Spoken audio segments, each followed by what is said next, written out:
Hey, hey, there we go. We are live. Hey, It's the Rick and Phil and Shauner show. hey! It's been a while since we had our trademark show. Trademark. Iconic. I mean, not trademark. Iconic show. I see there's a lot of people doing videos on 4D roleplay lately. Yeah, why do you think that is? I don't know. Because this is like a few months now, right? I think start of the year we were doing 4D when when everyone was yelling at us. That was like in January. Yeah. Well, it's more 4D awareness for everybody all around. But let's go ahead. Do you think the algorithm is hitting 4D for some reason right now? Did we saturate the internet? I'm hoping. I'm hoping. Good. Suffer. I think I know who's telling people to watch whose videos. Oh, you have a conspiracy theory? Or an educated guess? We got hit this morning or yesterday by someone who says you should watch his video. Somebody hit us. Oh, we should. Okay. This is Ivan Mike. I share a fondness of guitars with him. I don't have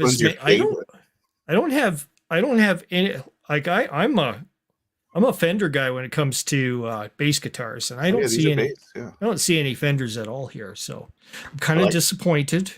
What kind of guitars are these? These are all bass guitars. Yeah, they're all bass guitars. 4-string, 5-string, no 4-string, 4-string. I think the ones on the right are 5-string. 5 strings on these. Yep. So, okay. But I think I used to play bass guitar I started in 1977 and started playing gigs when I was a young fella. Bass player. Cool. All right, please. I'm taking the guitar on the left. I played a kazoo until just last year. Yeah. I'm retired now. Why did you give up your art? You're going to take it up again. Don't give up on your dreams. Pulls open the little box, creaks open this rusty kazoo with spider webs all over An original with lead, chipping lead paint. Let me blow this out. Okay, ready? 1 and a 2 and a 3. Everything's cheap plastic now. They don't go with the good old brass and metal like the old days when things were real. All right, they have to make bubbles as well. All right, let's see 25 minutes. What Ivan might. Well, you know, we'll make this as okay. We'll do this. We'll hit that 125. Yeah, there you go. You're already 125. It's on there. Here we go. And then do us at 2-0. Yeah, we should be at 2-0. Hey kids, this is Ivan faster. There are a group of role-playing gamers out there which have created a style of gameplay that they're calling 4-dimensional roleplay. My friend Samuel G did a couple of podcasts talking about this. One was more of a look and a bit of a critique of the style. What was that? So, created a style of role-playing 4D. That is not how I would describe. Yeah, I don't think we created nothing. Yeah. I think we're just role-playing. It seems like this is one of those common things that people that want to discredit what we're doing, it's a common tactic. They like to put on this hat, the straw man that we consider ourselves inventors and geniuses that smarter than anyone that has ever lived ever. So we created nothing. We just took what we saw, learned from it, and tried to make it make sense for us. Yeah, Shauner made it. He did the book. Yeah, Shauner wrote the book. I wrote a book.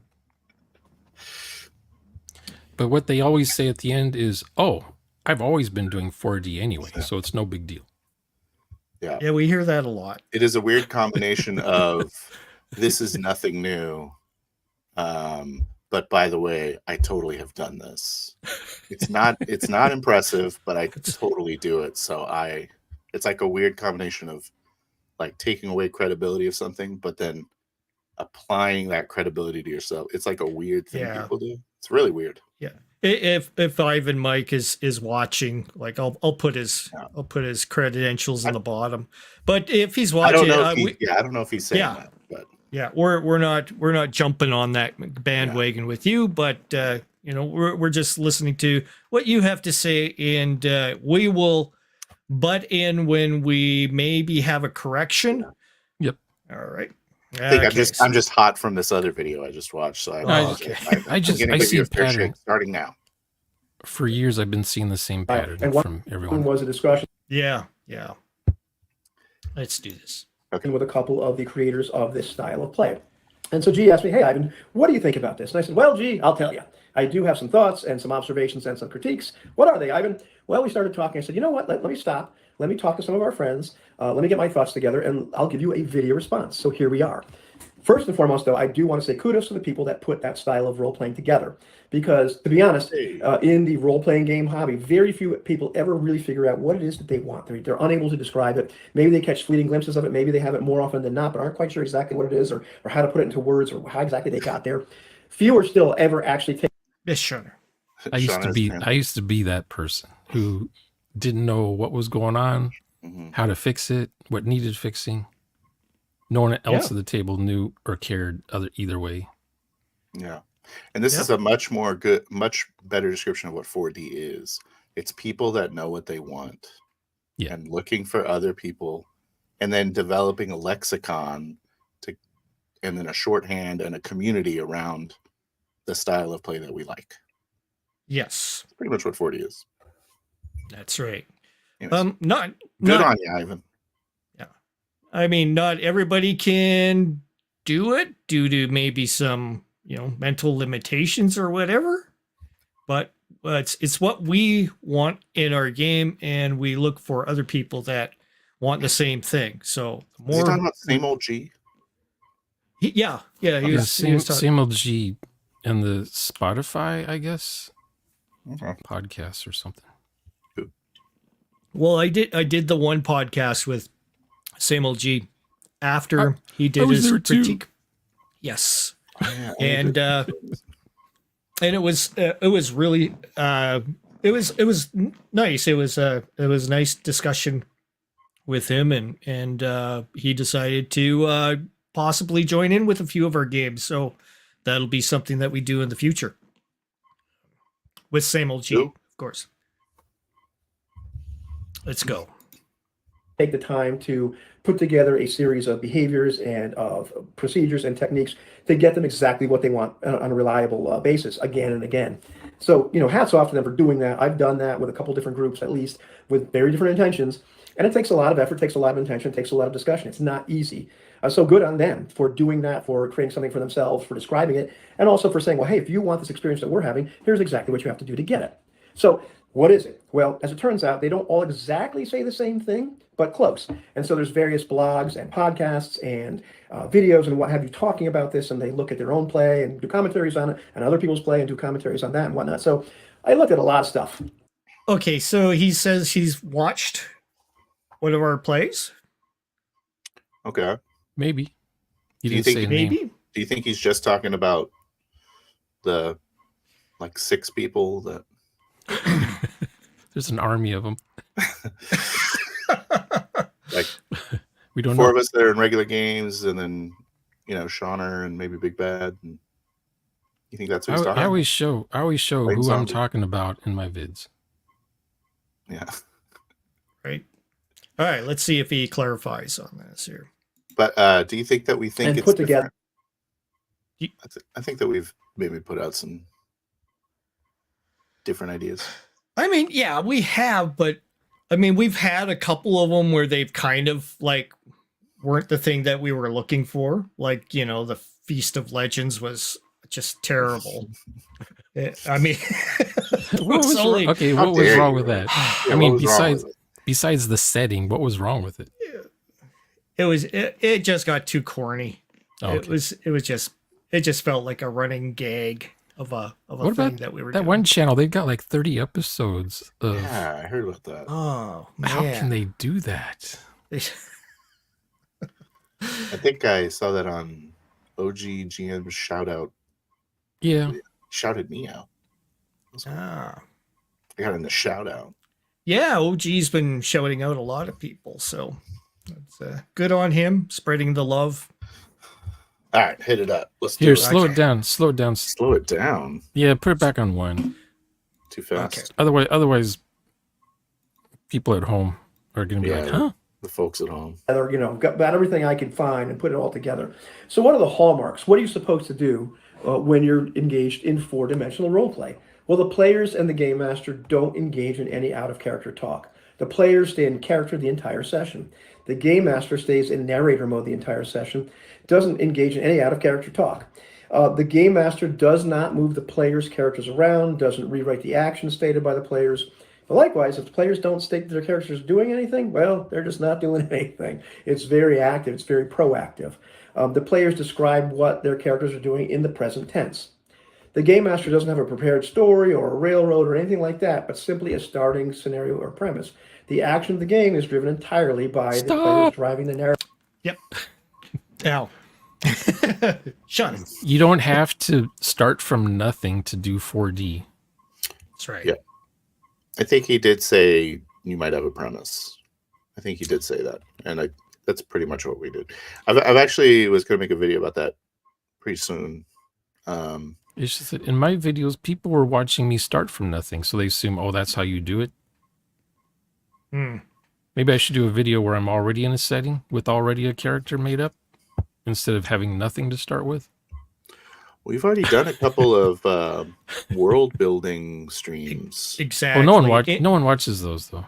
No one watches our. We actually get pretty good. I think those are some of the better ones, right? Yeah, we get a lot of feedback from them. I did get put a comment on this video. I told Ivan Mike if he watches our latest live stream, the world building on that was a real cool process. So you can actually see how we planned it all out, and then the week after we actually played it. So you can see how we constructed everything. We also divulged how much co-creation we wanted to do in it and stuff like that. And we kind of clarified some of how we wanted to play this out. And all the answers are there on how we make it. And we should do a video on that sometime on, kind of is prep good now? Prep? Is prep good now, Rick? Prep? It's a certain type of prep. It's a prep that asks the players, what do you guys want to play? What do you want to see in this? And you want to know the knowns. Yeah. All the knowns of the, what system are we going to use for this? All that kind of stuff. I can't deny it's way faster to design a world when you're out of character. Yeah. It takes a lot less time. It's a lot more clear as to what the world is like. I think we all decided what characters we wanted to play for the session or during that that time, and we just started constructing this world. You wanted to be the mysterious sand dweller kind of. I wanted to be the guy from The Mummy. Yeah. And you filled in a whole lot of names, the culture and stuff like that. And we started bouncing that back. You started bouncing that back to us, and Crispy was, doing the round robin with us. We were just starting to create a totally cool new setting, and then we played it. It was like, okay, let's go on. What do you think about that, Sean? Anything else? I agree. World building. No, the world building for me, Doctor. For I don't know, the last 8 years, the way I've world build is have a session -1 with your players and throw ideas at each other, see what sticks, and go after the tones, the setting, the mood, the themes. I really like world building, so it's fun. Setting is important. Setting's kind of a big deal. And that's every time we've done this, like that world building thing, our sessions have been a lot better. What was the other one we did that on? Oh, it was the heist, the traveler heist. We did it with that. We also did it a bit more with our first what's it called? Fear City. Because we did it. We did a session, an actual session, which wasn't recorded before that. Yeah, that's true. Like which we kind of, and we did a practice. We were like, okay, we know how our characters are gonna work in this world, and yeah, that was much more about like having a solid foundation of a personality. Yeah. Than like real world building, but it was helpful. Yeah. Sure. Yeah. Good. All right. Narrative of their own characters. The game master can and should insert various complications or dramatic events into the situation at appropriate moments, but still the game masters direct the overall action. The players direct the overall action. Do the players direct the overall action? Ideally. What's overall? What does that mean? The players direct their own actions. The players role play their own characters. The driving seat of the story. The players role play their characters instead of the GM. Yeah. I'm guessing that's what he means. Because most of the time the GM role plays the players' characters. Yes. Most of the time. Yeah. Nearly all of the time. Let's see, we're opening things up so that the players have control, so that the game master doesn't override the actions that he just stated. But player agency. Remember? Yeah. Well, I don't know if you were around 10 years ago, but 10 years ago, player agency was a big deal on YouTube. Everyone talked about it. What is it? How does it work? And it came down to the GM gives you multiple choice. What do? You can do this, this, or this. The player has agency. I choose option C. That's my final answer. That's player agency to these guys. Okay. So, I got sick of it. Yeah. So we're trying to avoid the multiple choice thing. We're letting the player think on his own on how they would find the clues or whatever it is that they're doing in character. You don't have to, you don't have to describe yourself as doing super intricate things pertaining to investigation. You don't need to go ahead and open up volumes of books, on the days before of your gaming to understand what an investigator does. You do the role. We proceed with how it turns out, and we role play it out. So you don't have to be voiced in your character in a certain type of job that he does. You have to know the ins and outs of all of it. It's just, that's too crazy. So we just play it out as characters and try to emulate as close to a movie tone as possible, as in pacing wise and stuff, whatever we've agreed upon. And it works. I think he's primarily just saying that the players are in charge of what happens next rather than GM. I think that's probably yeah, the game master's reactive, so he could put in roadblocks along the way of their action. That can happen. Yeah, the GM is referee, just listening. Yeah, and describing the local area and if NPCs. That's about it.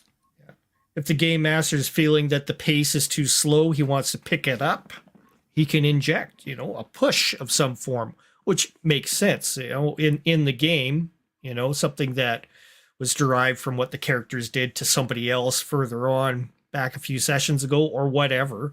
Consequences. Consequences, they meet an old adversary. The posse has caught up with you guys.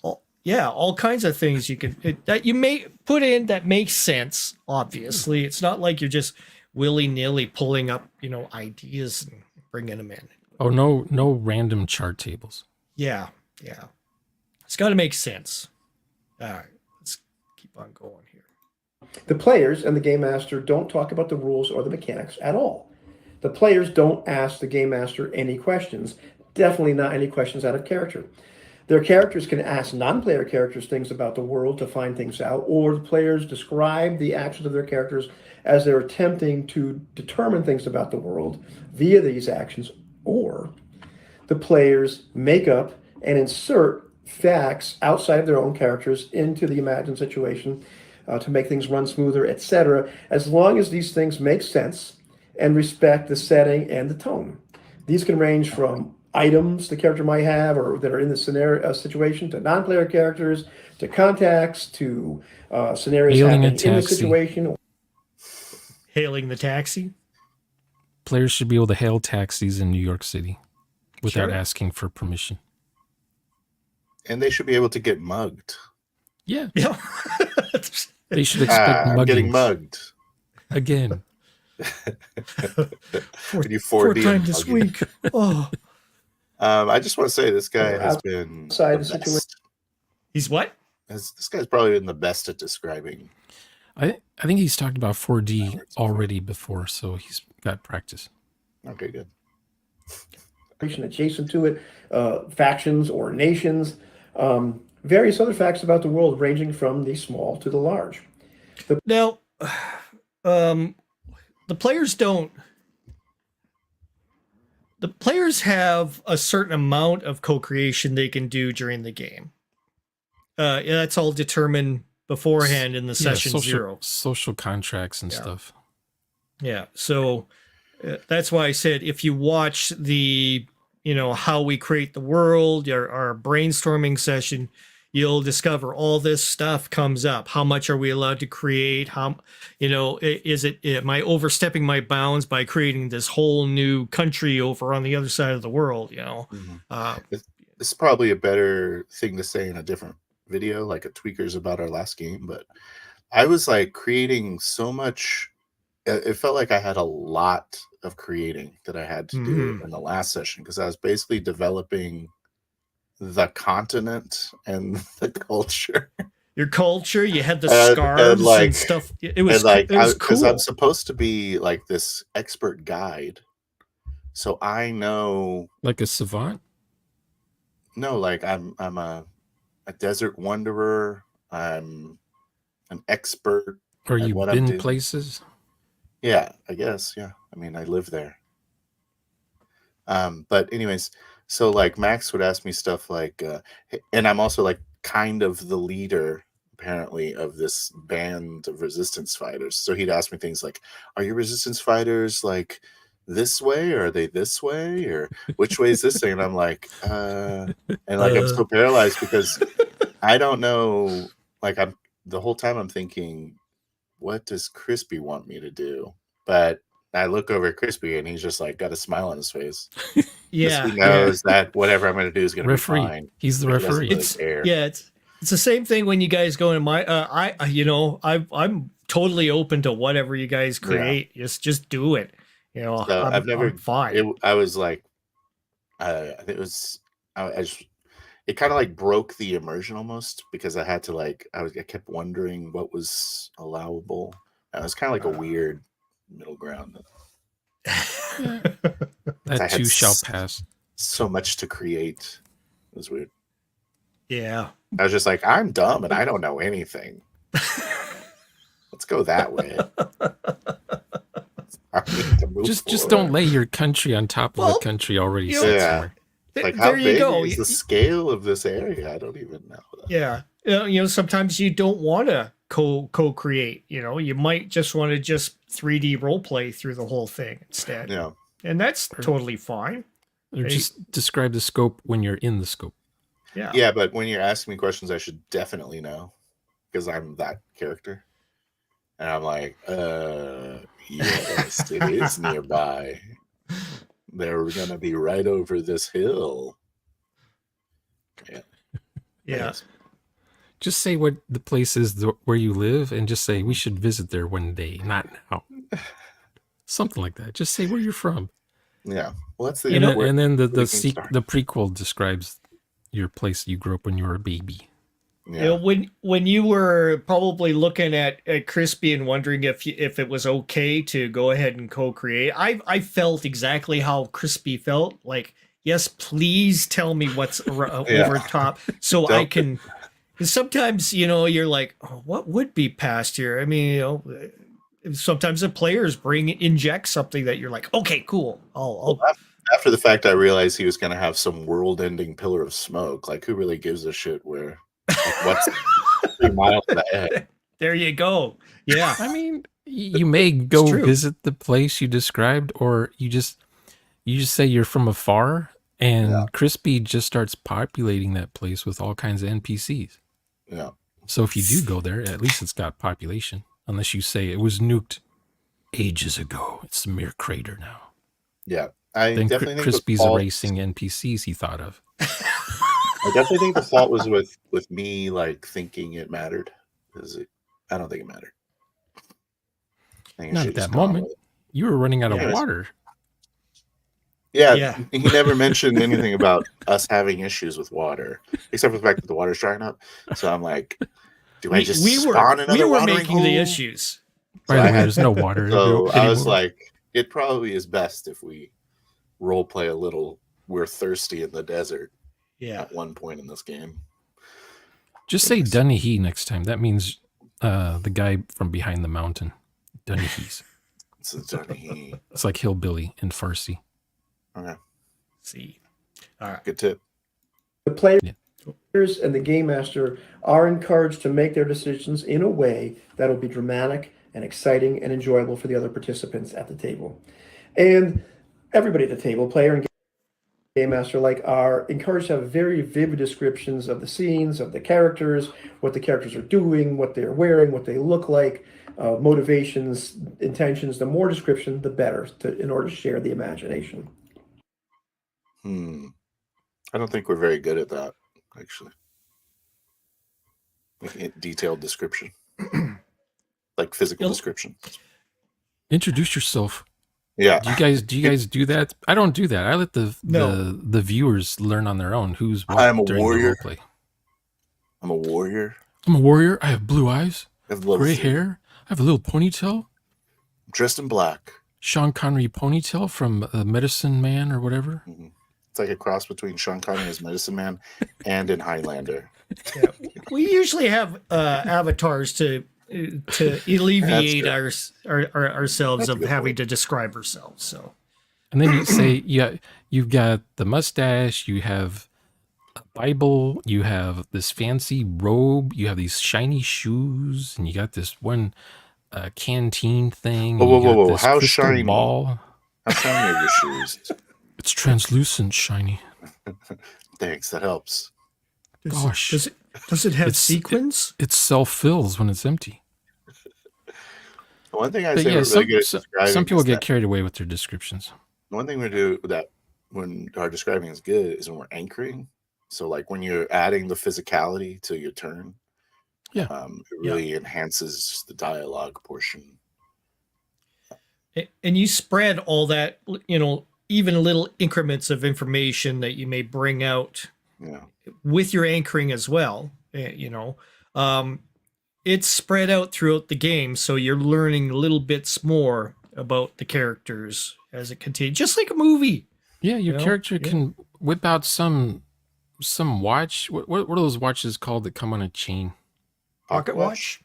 Yeah, okay. You just pull out one of those things and you look at what time it is, waiting for the GM to say what time it is. Because I don't think you have power to say it's 8 a.m. right on the dot. Because now you're setting the time. Oh, I was setting the sun in the last game. and then Crispy popped it back up for a little bit. And I was like, hey, it's night time. Put that sun back down. Time violation right there. There you go. It's a nice weird one, Phil. You're still in their group? You're still in their group after doing that? Sorry. No roleplay for you. This is a fantastic set of behaviors, procedures, and techniques to give these people exactly what they want and to give you that same experience.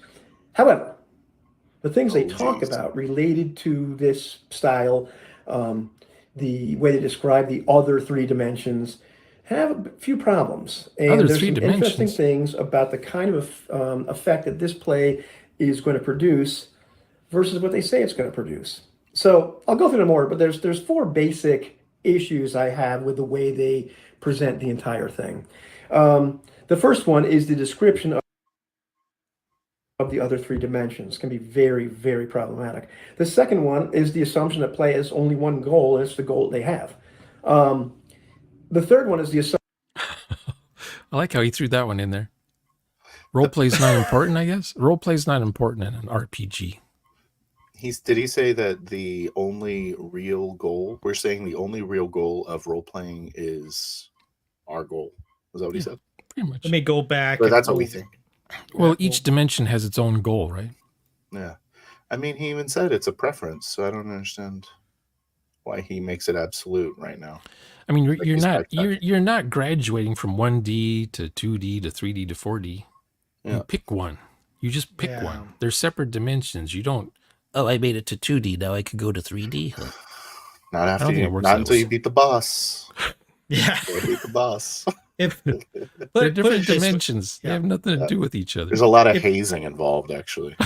Yeah. Tell me about it. So, simply put, if you're a one-dimensional player, you're a player that sits back most of the time. You have a reluctance to interact a lot. You just sit there and wait for your turn, and when you're prompted, you roll your dice. You hardly say anything. You may say, I try to hit him, and you roll the dice, something like that. You know? Yeah, or you say a bunch of stuff that has nothing to do with the game. You say, what's his AC? What's his AC? That's what you say on your turn. What's his AC again? What dice am I rolling? Yeah. If you're two-dimensional... For the last time. Yeah, if you're two-dimensional, you would be the person that would be asking lots of questions to the game master. How close is that bridge from us? Can I hit it with my crossbow? All those tactical plans out of character with the party. Oh, yeah. Before you do that, I want to try to sneak behind him and stab him in the neck. There you go. And the guy's like 100 yards away. Can we retcon everything that we just said now? I have a better idea, guys. That happens all the time with the 2D. So, yeah, we that's 2D. 3D is when everybody stays in character. That is the least we ask of our players. Stay in character for the entire session. Is that so hard? Is it? Please. You mean you're talking about being immersed? I'm already immersed rolling dice. Immersed. How much more immersed do you need me to be? You got the people that just like that. They can be where they want to be. They can stay with the hundreds of games that are out there that they can play with. Thousands, billions even. The 99%ers. But how many 4D playing games are there out there right now for me to join if I want to enjoy what I like? Hardly any. So there might be 3, 4. There's like 18 videos on YouTube. If I piss off Phil or Crispy, I'm done. I don't got nobody to play. You're out. Make him spin the gulag wheel. Oh man. You took an oath, Rick. You broke that oath. 2-man enter. I get to wear the big head over top, and you send me off on it backwards on a donkey, right? Yeah. In the sand pits. You see, but that's the thing, Mike, is we're looking at it from this way, is there's no sessions out there for us. So we must get the word out to propagate, get more people interested in being immersive role players. Spread our ideas like a cancer. Yeah. And if you don't want to be part of it, you don't have to. You just keep on going along your merry way. It's like, oh, okay, those guys, But away. I will It's all say cool. that he is right that the main thing that we value is role playing. Role play. Yes. That is what we value the most. So Yeah, role play solves everything. I've been saying that for 8 years now. I think my opinion is right too. So sorry, I think I'm right. You stand for something? How dare you, sir? Oops. Oops. Why don't you join the rest of us down here? All right. See what this is all about. Number 4. 4 basic issues I have with the way they present the entire thing. The first one is the description of the other 3 dimensions. It can be very, very problematic. The second one is the assumption that play has only one goal, and it's the goal they have. Why does he say it's problematic? The third one is the goal that we have. That is you it can plays one goal is the goal that they have. No, man. So isn't that like everything? I thought he was doing so well, but 2D players have a hard time explaining what 4D is. Well, I don't know this game. It's like that. Those people that die, they go to heaven for like 5 minutes, and then they're brought back to life, and then they try to explain what they saw, and they cannot. It's a different dimension. Imagine a sandwich. Not a sandwich, is it? But not just any sandwich. The sandwich. Not those new Subways. I like the old Subway sandwiches from the 80s. Oh my God! It's for $2.99. You got this 15-inch long sandwich, 16-inch long, and it was like 8 inches wide. And they cut the V on the top of the bread. Oh my God! And it almost looked like the ones that were on the advertising back in the day. Yep. Yeah. Wow! Now you don't see that anymore. Huh?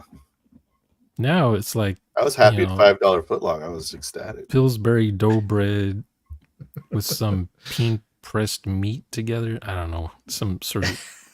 It's like yogurt. Oh, nice! It just comes out like a pad, like a paste. Yeah, paste. Did you want turkey? But I don't want the turkey base. They had turkey flavor to Yeah. Squeezed cheese. They had bacon flavor to it. Yeah. See, we're role playing a Subway right now. And the goal is to role play a Subway. At least they're not in Subways anymore. Before you had to actually go into the Subway to get the sandwich. Yeah. Now they're next to Walmart. So I'm really curious to see this guy expand on the idea of they have a goal and they think that's the goal. Like that's a weird statement. Okay.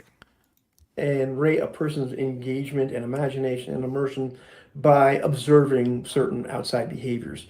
And the last one is the claim that that's just Shawner. He's talking about me. It's just Shawner. The style of play my Let's Watch videos. Yeah, I don't think we ever going to produce anyone. I mean, we've gone over. I've gone over a few where I've shown how to correct things. Yeah, but you know, but usually you're self-deprecating entering into. I am quite hard on myself all the time. We always say we used to be this guy. We used to be this player. We used to run games this way. Compare contrast. Let's get the contrast going. Yep. Anyway, I'll be nice in this stream. I'm not going to say anything bad about nobody. An in-character experience. So let's go through these one at a time. And take a look at them.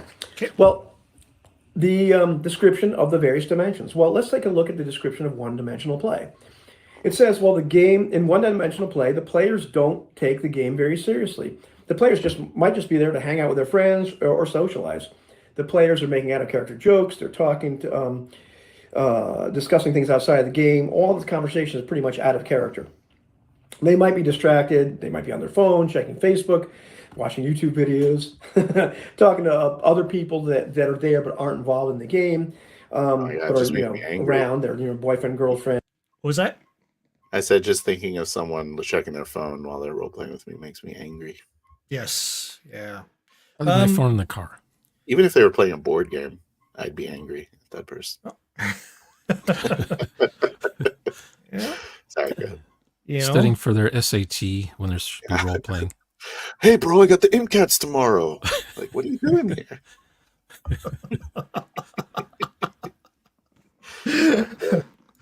The guy with his older whomever. brother's penthouse magazines. Yeah. Yeah. Hey guys, check out this porn. Look, Miss July, 1968. Why are we inviting you? Sorry. He brings porn. That's true. Or person at the coffee shop. The players aren't really sure what's happening. If it's not their turn, they don't know what's going on, and there's a lot of confusion around the table. Really? Which Well, yeah, dimension is he talking about? on a one dimension, yeah. There's There not is much always confusion. yeah. There's Sometimes lots of confusion. 1D players can know everything that's going on. It's just they don't really say much during their game is all. I rolled a 10 before they're asked. I rolled a 10 already. I said I was attacking for the next 10 rounds. Yeah. Was it my turn again? Yeah, Already? the dimensions still are more or less their interactivity with the game is more or less what it is. Yeah. I guess they're just doing combat. And when there's no combat, they tune out. Because the GM moves their character for them to some they new make fun of- location. They make fun of the scenario. That's what they do. Not this place again. Players don't Beholders are rules. here, right? at all very well. It's game master directed play, where the game master is a fully constructed scenario to entertain the players with a railroaded story. And the players are simply there to roll dice and are audience members and occasional participants in the game master's fully fledged story. Now, at first glance, this seems kind of reasonable. This is bad play, or really lowbrow play. But a closer look and some critical thought reveals that all these behaviors are pretty much unrelated. The presence of one. Interesting. And So- yet they're always with each other. When the GM wants to read a story to his players, what is that called? Yeah, a lot of guys that play these games don't realize they're on a railroad, or they may have a preference to be on the railroad. I think they just expect to be. I'd Yeah. argue that players don't even think about the hobby at all. It's the GMs mostly that make videos. For sure. The players Yeah. are just either guinea pigs or human die rollers. 1D GM's got to be busy. Like, that's a big job. Unless I guess you're running a module. Like, you got to prepare Yeah, everything. they're always running a book that they bought. You got to even prepare what the characters do. And the GMs are just playing a solo adventure, and they have their friends over as die rollers is all. Yeah. Because I it's would- boring to read a book by yourself. I don't Out loud. understand the motivation behind a 1D GM. I just don't get it. Yeah, It's But the girl who If plays. you're reading a module, then It's that's it's the 8-year-old girl that plays teacup parties with her stuffed animals upstairs in the bedroom, and that's Choosing fine, how many lumps. Fine if, choosing it's how many fine. lumps the stuffed elephant gets in their coffee. You will have 2 lumps. That kind of thing. It's fine if they want to play that way. But that's not what we like. Us three here, we're not looking for that.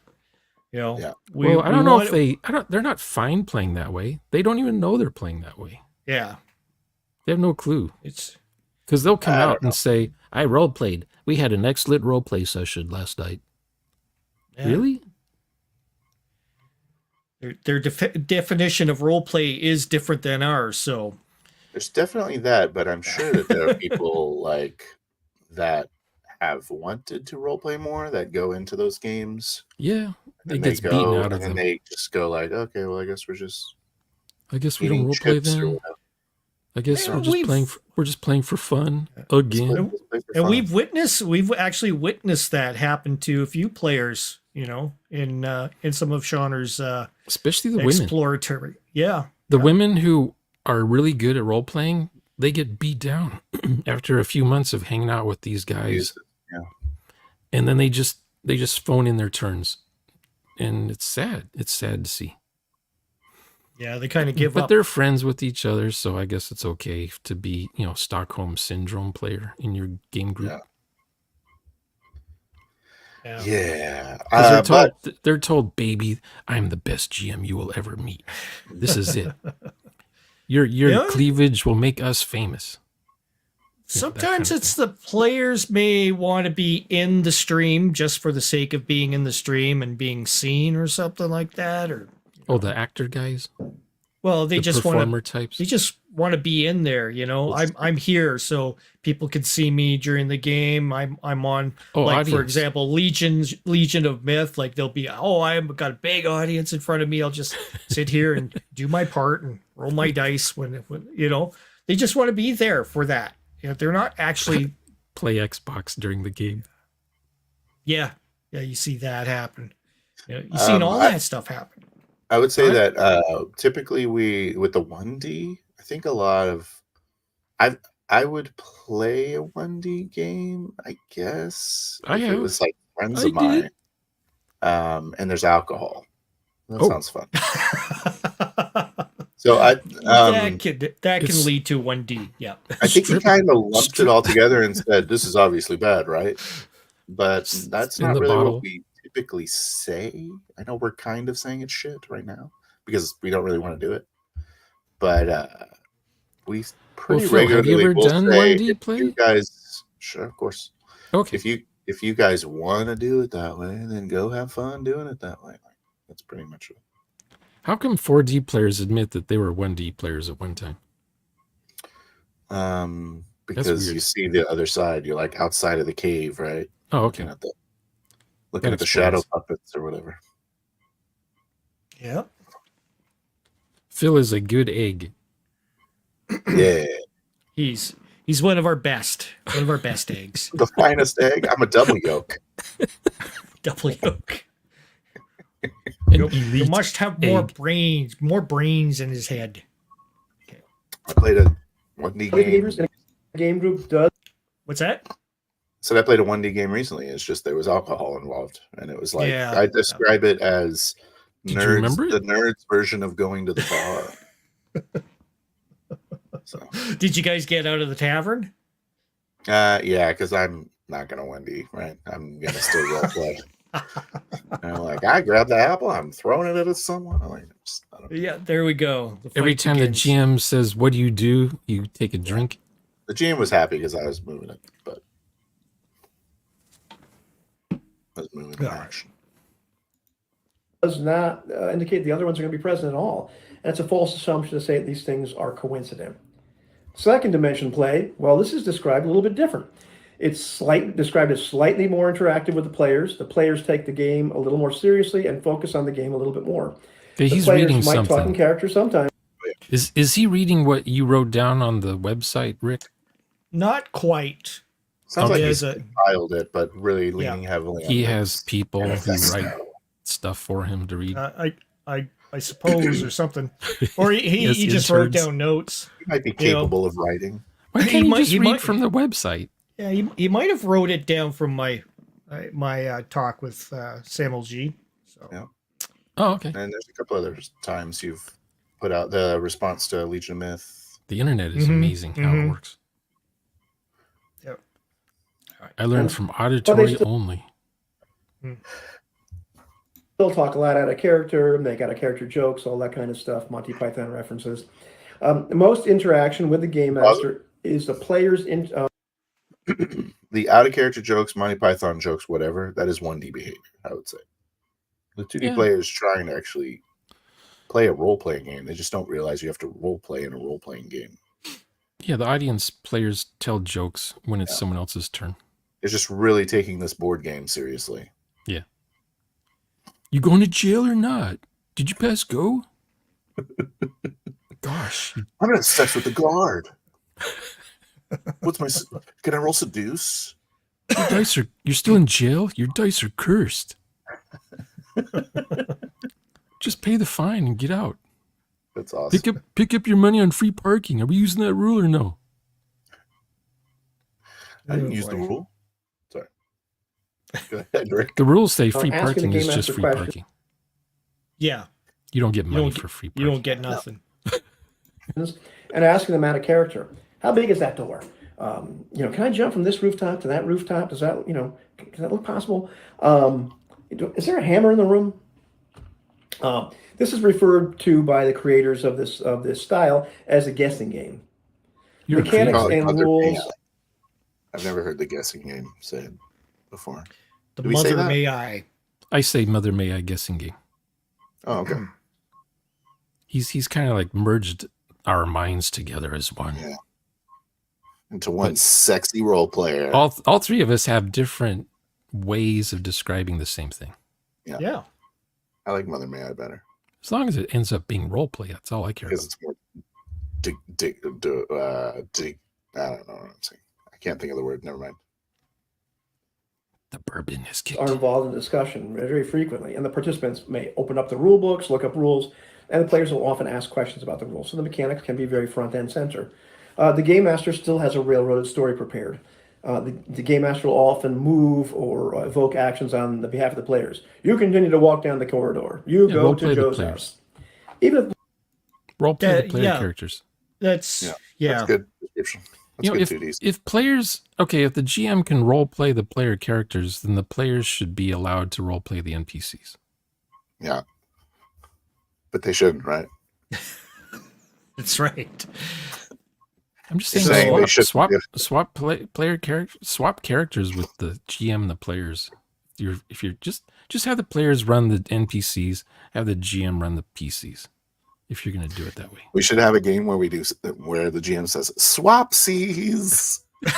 And then, no, I like this character. You're going to kill my character, aren't you? Yeah. Give me one of yours then. What do you got? Oh, I hate that NPC. Oh, I don't want that NPC. What do you have? Give me a better one.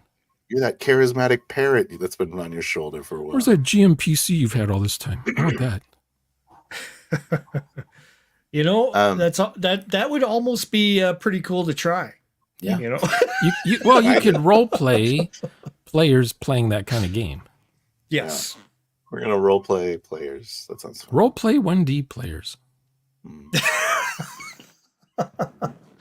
We could do that for examplage instead of using actual footage. Stranger Things does it. Stranger Things, they had a scene with D&D in the house. Wow, the actors were role playing first and second dimension players. I know it's probably a copyright strike, but you should genre the Stranger Things game. This isn't role playing.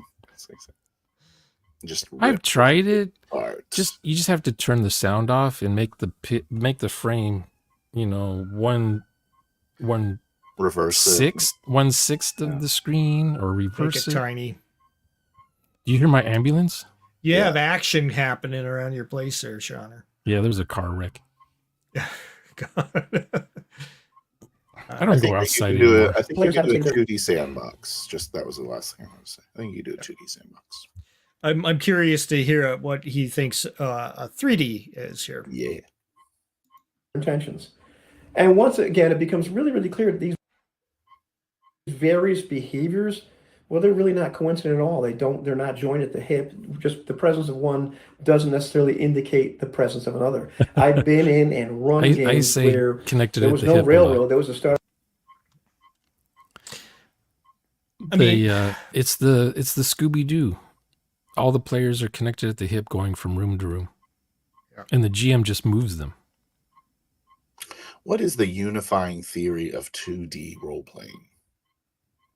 Mother May I. Kind of links everything together. Mother May I stuff. Links everything together? Yeah, because he's making the point that all of these behaviors he's just listed off are coincidentally under the umbrella of 2D. When he talks like that, I just stopped listening. I'm not even trying. Yeah, I don't. This is a stream again. It's the 1D player trying to explain 4D. Maybe it's like, oh, okay, just shut my brain off when he says these things. Okay. See what happens. You know what the point of the stream is, though, Sean? Yeah, I'm listening to keywords like connected at the hip. Because he's watched my videos. I know that. He doesn't mention my name in his videos, but I know he watches my stuff. Rick, what do you think there's like a unifying factor that makes the game a 2D game? A unifying factor? Yeah. No, it's just that they're not role play. I just view it all as gaming. That's why when you see up in the corner here, watch. 1D is gaming. 2D is gaming. 3D is role play. Look at that. It's role play. Oh, well, yeah. And 4D is role play too. So that's all I care about. To me, each one's a different dimension. Like a hybrid board game. The dimensions don't blend together. They're not inside of each other. No. Oh, we got Max. And as a joke, I would say 2D. A year ago, I was saying 2D because I play in 3D for the most part. You know, your characters, your mind's eye, as it were, sees in Max, 3 dimensions. I'm sorry, man. So you got players describing where they are in 3D in relationship to each other. So 3D, that's where I get the 3D from. 2D are just, 2D is just a line. And then 1D is just a dot. Well, 1D is a line. 1D is a dot. No. A dot. There's no dimension. Well, technically a dot could be 3D if it's X, Y, Z coordinates or something. What? But 2 lines, two dots connected with the line is usually... No, you're right, 1D. A line is 1D. A plane it's is just 2D. Like how would you measure it? A square would be 2D. A line would be 1D. You're right. It's been a while since I've talked about 1D, 2D in a live stream using geometry. So 2D is a square. Yeah, we have a lot of interactivity going on in the in the comments, but we'll get to you guys. Let me just apologize to Max because he was in my chat talking to me. And here I am, Phil, not even looking at my chat. Jeez. Okay. Sorry. Scenario, and the players knew the freaking rules, but it was very, very out of character the entire time. But man, do those players drive where we went. So they just don't all mesh. And in fact, they might have been talking to their friends at the same time. Okay, so he's saying sandbox. That's fine. You can do a 2D sandbox. I don't agree with 2D can't be a sandbox. Okay, sorry. Now, third dimensional play is described as being identical to fourth dimensional play, with the one exception of the players don't create game reality outside of their characters. All the behaviors listed for fourth dimensional play, like I listed at the beginning, well, these are all indicative of third dimensional play.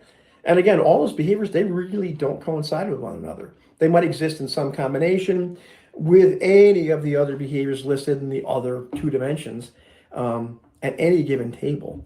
So, you can't. I'm waiting for his explanation of what he thinks 3D actual role play is. So that's what I'm waiting for. Oh, these guys don't do role play in role-playing games. Drink if he says role play. Okay. Really characterize any tables this 1, 2, or third dimension, because it just doesn't work that way. And once again, the idea that out of game discussion never happens all of a sudden, and that there's a sudden leap from discussing things out of character and talking out of character to complete and total discussion always in character is more a little bit silly and frankly a little bit disingenuous. Okay, the whole labeling system is not supposed to be one-to-one with real life, right? Like a 1D player isn't really a one-dimensional person in real life, are they? No. It's just a label we use. No, they're the little lines running around everyone. Yeah. They're a stick figure with just You're freaking me out. So, because I in jest I was saying what 2D and a 1D player might look like, because I would talk about 3D players a lot. And then 6-7 months ago, you guys came up with 4D on the fly. Like, what? Yep. Yeah. Now, the reason why we put together like the lexicon is so that people have an understanding of what we mean when we say role play. We want to be very clear on what role play is. So, do I have to drink when Rick says it, or no? No. So that's the thing, is if you don't have a definition of what role play is, how role play looks, how, you have to have a definition of it. So a lot of people out there will say, okay, well, it's you playing your class. It's your role. So they'll have that as their explanation. So their definition of role play is different than our definition of role play. Some will say, oh, well, it's, you just read everything off your sheet and, play it like a bingo card and roll the dice when you have to. That's role playing. That's what they think. We have our own definition. So for our own, cohesive with the group, if I'm saying, okay, are you going to come in and role play with us? You better be role playing, not, looking at your sheet as a bingo sheet or whatever it is that you think it is. So we have defined definitions in order for you to go, oh, okay, I know what these guys are talking about. Yeah. And the idea that from 2D to 3D is one step is a strong. Yeah, they're not steps. They're not built on each other. They're not layers. It's a category word, but it's a spectrum, right? Like you're gonna be moving towards 3D, aspiring to 3D from 2D. It's a category. Like 1D could be orange, 2D can be apple, but they're not like connected at all. I would say that 4D is probably the smallest leap. 1D is spam. It's a small leap, but it's a leap that both the game master and the player must. It's very much come to terms contract driven. Yeah. 1D is beer and pretzels. There are massive differences between 1D and 2D. It's caring about the game, like actually giving a crap about what you're doing. Yeah. And then 2D to 3D is giving a crap about role play. But when does fun stop happening in these dimensions? When is it less fun? The fun. Which their definition? Which dimension is the most fun? Definition of fun. Hanging out with your friends and telling jokes. Well, that's before the session. That's after the session. Can't you just do something else instead of role play if you just want to have fun? Why ruin a hobby with your fun? You know what I mean? Yeah. Because I hate. I like hanging out with my friends, but it's only fun if we play a TTRPG. Yeah. If we do anything else, I hate my friends. Mm-hmm. I mean, like zero funnage. There's no funnage. My town's board gaming group. What you want to do? I don't know. What do you want to do? You guys want to go get dinner after? I think I'm good. Oh, we're not playing anymore? I hate you now. So I just want to point out. See you next time. When he said 3D, it goes from a lot of out of character to no out of character. Just like that. That's disingenuous. Yeah. It's like meant to be a big step. It's not. I'm just going to take all my GI Joes and the GM is different in each dimension. Also, pretty much, it's not just a player thing. Yes. Also, the game mechanics changes too. I would really like to talk and I express that in our lexicon. There is a difference in the game master style in each one too. Yeah. Makes it all a little bit more sensical if you read it all in context. Yeah. Including the disclaimer at the bottom that says don't use it to disparage other players. It's just an explanation. That part's not on my copy. That's my job. Yeah, that's why we have a Shawner. Yeah. No, I get people to think. I get people to wake up because everyone's asleep. Most people are asleep in the hobby. I keep wanting to maximize the screen with this button. Me too. I keep wanting to scroll down and see what the comments are. On this one? Right. He has magic. Look, Rick. There we go. Yeah, I did. I said, well, which of your live plays did you watch? Oh, you mentioned this already. Yeah. Jason has a lot of YouTube accounts. I'll say that. Does he? I'm condescending. When was I condescending? All the time. What did I say? Tell me. Show the receipts. In a lot of your videos, Rick, you say 4D is the superior way. You don't do that as much now. But a long time ago you did. People don't like I would say elite role player coming up. Mm-hmm. We think it's the superior way. It's a superior way. Yeah, we did a video saying it was to say that superior. You're superior. So that means that we think their way is not superior at all. You're supposed to say. You're supposed to say. You're supposed to say moral relativism and say everyone's the same. All the dimensions are fine. It doesn't matter which one you do. We all get a gold star. This is Harrison Bergeron all over again. Yeah, exactly. I don't get the reference, but I'm excited about it. Oh, it's a dystopian where you do what the government tells you to do. Oh yeah.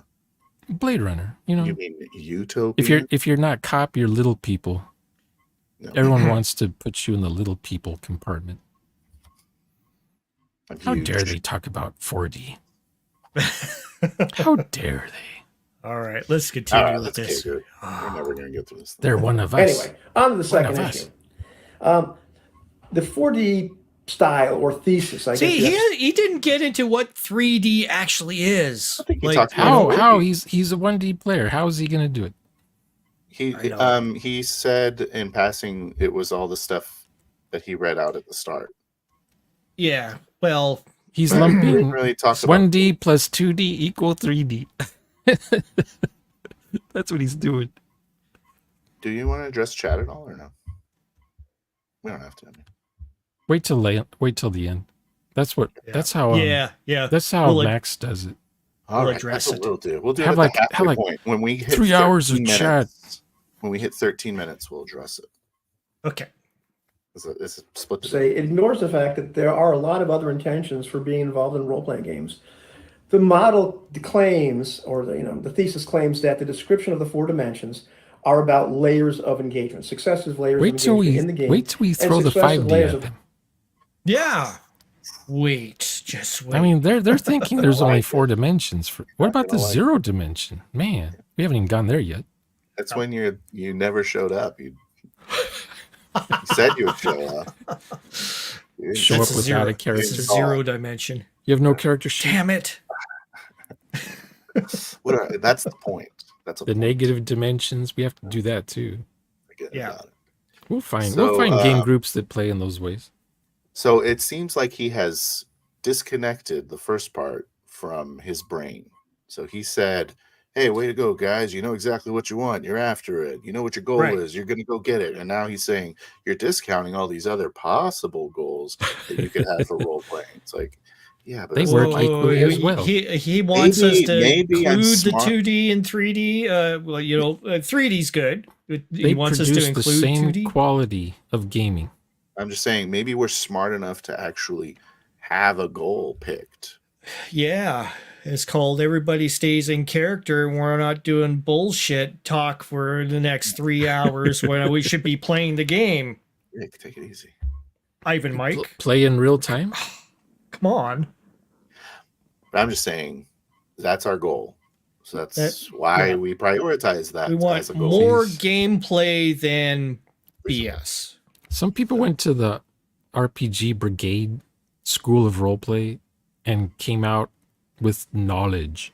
Some people were just kind of like present. Mm-hmm. When the teacher did, reading off the class, whatever, roll call, whatever. Present. Yeah. They were there just for I don't know. I want to hang out with you guys talking about role play. None of it's rubbing off on them. Scribbling on the desk all day. Yeah, putting gum, little cartoons. Putting their gum under the desk. Shooting little paper things at everybody else. Yeah. All right, I want to hear him flesh out this segment. Okay. The one that makes me angry. How seriously you take the game. But it really just assumes that there's only one thing to be engaged in as the end goal. They even talk about the idea, well, this is real role play now, 3rd dimension and 4th dimension. And, it declares that's the real, where real role playing begins, and that people that don't engage in that aren't really role playing. But, for decades, there have been debates about, well, what is role play? And it's really evident that there are various. And we stood our ground and said, this is role play. This is role flag we die on. No. Role play is playing your class. We have a class. We have your fighter class level 5. That's what you're role playing. And role playing means rolling the dice when it's your turn and asking for what the ACs are. I want to know That's what how the you role play. other. So that's one of the other definitions of role players. If you have a role to play. Yeah, you have an avatar, you have a chess piece, a coin on the map, moving You're it around in squares. You're the car. You're role playing the car in Monopoly. Yeah. Yeah, the car is the best piece because it actually gets you somewhere. I could take the iron. The iron doesn't move. Iron? Man.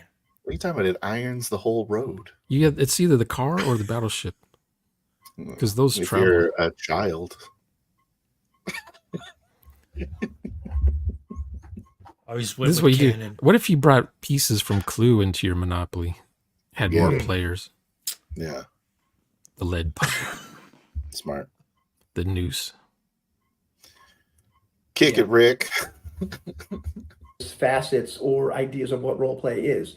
Some people are just there to role play an archetype or a skill set.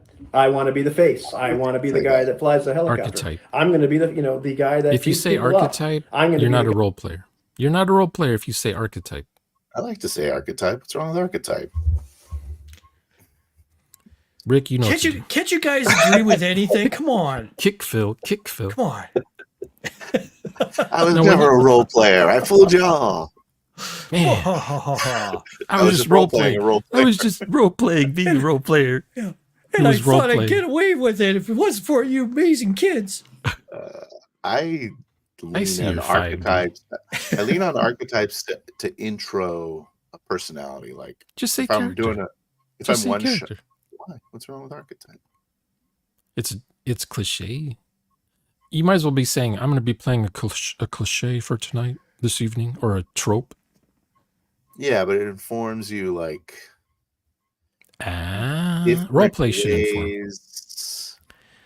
That you might like. I'm a battle mage, rogue, kind of a thief dude who's half cat, half furry monkey. Like an archetype would be like a protector. So like I'm going to be worried about everyone's safety all the time and coming up with ways to make things safer. That's how I will role play. And it's like a good way for me to I would just intro call a character into I would call that like a goal or motivation or something. I call it an archetype. Aspirations. Speaking tomatoes and tomatoes. Some people say archetype words. is whatever their clothing is. That's what this whole argument started with 4D. It's just making a Man, the 4D is collapsing during this live stream. The fourth dimension, shatter. We're all gonna end up 1D players after this. Shatter from the fourth dimension. You have to say archetypes are cool. But the entire has big plans. That sort of thing. Note in the future. Some people might want to. They've got a character named Bob. They know everything about Bob. They move Bob around like a token. He's a fully fledged character, and their role play is essentially moving Bob around. There are people more like me that want to be Terrence McSweeney. Stop. So he is. He just says they just move the player around. Yeah, that's not role playing. How does he narrate his character? Well, moving that's around? how they view role play. That's why I said everybody has their own version of what role play is. So we have just the same as you do. We have our because what he described is a game turn for his piece. So, okay. our descriptions of role play are totally different. I want to hear if he gives at least one more. Okay. I have that experience. So my role play is acting like and making decisions as if I was Terrence McSweeney in Boston in 1931, where horrible mythos type things are happening.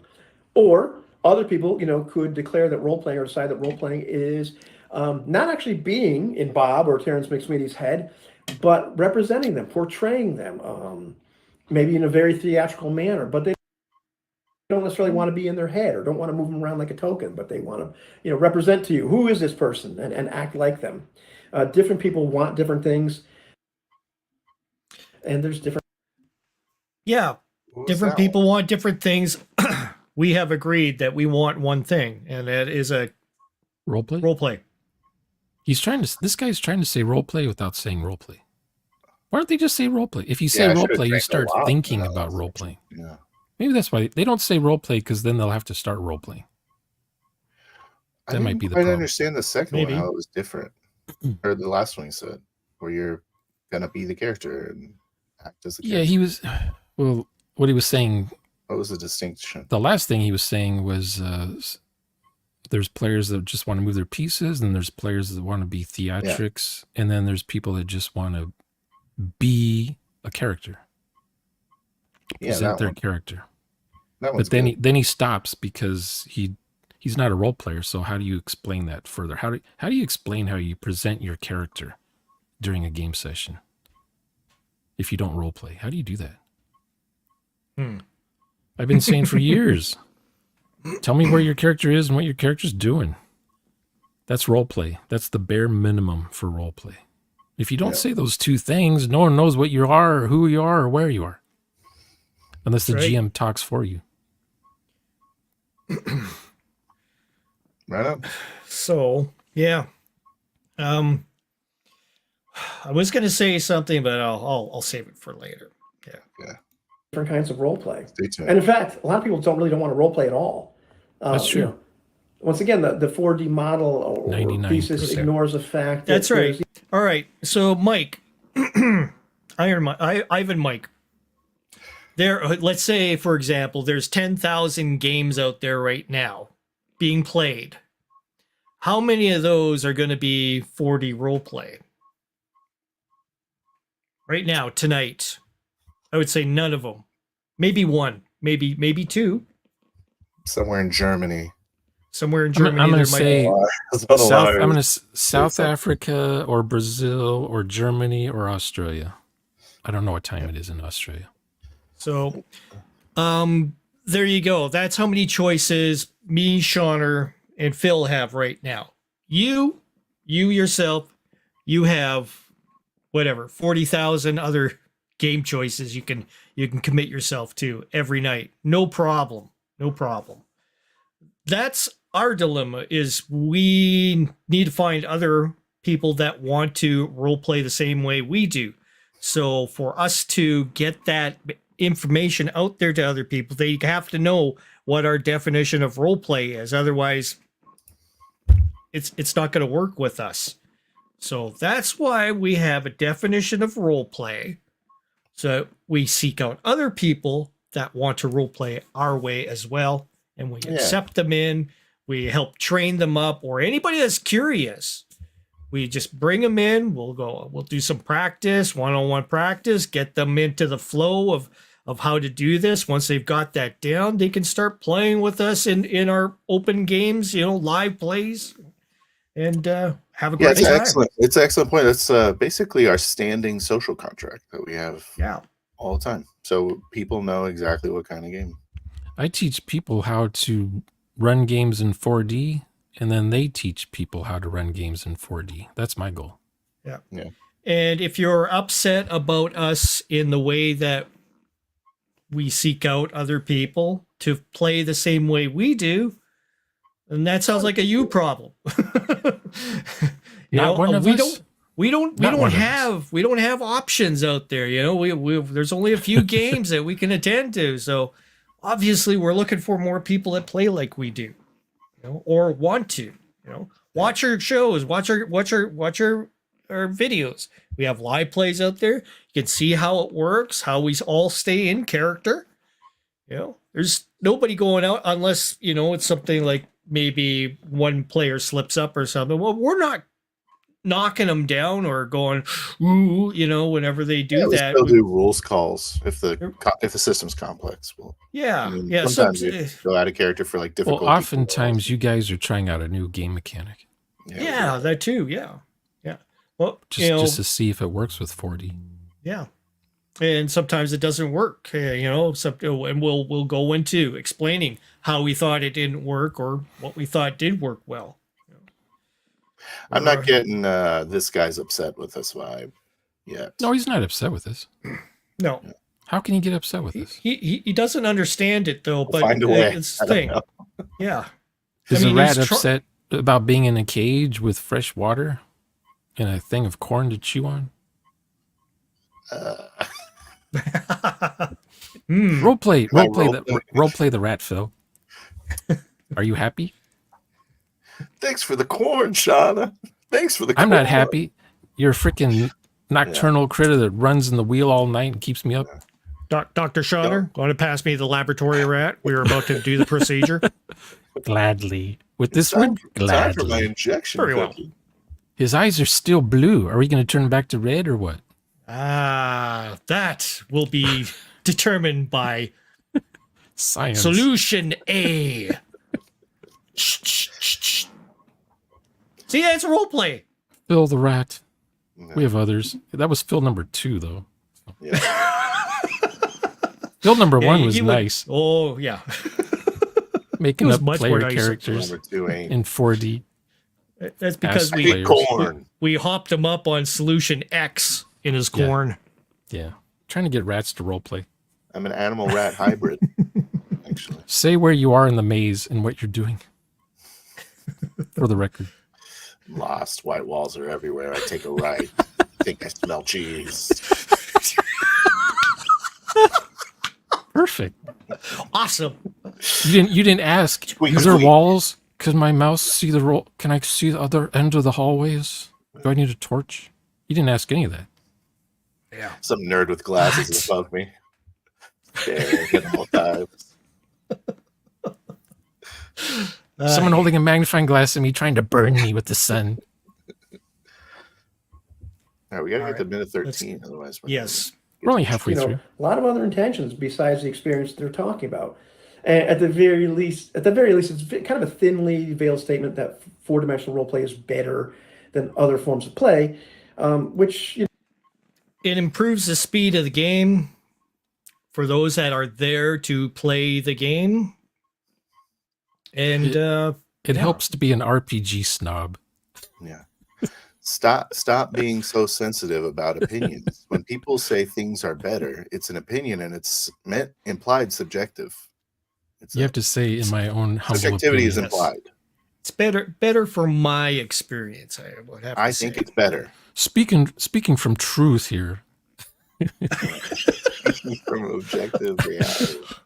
I am a Years of snob, experience. superior, of course.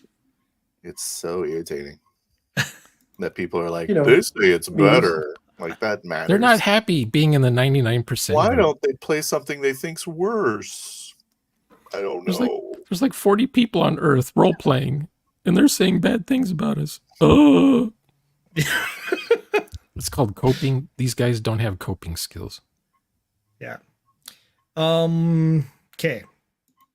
It's these just other the same. dimensions, our style of play is better than the other thing that you want.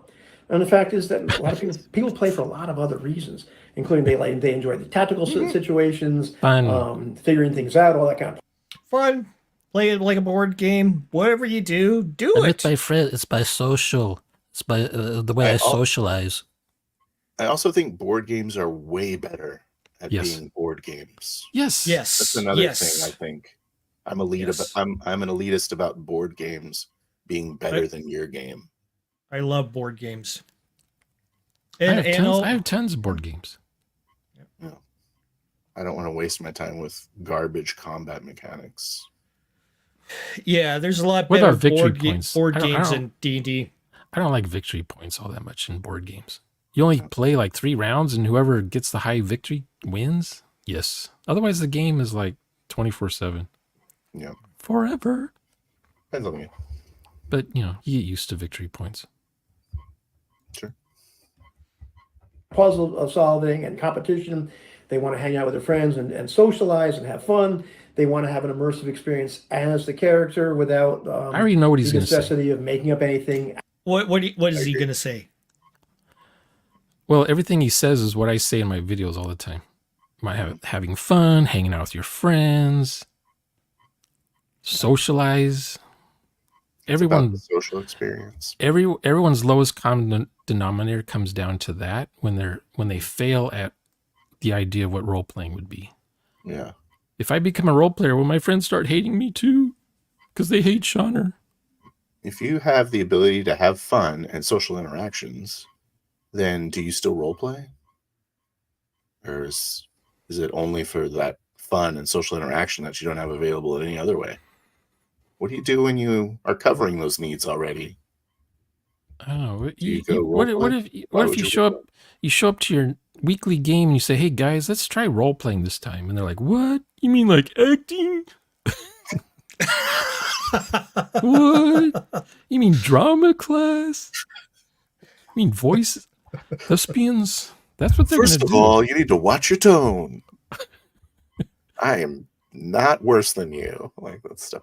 And you say, doesn't this feel like you guys? Doesn't this feel like we're just running the rounds here on a board game? We've been at this for 30 years. Same campaign, same characters. Do you guys ever think that maybe we just wasted the last 30 years? Maybe. We've been combat. We just do combat sessions for 3 hours, and in a hallway or in a room somewhere. And where's the role play? I ask. Yeah, Shut up and sit down and just play. Did you bring the wings or not? I did a breakdown, which is kind of what did you call it? The golden ratio of the of role play, which people perceive as role play. So 60, 30, 10. 60, 30, 10. 60% of it is just nonsense. No. Yeah, it's just no game. It's no game even. Yeah. 30% would be, just, going on about little antics about things that aren't related to the game. Out of character, sort of joking around. Yeah, joking around. That sort of stuff. Asking for AC and crap. And then you get 10% out of that 8-hour game that you guys are playing. 10% of it is role play. Now, how much? That would be maybe about a half hour of actual role play throughout the whole 8 hours. Actually. Yeah, some player says, I go up the stairs and I look for the chest or the princess in the bedroom. And then the rest of the game is that same person just saying, I roll a 12, I roll a 15, I rolled a natural 1. Yeah. And then he doesn't say, he never says how if he got the princess, what he says to the princess, if they go back down the stairs from the bedroom with the princess. No, the GM just takes over and says, okay, so now you guys are in the forest. What do you want to do? Yep. And the princess is with you, and this the princess is the GM PC now, and she's helping you kill vampires. I'm gonna co-create with a butter knife. And princess. Sorry. But it's like, you brought her along? Yeah. You better be worth something, princess.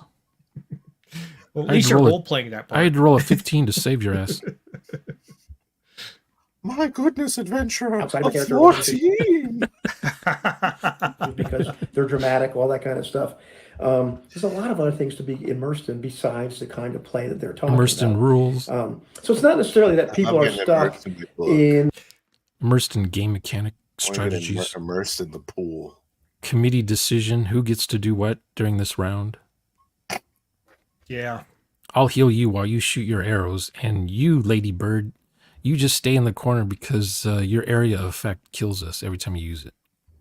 Whole point is, why disparage on having like an in-character, through the eyes of your character experience for the entire session without any hang-ups with mechanics, all this other BS going on. What's wrong with having 100% actual play where you're role playing versus not getting anywhere with the game, just talking mechanics with your buddies and stuff? I mean, once again, at the beginning of the video, he congratulates us on knowing exactly what we want and going for it. And here he is saying, what about all the other things that other people want? Yeah, you guys do. You keep on doing that. We're not telling you stop, Mike. Ivan, Mike, you keep on doing what you want to do. Yeah. We are open to having people coming in and doing the role play that we do. Think of it as a genre. He might even say at the end of this, oh, by the way, I do 4D, by the way, in my games. Yeah. Thank you very much. We just don't call it 4D. Yeah. I see that a lot in these videos. I could. An experience other than the one that the 4D crowd is after, is that a lot of people just don't want it. Now, on to the third issue, which logically follows that second one I just talked about. Is that? I mean, it's fine to me if they don't want it. It's okay. I'm not gonna, lead the horse to water, so to speak. But if I'm gonna play the way I want to play, this is the way I play. So you can tell Ivan's getting frustrated just being by himself in his garage, in his guitar, his guitar house. His guitar house. Room. My place is starting to look like a guitar house. I'm just not showing it right now. I got rid of all my my synth pianos and crap because I haven't played on any of them in forever. After you moved to your grandma's luxurious library basement, which you inherited. She okay. Now she did like. She has cookies.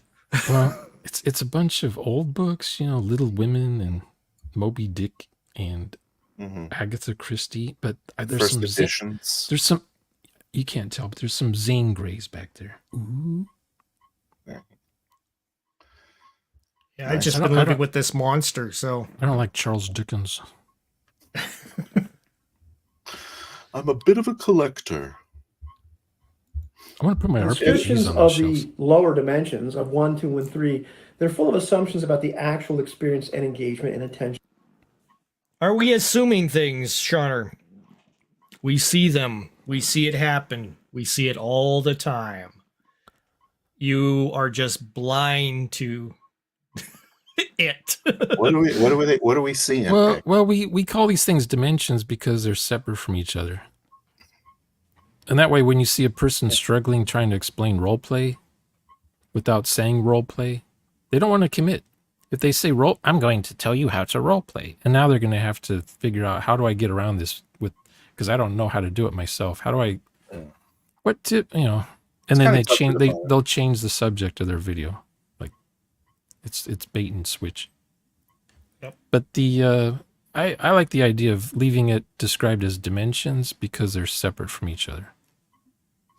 Yeah, and every new dimension adds a major component. Yeah. Like a dimension.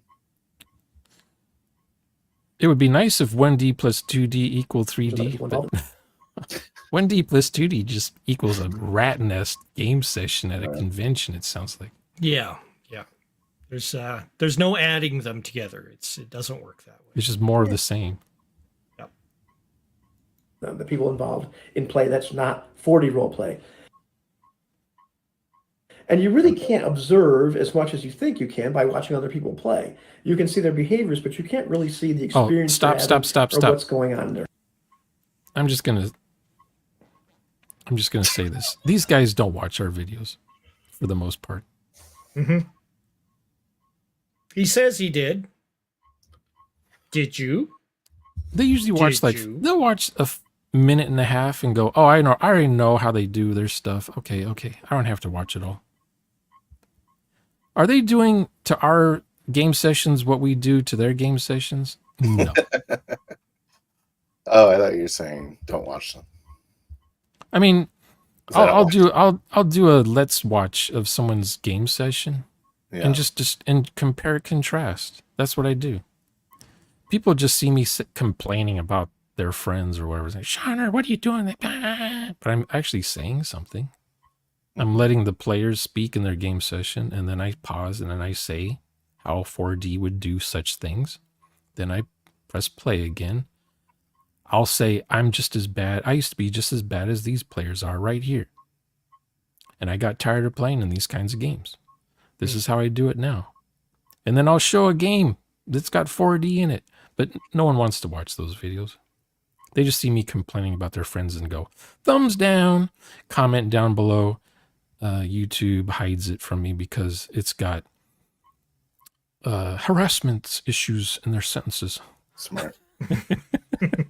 So do you get less engagement or less views on the ones that are for our games? Yeah, no one cares about our games. They come for the hate watching. If I put D&D in the video title, I get hundreds of views. If I just put RPG in the title, hardly any views. You can call our games D&D. There you go. If you need to. Oh, that would confuse so many people. They're not playing D&D. I've never seen this. You could put 4 D&D. People get mad if you're not playing D&D Yeah. and you call yourself a role player. It's a no-win situation. Yeah. Sounds like a Garrity problem. Yeah. Yeah. I'm still trying to, guys. We're almost there. I'm still trying to figure out Scott. Just because somebody doesn't describe everything that they're imagining doesn't mean they don't have a really vivid and vibrant imagination. Just because they aren't sharing it with everybody else. Stop. Likewise, it's very possible. Okay, I hear this every day. The 1D player, he's participating, he's imaginating, he's immersed. He's just not saying anything during the entire game. Right. Like what use is he at the game table then? But he's having fun. He likes being told how amazing his character is after he rolls a die. He's just sitting there. He likes to be the audience. He's just enthralled with all that's going on in the game. But he's not helping. He's dead weight. Yeah, it's an interesting standard. But no one's saying you have to describe everything that you experience. Who's ever said that? No one's ever said that. Yeah, he doesn't know. He doesn't know the language. Weird straw man. It's almost like just word salad coming out of his mouth. Yeah. Trying to make up something intelligent. Can you imagine how ridiculous this is? Like, yeah, no one's saying that. Okay. Let's try to get through this. Maybe it is a straw man.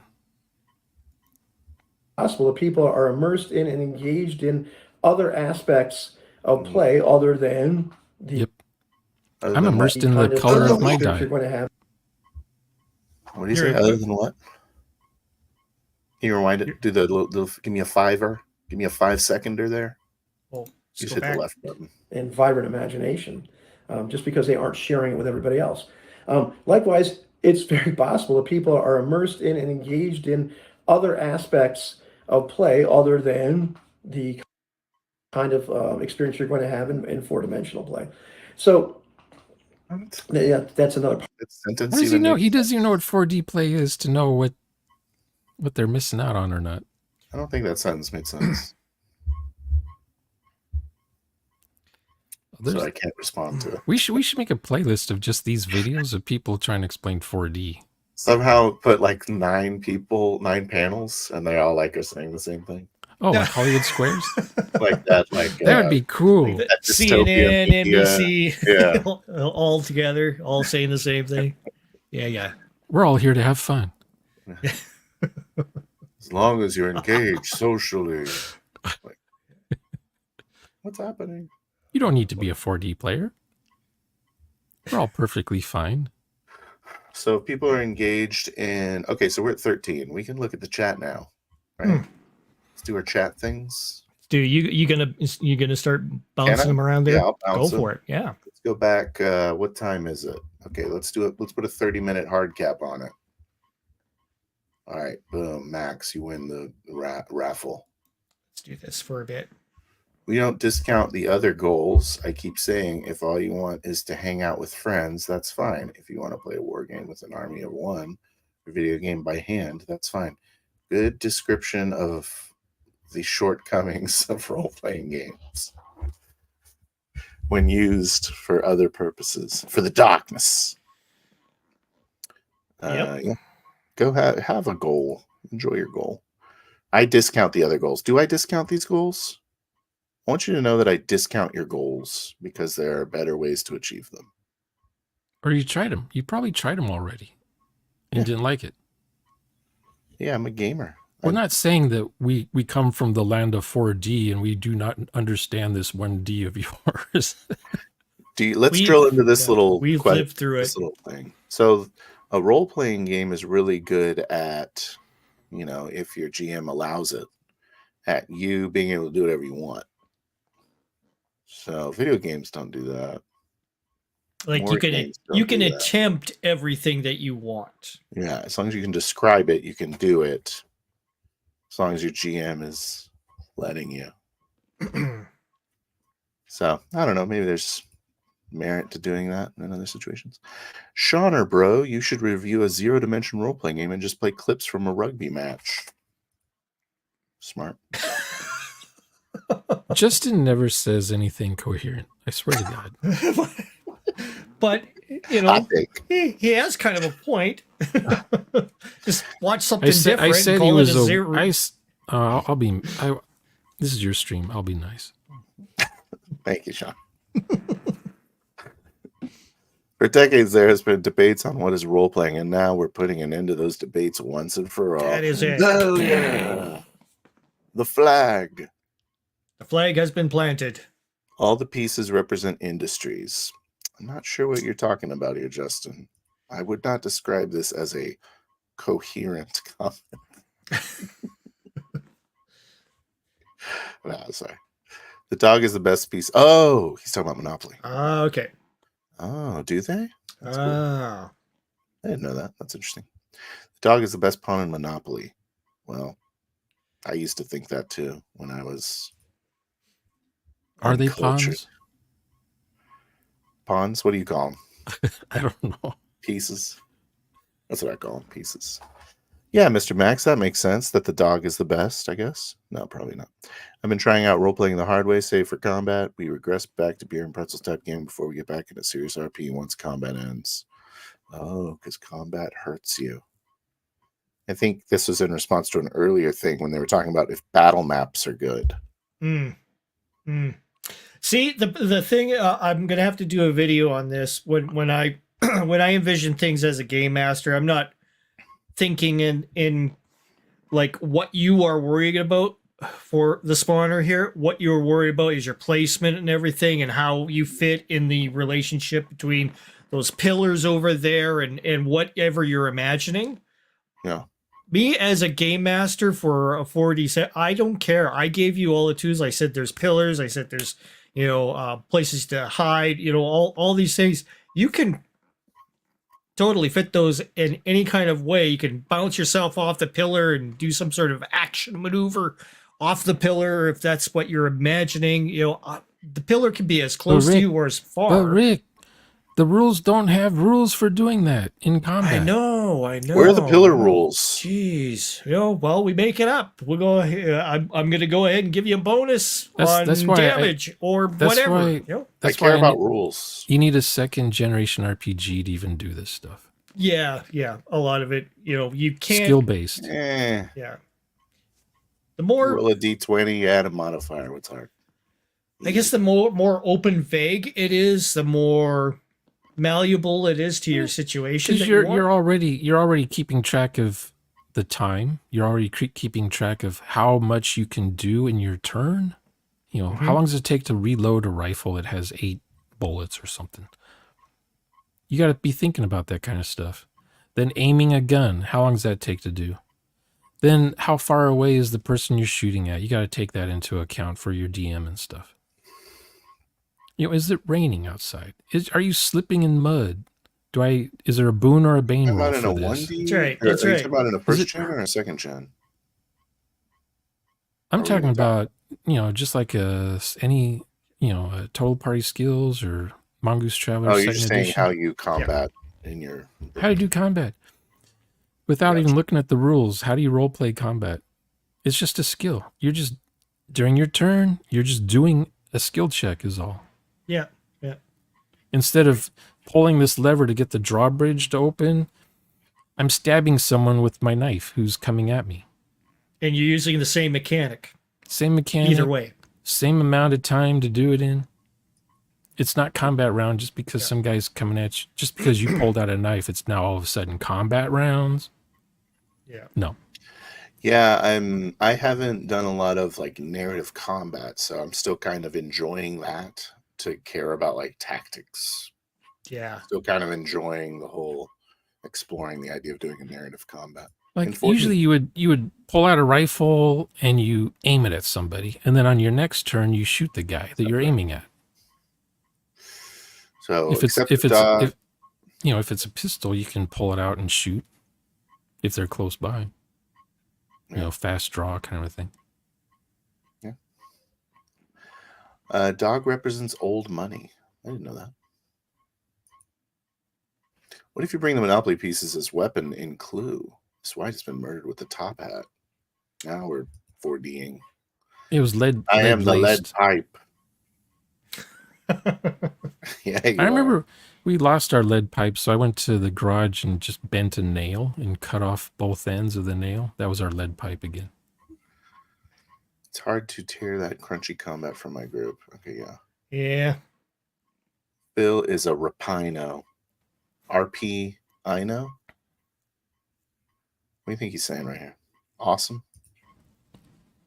Arpino? Arpino? I am. True. Get him. Oh, this is when I was saying I like archetypes, maybe. Yep. Reminds me of a nurse in Arrested Development smack coma victims that realize she's coming onto them. Slap faker. Crunchy combat can be fun, but then I can get that from a video game. Yes. True. In good roleplay, the players are aware of how much time they should take before others take a turn. Not one significant action or two minor actions. Yeah. Yeah, that's Traveler right there. Kind of moving away from systems into narrative. That's kind of what I do. Sorry. I'm the guy that they're warning you about that doesn't care about your rules. I have rules of role-playing. If one of those 10K games is a 4D, it's a threat to all the other 9,909 games. Well, like, you know, in Traveler, the players are always saying, I'm going to take my one significant action, your major action. I'm going to take my two other action. You know, just do the thing. Just say what you're doing. Yeah. Don't. Well, I have my extra action now. I'm going to use that now. Just do it. Just say it. Maybe you should take a drink every time someone says action. I guess. Whatever makes the game go quicker. You've lost your spirit, Sean. What happened? Little did Ratfield know. He's a broken man. Cheese. Oh, no. The horror. The humanity. Okay, guys, go to bed. Well, good night, Justin. More games that have a win condition based on victory points always seem a little lazily designed to me. That's pretty large swath of board games. But I agree. I hate counting victory points at the end. His issue is the implication that some style of play is better than another. Superior. His issue is the implication. Yes, I agree with that. And I also think just because it's implied doesn't mean you have to allow it, I guess. I am allowed to have an opinion. I should get a synth track. Or synth rack, excuse me. You have synth racks, right? Is that what you're saying? Isn't it a bit late? It's a bit late for grown-ass men to worry about how role players are doing their thing after 50 years, you know? No, you're just now finding out that there's role players in the hobby, and now you're like, oh. Yeah, they're looking at their life's choices. As Dice Tales says in one of his videos, it's like you have to appeal to these younger crowd because old ways of role playing are boring and lame. If these talking about the regular thing that you see out there, yeah, it is boring and lame. Yeah, if you watch a Let's Play, probably trash. Oh, most people don't watch their own Let's Plays. They'll just say in a heartbeat, I was in a game and it was 8 hours of combat and it was awesome. I highly recommend it. And then you say, you should watch it. You want to watch it with me? Because I'm going to watch it. And they're like, what do you mean you're going to watch my game? What are you going to do to it? I'm going to like it. People need to be self-aware when they say that their game was role-played when it wasn't. Yeah. It's like Beetlejuice for Sean. Makes him watch it. I can't wait to watch Jason's game. Oh. He said he role-plays in 4D in his game session. I want to see it. I already know the answer, though. Finally, another one. Someone that role-plays in 4D, but also dislikes the idea of 4D. Yeah. And the they'll player say, imaging... Go ahead. The player, I think it means imagining, but not sharing anything is like the tree falling in the forest when no one was there to hear. It's true. Exactly. Yeah. My entire family was murdered by orcs, but you never told us, so we never knew. But I knew. You guys didn't see, but I did shed a single tear. It is right. You must pretend out loud. You should have told us. I don't know how.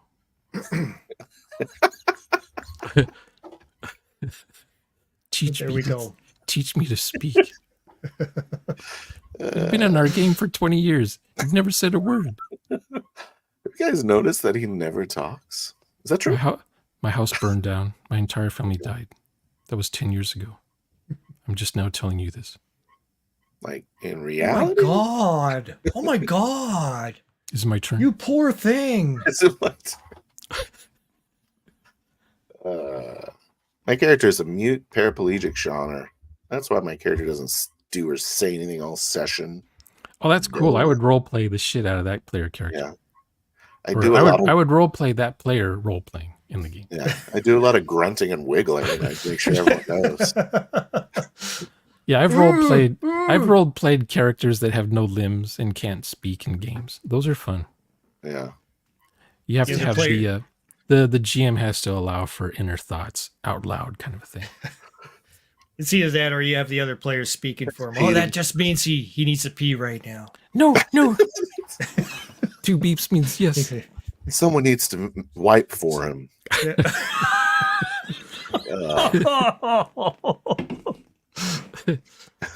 I look at the woman. All right. Anyway, what he is saying is people are engaged in the way in the play with other things than role play. Yes. I'm engaged in character generation. I'm engaged in looking at my character sheet, seeing how I can win the game. I'm engaged in looking at other people play. I have a new feat. I wonder how it works. So engagement here. Doing role playing adaptation. Okay. I don't know what that is. Oh, Arpino is role player name. Yeah. Obviously. Okay. Obviously. Yeah, throw that into the lexicon, guys. There we go. What would I call that? We had a name for that, right? In name only? No, just when someone says they're a role player and you watch their game and you don't see any role play from them. Or we would just say 1D or 2D. Yeah. Let's try to get a chunk of this in here. Okay, let's see what else we can glean from this. Part of it. The fourth thing really isn't a problem with those descriptions, but it's more like the claim of the kind of experience that 4D roleplay is going to produce. More notably, the claim that it's going to produce more in-character play. And so we'll talk about that a little bit. Pretty solid. I'm sure it gives them precisely what they want. So, I mean, once again, kudos to them for identifying this. But I don't believe it can produce... But there's always a but. Yeah, there's the but. In character as character play. And in fact, even the description they have for third-dimensional role play can provide some problems for people wanting an immersive and in-character experience. So what the heck do I mean? I do have some observations on watching their play and the kind of experience they end up creating, but first let's talk about this. So certainly, for anybody that wants a really immersive in-character experience, either in the imagined situation or in the head of their character, in character as character, they want to minimize the impact of, let's say, like mechanics. Deconstruct 4D into a better 4D? Well, I think he's talking about 3D as far as it's going to ruin people's... It sounds like he's doing that thing where he's going to make it his own or something. He says 3D messes with people's immersion or something. Well, we'll see. I'll go back a little bit and see what I'm a 3D, here. For the record, I'm just a 3D role player for the most part. Act of, let's say, like mechanics on the experience. They don't want to constantly be referring to the mechanics. And I've got a ton of videos talking about that. Don't bring the book and to going the game. Back and forth from being in character in the situation and discussing mechanics. Well, that produces a switching cost. Gives us divided attention. Oh, okay. However, stop. Yeah, 3D means in character. Mm-hmm. So you're not going to be opening books. You're not going to be talking about mechanics. Correct. You're in character. That's what 3D is. Yep. Agreed. That's only what 3D should be, in character. And pretty much. Yeah, it is in character. And 4D is just we're allowing the co-creation. So your basic of role play is 3D. not 40. It's 40 is just like an added thing that we snap onto it. Yep. It becomes kind of natural once you get past that 3D, learning to stay in character. Then you start to learn, I can subtly bring out these little nuances. A sewing machine has a pair of scissors in there. A washroom will have a roll of toilet paper in there. Even though the game master didn't say a roll of toilet paper, it just shortcuts to, instead of going, is there a roll of toilet paper in there? And then there's a debate going back and forth between your game master and player for the next 10 minutes on whether or not there's there's roll. Can I flush the toilet? You imitated me perfectly just now. For the next 10 minutes. That was a good job. There we go. So, yeah. Kick it. Anything else? Okay. No, I'm good. For some people, not talking about the rules at all and the avoidance of mentioning mechanics while using them can produce its own switching cost.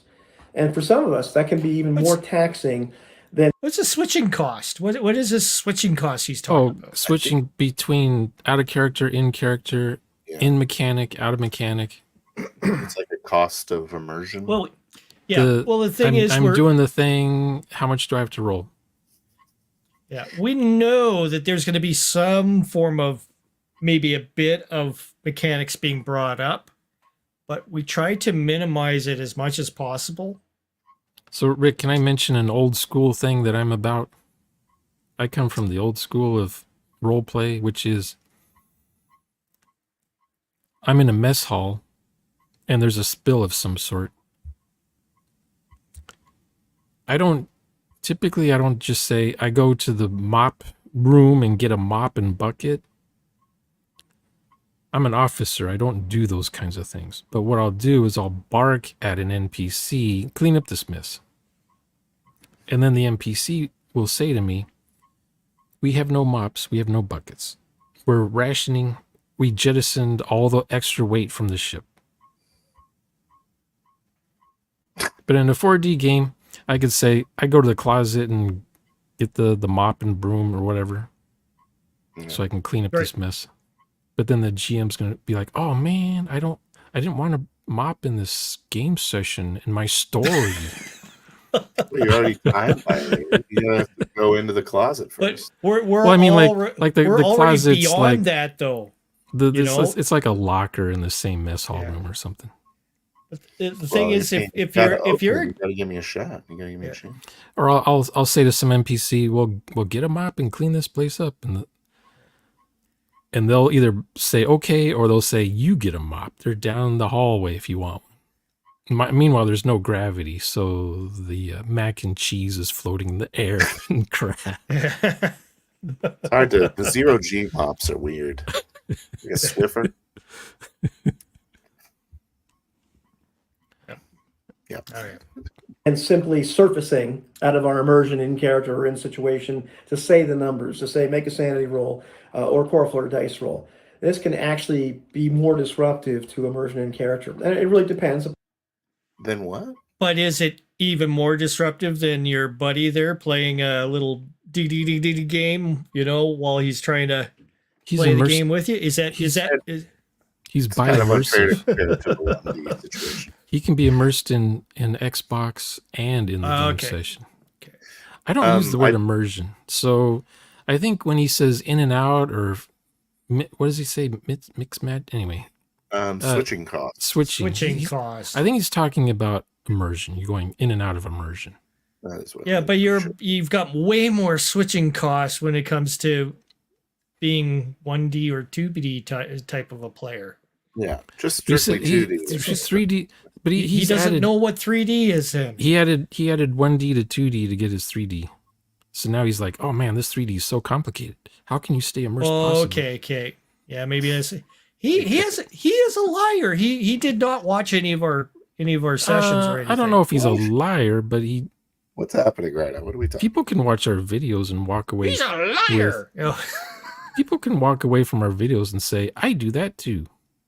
Okay. That's me. I think they're that talking it about is me. It is living more vicariously. I think it's more likely that you're going to have switching costs if you say more out of character stuff. Yeah. So I feel like the speed bump is bigger. How about this? I have an idea. How about just stay out of character and there's no switching then, right? That's true. You don't have to go in character. Yeah. Just be ask immersed out of character. Ask just immersed in your own way. Just ask as many questions as you can so that nothing actually happens in your game. That's right. You bring that 10 down to a 5. So now it's a 60, 35, 5 is what you have. This is how they'll look. This is how they'll argue it. They'll say, I'll say you guys were in a tavern for 2 hours straight in this game. And they'll say, well, actually, only 1 minute went by in our game. Yeah. See how far we can get it. Come on. Upon the person. For me, a lot of times it depends on the game, depends on the system. There are those times when I'm making too many, there's too much translation going, okay, well, what is the signal word for this? And what is the signal word for an advantage? And all these kind of things and blah, blah, blah. And there's a point where, like, let's just say what it is. It'll take less time, less mental energy, because let's be honest, our attention is always going to be. So, Rick, how are you rolling nowadays? I used to ask for roll results, critical hit, failure, average success. I used to ask that for my players. But since being in your game, I'm thinking you don't even have to say that. You just do the result instead of say what your result is. Since we're describing what we do anyway after the roll, we don't need the GM to tell us what happens if we succeed at a roll, do we? Depending on the social contract and all that kind of stuff. Yeah, it depends on how we set it up. We do have a little thing in our notes for all that for our contract. We will have it. Listen. Do we describe failures? Do we describe successes? All that kind of stuff. So we'll have an outline, whatever it is that we feel. I think I saw Mr. Max say that he likes the idea of the player describing everything after the die roll. Not just failures or success, but all of it. Yeah, that can work in a sense that if I can go ahead and broadcast whether or not that was like a death blow or something like that, then he knows the end result of what he just did. Then it would be something that he could utilize that way. So I guess it depends on the mechanic. So on the in Crispy's game, we're going to be describing our successes and failures. So, and then he's going to describe his NPC's successes and failures. Because in the old days, the GM would describe everything, right? So on the social contracts I used a long time ago, like, more than 10 years ago, we thought, well, we should be able to describe half of that, either the good stuff or the bad stuff. Just so the players get some say in things. But you're taking 4D to a new level. Yeah. What he's saying here is a lot of, it's very subjective because he's still thinking in the 1D game master mindset. And when you go into 3D, you are a totally different game master. You have to get rid of a lot of baggage in order to get to the 3D. 4D is like even more of a stretch for you to pull off that. Do I care whether or not everything I describe is infinite? Do I do the so much detail? You don't worry about that anymore. You're not even concerned about it. If you're not saying you anymore, you don't even have to say anything about that. You just describe the area. You give them the points that they could work with. Just say just say the wind blows at you. Don't say you feel this wind blowing on you. You feel the wind in your hair. No, just say, the hair blows your wig off. The shotgun blows off your kneecap. Something like that. You just say what happens to the player character. You can get players for that too. It's like every layer of GM needs the same level of player. Yeah. That's right. Yeah. It's like if I say the cold wind blows and the player's like, I'm walking to the store. Like, but did you hear about the cold wind? Did you want to grab your jacket or something? The players should at least say burr. Remember when I said that thing about the wind? Anyways. I have my Bermuda shorts on, bare chested. Yeah. I tear off my wife beater. I'm just running through the chats here. Roll D20 opens up. If mechanics are involved in the game, we're going to be paying some attention to that, whether we're speaking numbers or using signal words or whatever. Part of our mental bandwidth is going there. Right. And depending on the person, it might be more taxing to avoid it. And we don't do that. And go around it. We want to do that, but we don't do that. We don't use we don't use code words to signify anything really. I mean, the more not a bunch. The more we play with each other, the more we can read off of each other too. We discovered that's been a little bit more easier every time we play with each other. So, but we're not opposed to saying difficulty 8. Yeah, it's real like quick and okay, and away you go. Yeah. Can't be. It's hard to get 100% role playing. Now I'll say, you know, for this neck of the woods, any rolls you do are going to be Bane rolls. That's what I want to do. Sure, yeah. But even that's out of character, right? Yeah, but you're out of character for what? 5 seconds. Yeah, that's my point. Trying to get at least 80% role play. I'm just pointing out he's making another straw man of something that we don't actually do. I bet they're all stage and actors. More direct and less taxing. Oh, this came up. Can you explain more on social? Can you explain more on social contract? Tells the players whether they can describe successes, failures, whatever in between. It goes game to game. You know, it depends. Yeah, you just go ahead and make one. There's you have to have a social contract before you even start a game. Otherwise, your game will be unmemorable. 4D has an implied contract in it. So there's a bunch of rules, but Crispy went ahead and wrote it all out in his social contract for the game we're going to run. Oh, that's cool. But in basically, it's just a little page of stuff that is expected of the players. You're fusing the role play with your game mechanic you're using. Mm-hmm. At least that's what you try to do. So the social contract will say players will describe their failures and successes. That's how it works. Do you want me to bring up a social contract or no? Bother? No. No. You'll lose all your views right now. That's this one. Yes, I say if you have an idea for result description, just go for it. If you draw a blank, as a GM, I'll step in. But I like when players do most of it. Yeah. Only tried to RP the successes so far. Yeah, it's when you let the players role play their failures, they sure do put themselves into some hell. You need players you can trust. Heroes require adversity. Yeah. All right, I'll stop. Yeah, and there is a thing of trust between you and your players, you know, and it's the thing you got to build. It helps if you make videos on your YouTube channel, so people can see who you are, where you stand, what you're either for us or against us. All right. To kind of just break immersion in a different way, to just talk about the numbers.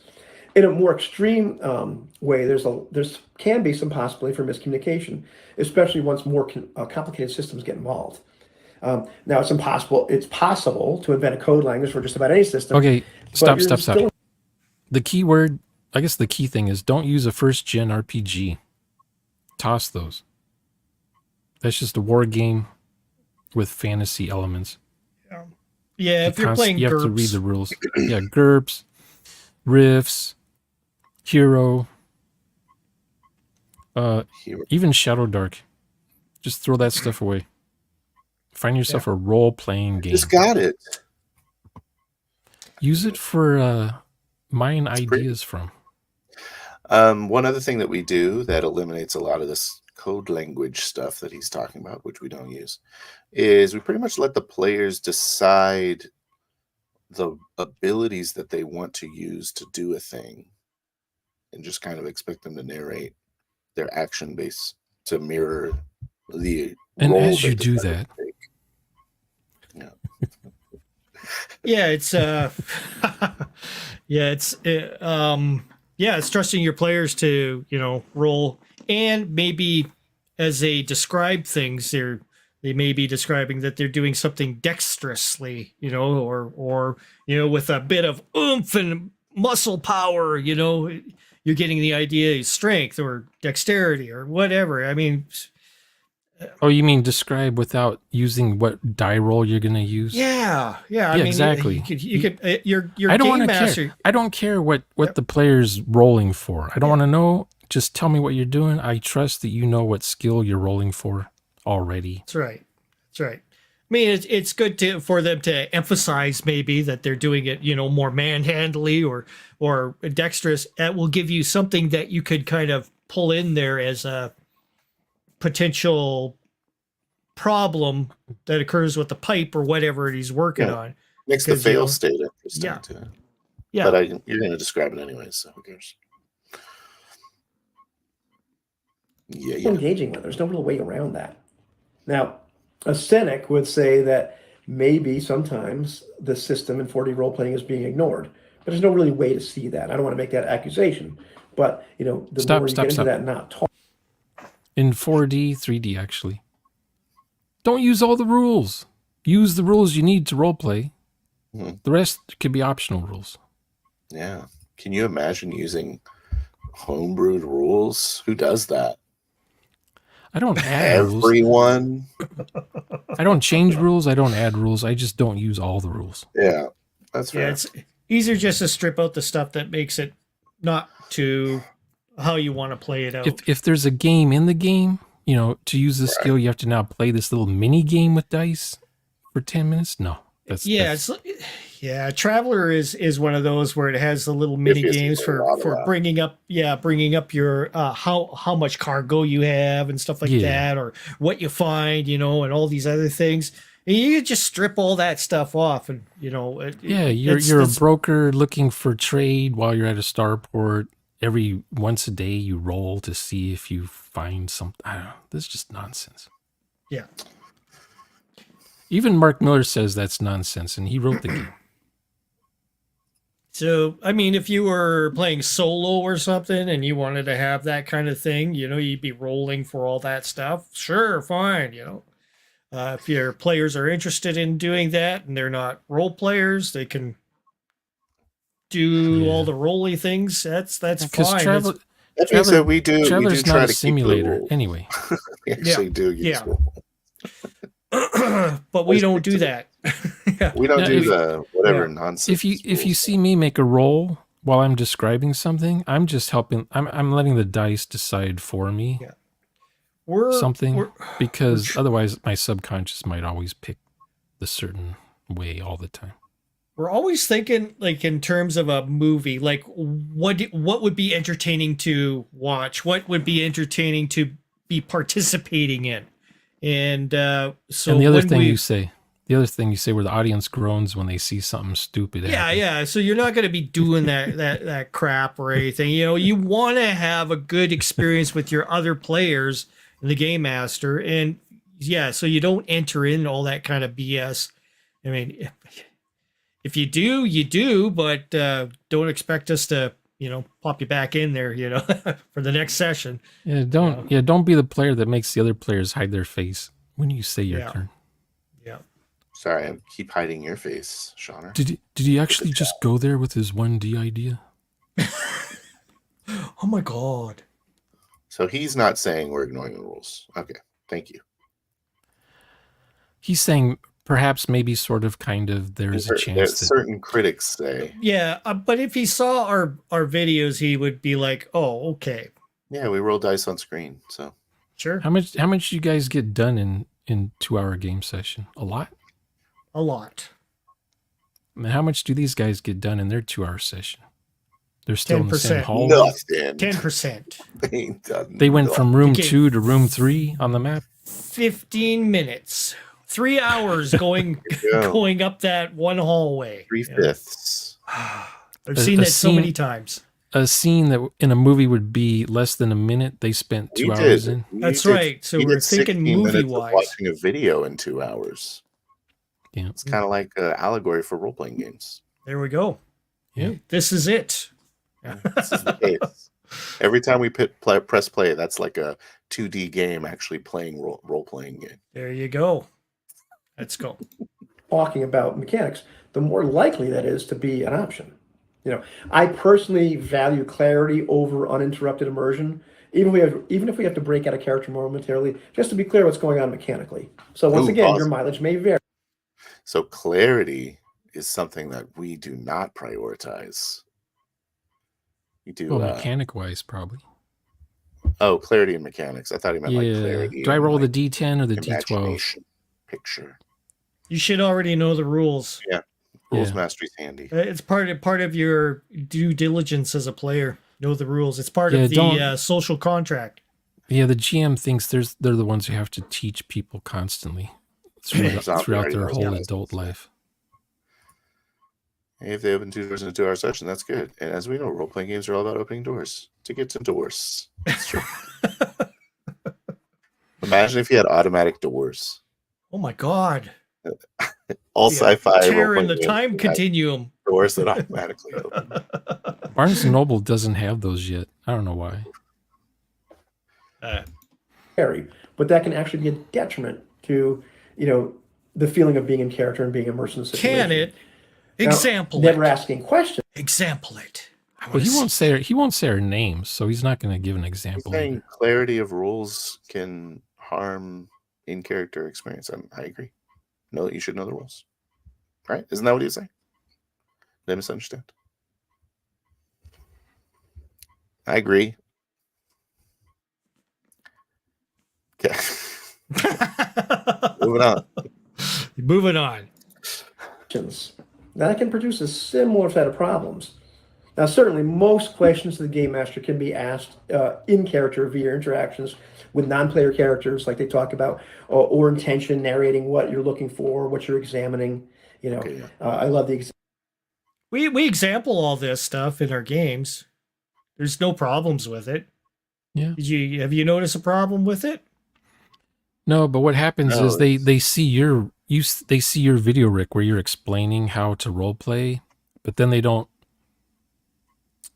They say, he's making that up. That's impossible. There's no way he could be doing what he says he's doing because they don't bother to watch the actual plays. I don't think he's criticizing it, guys. At this point, he's about to. He's about to throw the butt. He's about to. Yep. He's going to have a butt. Put the butt on. Example my friend Anthony gives about, like, I run to the garage, and instead of asking, well, is there a crowbar in the trunk? You say, well, I'm looking around for a crowbar or anything else I can use as a weapon because I know this guy's behind me and I'm pretty sure he's after me and I'm going to want to whack him with it if he gets violent.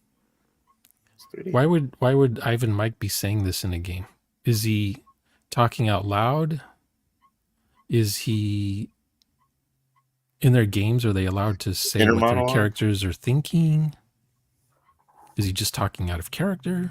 I mean, he could have stopped at his first sentence. He could have stopped at his first sentence. Was he doing dialogue with the ex-wife who is still hauling off the kids and he hasn't seen them in years, but he's come back for the car for some reason? It's a weird internal dialogue to say, because I know this guy's behind me. Have you ever thought that in your life? Metagaming his inner dialogue. Yeah, his first part was okay. Let's do that here. And instead of asking, well, is there a crowbar in the trunk? You say, well, I'm looking around for a crowbar or anything else I can use as a weapon because I know this guy's behind me. So he's planning his future move. Yeah. Instead of saying what he's doing in the present, he's saying what he's going to do in the future. Yeah. For the next 3 turns, I'll be watching the hallway with my crowbar in case someone comes at me. That's fine. So, I don't know. We try not to talk as much as that. When we do our descriptive. Don't do metagaming. Don't do metagaming talk in character. Yeah, I agree. Me, and I'm pretty sure he's after me, and I'm going to want to whack him with it if he gets violent. See, so he's talking about the future, and I never. Yeah, Future is I want to do the first action or do a second action, which would involve a third action, and then I can continue on with my. Just worry about the first action. That's all you. I want to swing the pipe at the nearest thing that comes with me while all this is going on. First thing he would be doing is looking for that crowbar. So he's looking for a crowbar. Next person. Yeah, that's it. It's you don't go on and on and on. Yeah, exactly. In a zombie movie, the camera shows the girl reloading, and she's reloading her rifle or shotgun. The other guy, he's going through toolboxes in the shed looking for axe or knife or whatever, drills, a valve for a bike tube or something. It does. I'm getting held by a zombie, and I'm thinking they're about to bite me, and I really want to get away from them right now. Yeah. Yep. That was my turn. So I would word it. I'd be peeing in a corner in the fetal position somewhere. No.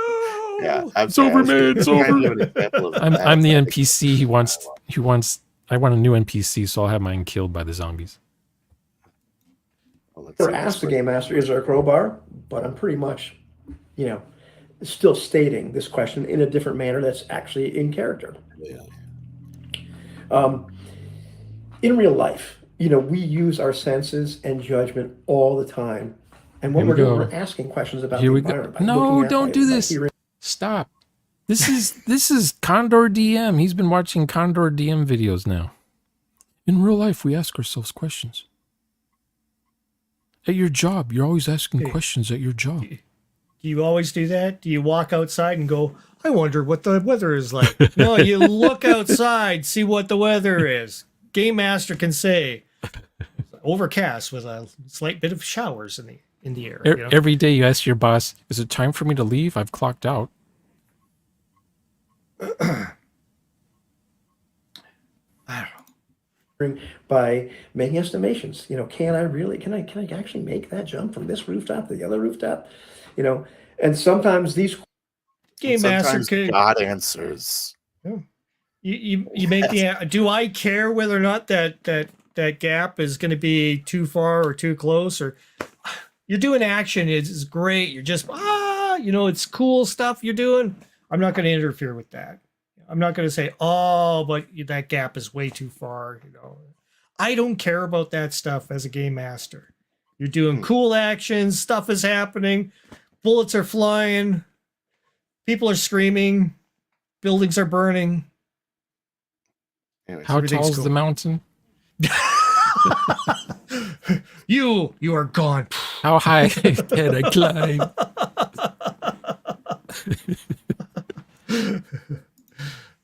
Questions that we're asking in real life are, how big is that door? Do I think I can make this jump? Does knowing the size of that door really affect are we going to stop every 3 words? What are we doing? Does it look plausible? Now, in cases like that, players like me find that they're unable to make informed decisions if they can't get some more reliable information, about their senses and about their own sense of judgment. And for a lot of us, that immediately. So the game master's supposed to fill in all that, of course, telling them how they feel, you used to do that. I used to do that. I know. The door. It seems like an archway in front of you. It appears to be a door opening. Yeah. Get the door seems ajar. Yep. Don't remind me, Shire. It's bringing back bad memories, please. Well, I still remember my GURPS games. Yeah. I mean, we've all done it. Yeah. Immersion in character because we don't have reliable information about the environment. So sometimes we need to ask some questions, or this ushers in the other issue. The rule is you never ask the GM questions. That's the rule. That's the rule in 3D. You never ask the GM questions. That's right. Welcome to Roleplay now. Reality. And this is the hallmark of 4-dimensional role-playing, which I contend makes it harder and harder to have an in-character as character experience. Roleplay the hard For way. people like myself. He doesn't. Why did you pause Yeah, it? he doesn't know what roleplay is. Did you watch Dell's video in his car? He just does gibberish talk the whole time for 30 minutes, trying to sound intelligent. Oh, really? I haven't watched Jason's video yet, but I think he says that he plays minimally, like the lowest common denominator. So he fits in with everybody who's not role playing. And he's having fun. Curious to see if this guy prefer to says have that experience. What's that? I'm curious to see how this guy says that co-creation is less character. I guess because you're creating something that's not. You what have a to be out of could character when you do. create stuff. I guess. I guess what is in character? It's in the game, out of the game. I guess you'd have to be describing the world. When I describe my turn, I'm. It's kind of like saying the GM is always out of character. Is the GM always out of character? I lean on my elbows over the banister and I look downstairs to see if someone's in the grand room, in the grand hall. Now there's a banister upstairs. There wasn't one before. Yeah. You just filled in more details, something I could use as a game master, or anybody else can. You're just filling in details. Or it's covered in bees. Do I really care if there's a banister? In the earthquake, you're watching the chandelier swing back and forth. Now there's a chandelier in the room. So that's the thing, is to these guys, this is important. This is important. It's the story. He wrote a story. He prepped. He's going to tell his story. To me, it's not important. That's not what you do in my story. When players co-create, they're adding to the narrative. They're adding things that even I can use later on. Yeah. And it's just building. It's just building on, and you just go with it. Yeah. Good call, Flame Zombie. You're so smart. There you go. So you can certainly co-create in character. That's a perfect example. You're describing your action. Kick it. When you're responsible for creating game world reality outside the character, it can be immediately disruptive to the in-character as character state and get you completely out of character. Can it? So this isn't due to being unable to make things up, or not practicing making things up, or being scared to make things up or hesitant. It's about that actual process being disruptive to the in-character as character experience. And to a large, I call that the Wizard of Oz, what he just said. Pay no attention to the man behind that curtain. I don't know that he explained it very well or at all. Okay. He's just trying to say that I'm the real deal. Don't listen to these three guys over here on the left. We're the man behind the curtain, basically. He's saying what I say is good.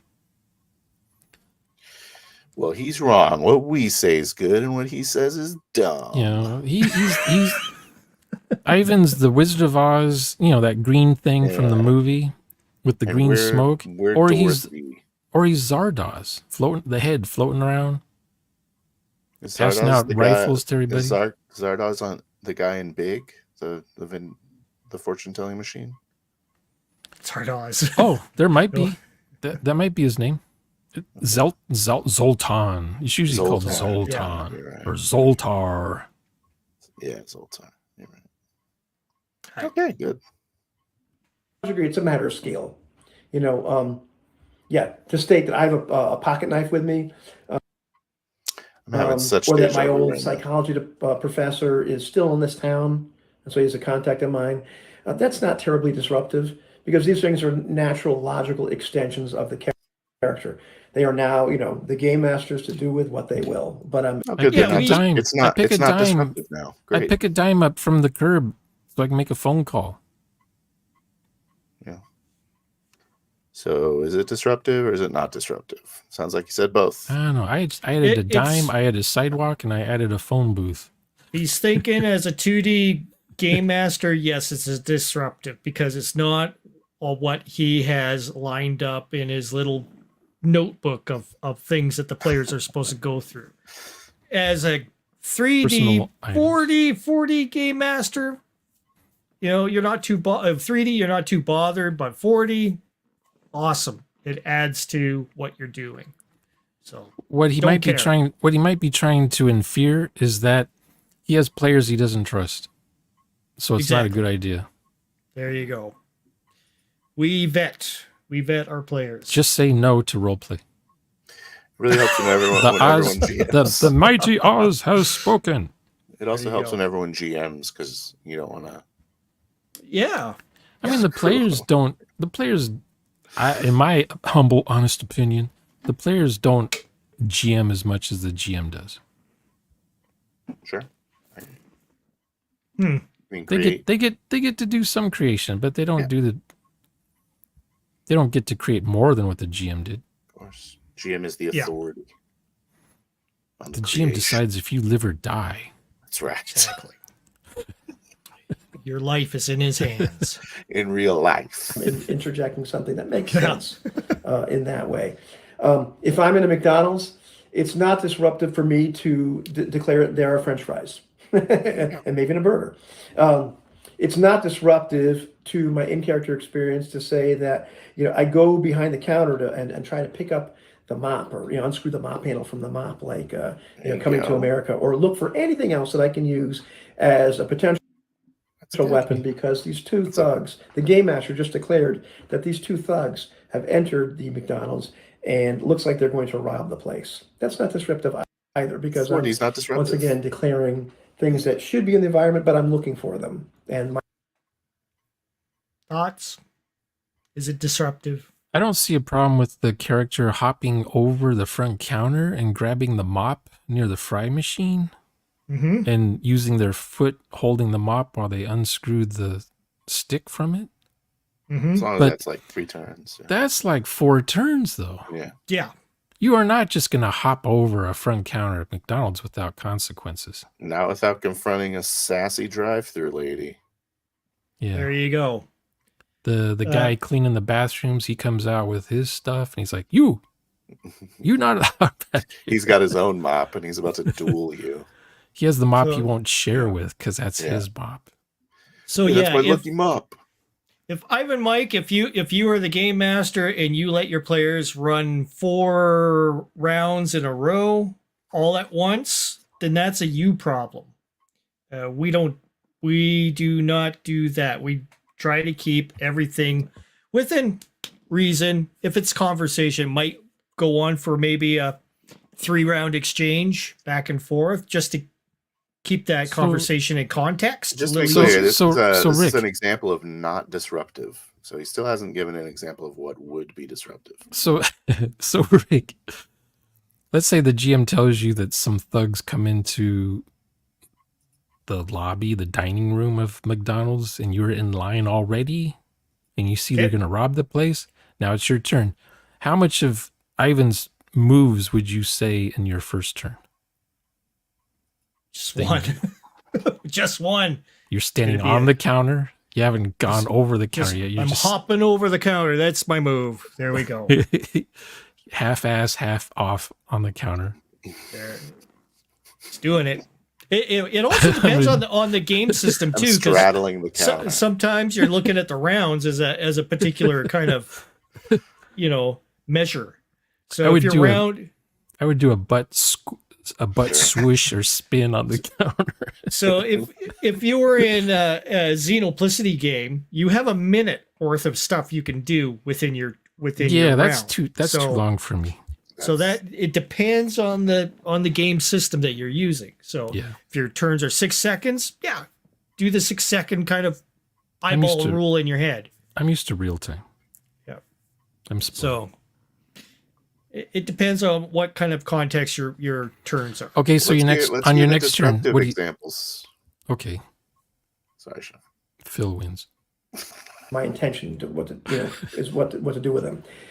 However, it starts to become disruptive to my in-character experience if I'm creating the businesses that are next door to that McDonald's, or there's a black car that just pulled up, or the black car where those thugs just pulled up and they walked in.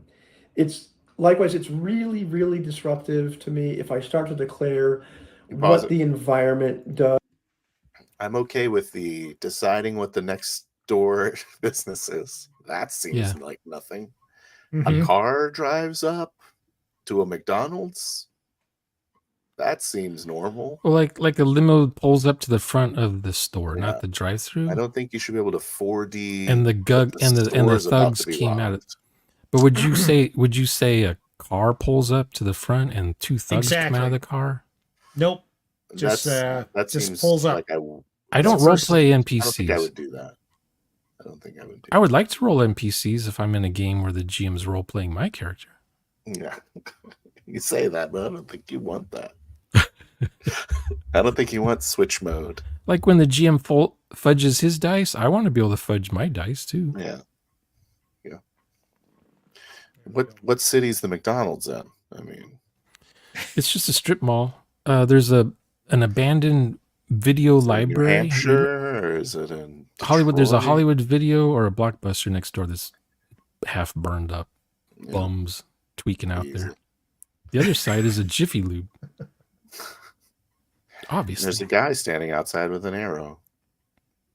It's just that you probably want to say those things soon because the other players are filling in what's around the McDonald's as well. That's right. And if you say later on, oh, the Jiffy Lube next door, and the player's like, oh, I was thinking there's a C's Candy there.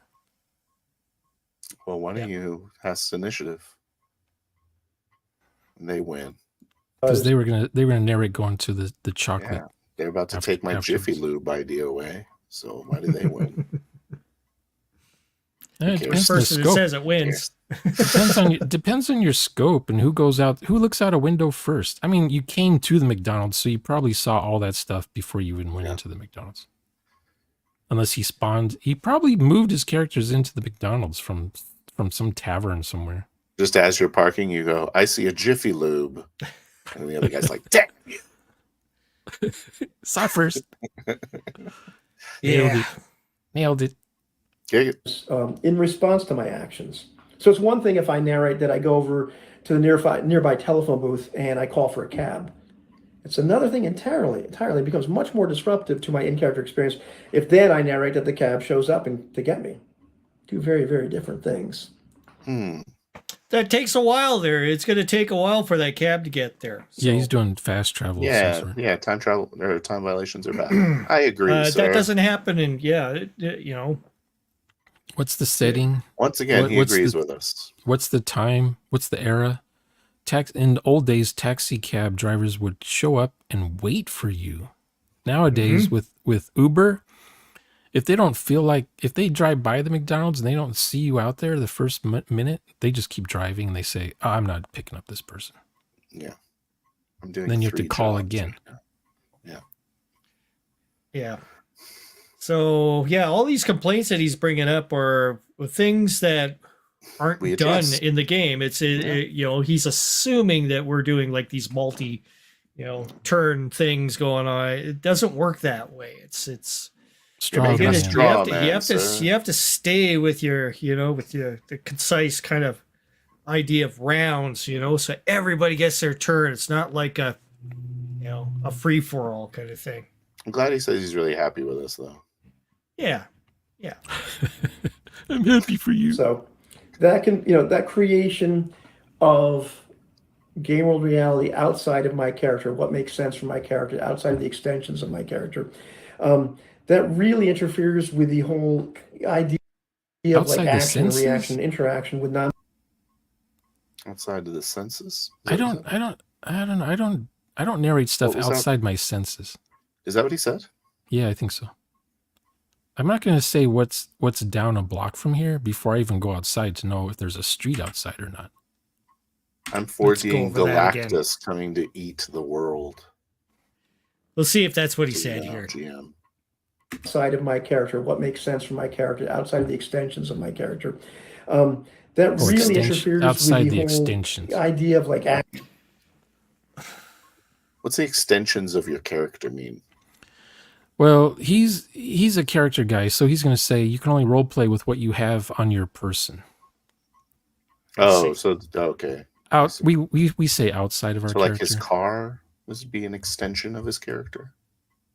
Outside the extension would be things that don't belong to you. You shouldn't be narrating about. Oh, okay. You didn't spawn with that, so you don't get to talk about it ever. Unless you're holding it in your hand, I guess it's yours. Okay. Interaction with non-player What was that? Carry on. characters and with the rest of the environment, because after a while, it's not really what you're doing anymore. You're not just interacting with the environment, you're creating the environment. In fact, part of the 4D model talks about the players interacting with the environment. And it's very telling they say it that way, and not the characters interacting with the environment. And probably wasn't their intention to say it that way, but it is in a very real sense. Once you start doing that, it's the players interacting with the environment. So all that makes having an in-character. He said that. I guess he didn't say, but he won't say our names. We meant characters. If he says Shauner on his video, he's going to get so many thumbs downs, and he'll get canceled. Players interacting with their environment. Yeah, that doesn't sound right. What's that noise? Is that a dog? Probably my dog. Yeah, my dog's dreaming. You have a dog? It's dreaming like 3 feet away from me. Does your dog dream on their side with their feet running, like they're going somewhere? No, they just kind of bark. Oh, okay.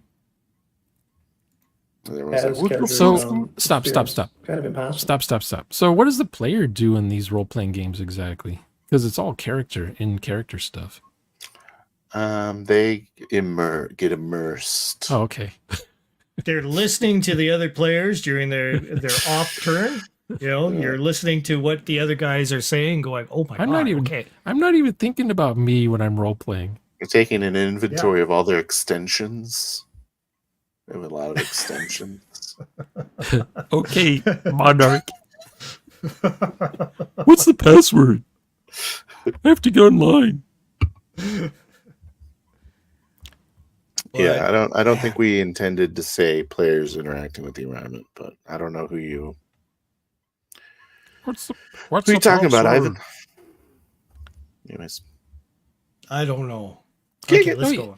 No, he talks about mechanics. Likewise. He talks about the player in the game. He never talks about character. Yeah. So it's the opposite of what we talk about. Oh, okay. We talk about in character all the time. We talk about roleplay. Has he said roleplay yet in this video? There was a big section where he said it a lot. Oh, okay. And I almost died while the drinking. Piece of me died inside. Okay. Continue here. Killing me softly. With the intention of them being dramatic or exciting or entertaining immediately drives me right out of the in-character experience. At least, being in character as character. And once again, I'm not making decisions from the perspective of Terrence McSweeney. In character as player. Making decisions as. I'm in character as my player. I'm in character as a player. Okay. I don't know what he's talking about. Of course you're in character as a character. I think he's trying to split it up into something or somehow, or he's hitting the invisible walls like I used to hit in Fallout New Vegas, running around. Okay.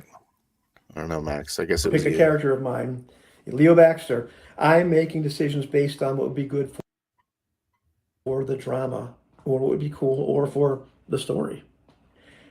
So what kind of experience does 4D role-playing produce, and what is... He's going to explain what it produces. I stay in character-driven. That makes interesting stuff enough to happen. That's right. What story am I doing again? There's none.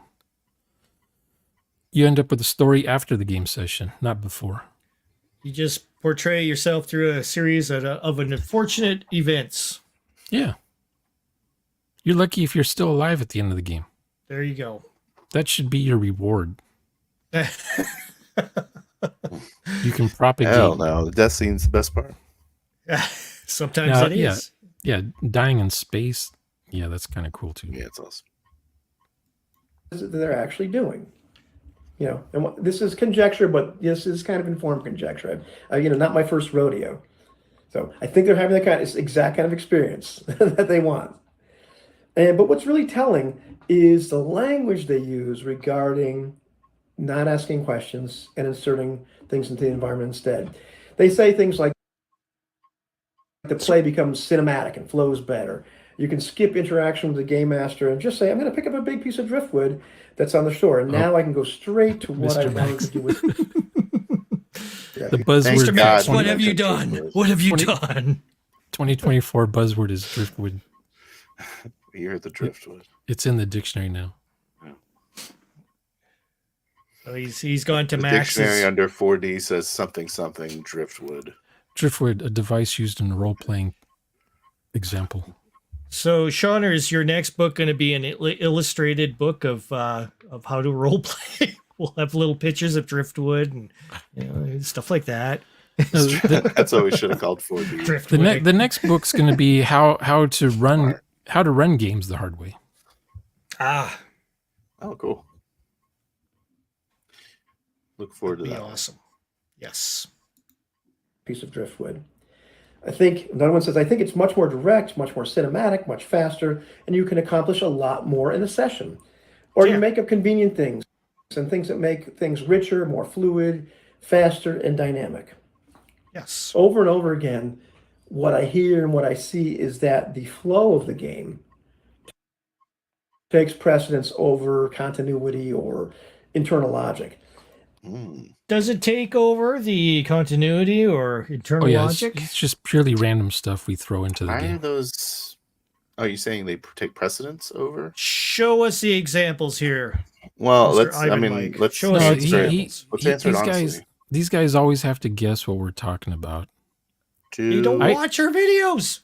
I say vet your players. Then you don't have problems of stuff showing up in a game that doesn't make sense to be in the game. Does the story flow take precedence over continuity in our games? Probably. Your games are totally continuous. Is that a word? Continuous? You have a setting, and you guys are like I'm saying, what do I prioritize? You don't just pull out a submarine sandwich in the middle of Glamis somewhere. We're there. We're in the dust storm. The dust is crashing into our face, and you're playing Burning Man in your game. You're not going to have jet skis. Oh, he said logic also. I think that logic makes sense. Is pretty important. I say makes sense. I don't use logic. It just has to be common sense. I think that both of those matter. They're kind of intertwined. You have to have a logical game going if it's going to flow well. I mean, if you describe the setting and the players are adding to the setting, how can you then mess up the setting on your next turn and screw up everyone's verisimilitude or whatever? I mean, we've definitely done it. I'm not going to say we've never done that. No, really? That's what I was describing. That's your turn. When I made it nighttime. There's been a couple of times. Again, but that's just it's nighttime, Crispy.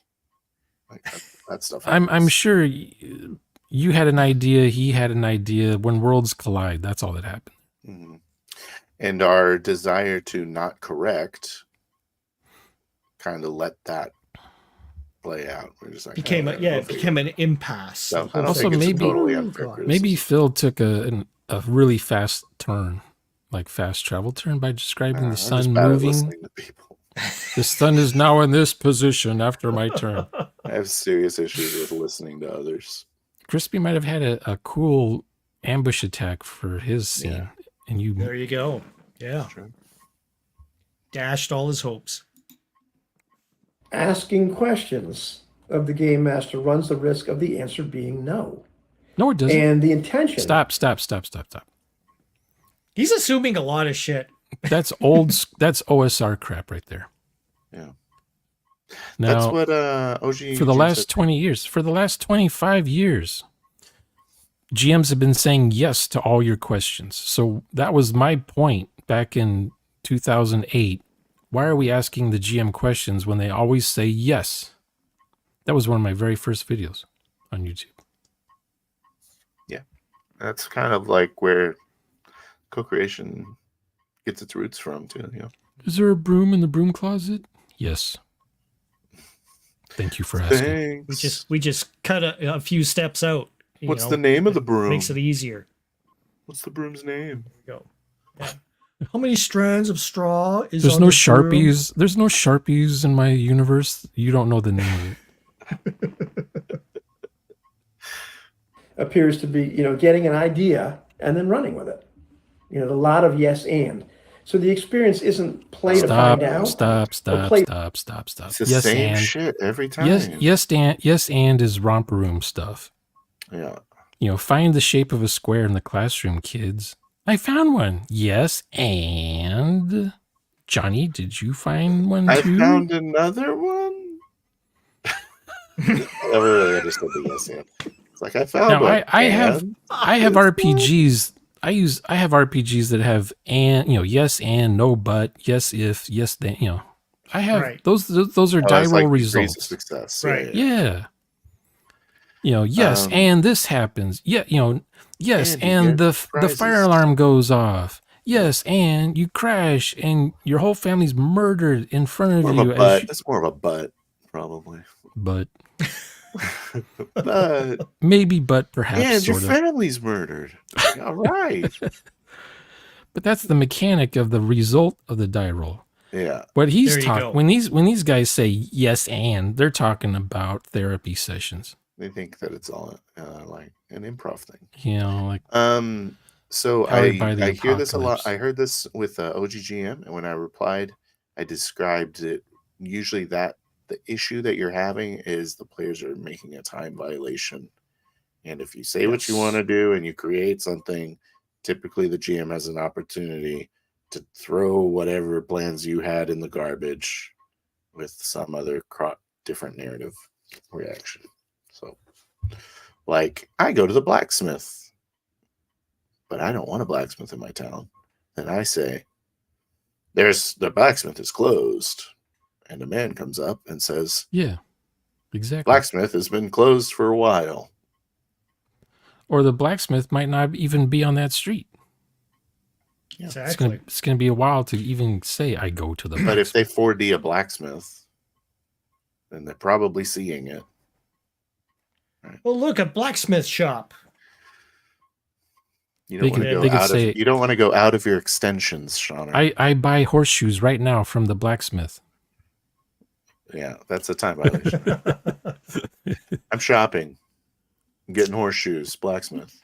I'm standing in the intersection near the gate entrance to the town. Yeah. I asked the barmaid how much is mead. I buy some. She yells out from the bar, "What? Come to the bar!" It's all happening so fast. Yeah. All right. Anyways, it's play to create.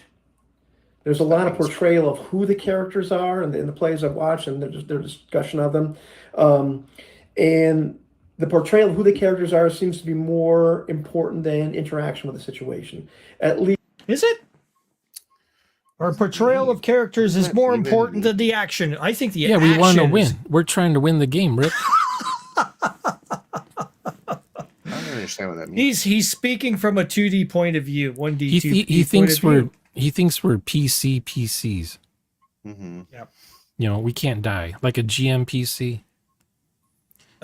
He uses a GM PC, so he thinks we're PCs, and the GM's trying to kill us, but we're invulnerable. Because we're role playing. Well, I've seen him in game. I know how he plays. So, an arrow is shot at your face. I duck again because I am perfect. I role play. I'll explain it to you, questing GM. Time violation means that on your turn you only get 30 seconds, right, Sean? Yeah, 30 seconds. And 30 seconds on your turn is the new hot tip. If you can't do what you described in 30 seconds, then guess what? You got to wait your next turn to do the rest of your turn. So that's in-game time. So if you were to see a blacksmith, in 30 seconds, you might walk up to the blacksmith shop and try the handle. Yeah, you don't get to do a whole lot of turns all at once. You just you say, I walk into the blacksmith, I'm going to look around, see if there's any swords, and I talk to the blacksmith and say, hey, where's your swords? But at the start of your turn, you were at the entrance to town. Yeah, you You're spent a told few there minutes. appears to be an entrance to this village. Oh, I walk in and go to the blacksmith and ask him, Yeah. how much is all this gold here? I'll take the gold. Is it free today? And he says yes. And then the GM starts talking to me. Oh, the blacksmith says, we're closed. That's not gold. That's fool's gold. And then you just continue on with that nonsense. Then all the other players that's my think, fool's gold pile. the fool's gold, that's 10 cents. Yeah. I can make some jewelry out of this Mostly stuff. for kids. There you go. Piece, the interaction with the situation is kind of in the background, and it's more important than interacting with the situation, at least not without creating the situation or the situation at the same time, or facets of the situation. And the other thing is it's highly performative.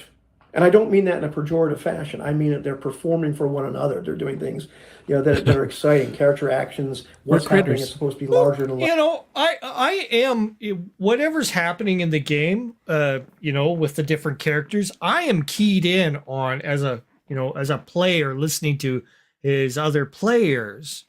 And I'm listening to the narrative that's being, tossed around at each turn. And I'll add to it if I feel like I want to add to it. I don't have to. I don't have to add more stuff. It's entirely up to me if I wanted to do that. But it does help the game master a whole lot if you are interacting that way, contrary to what you think.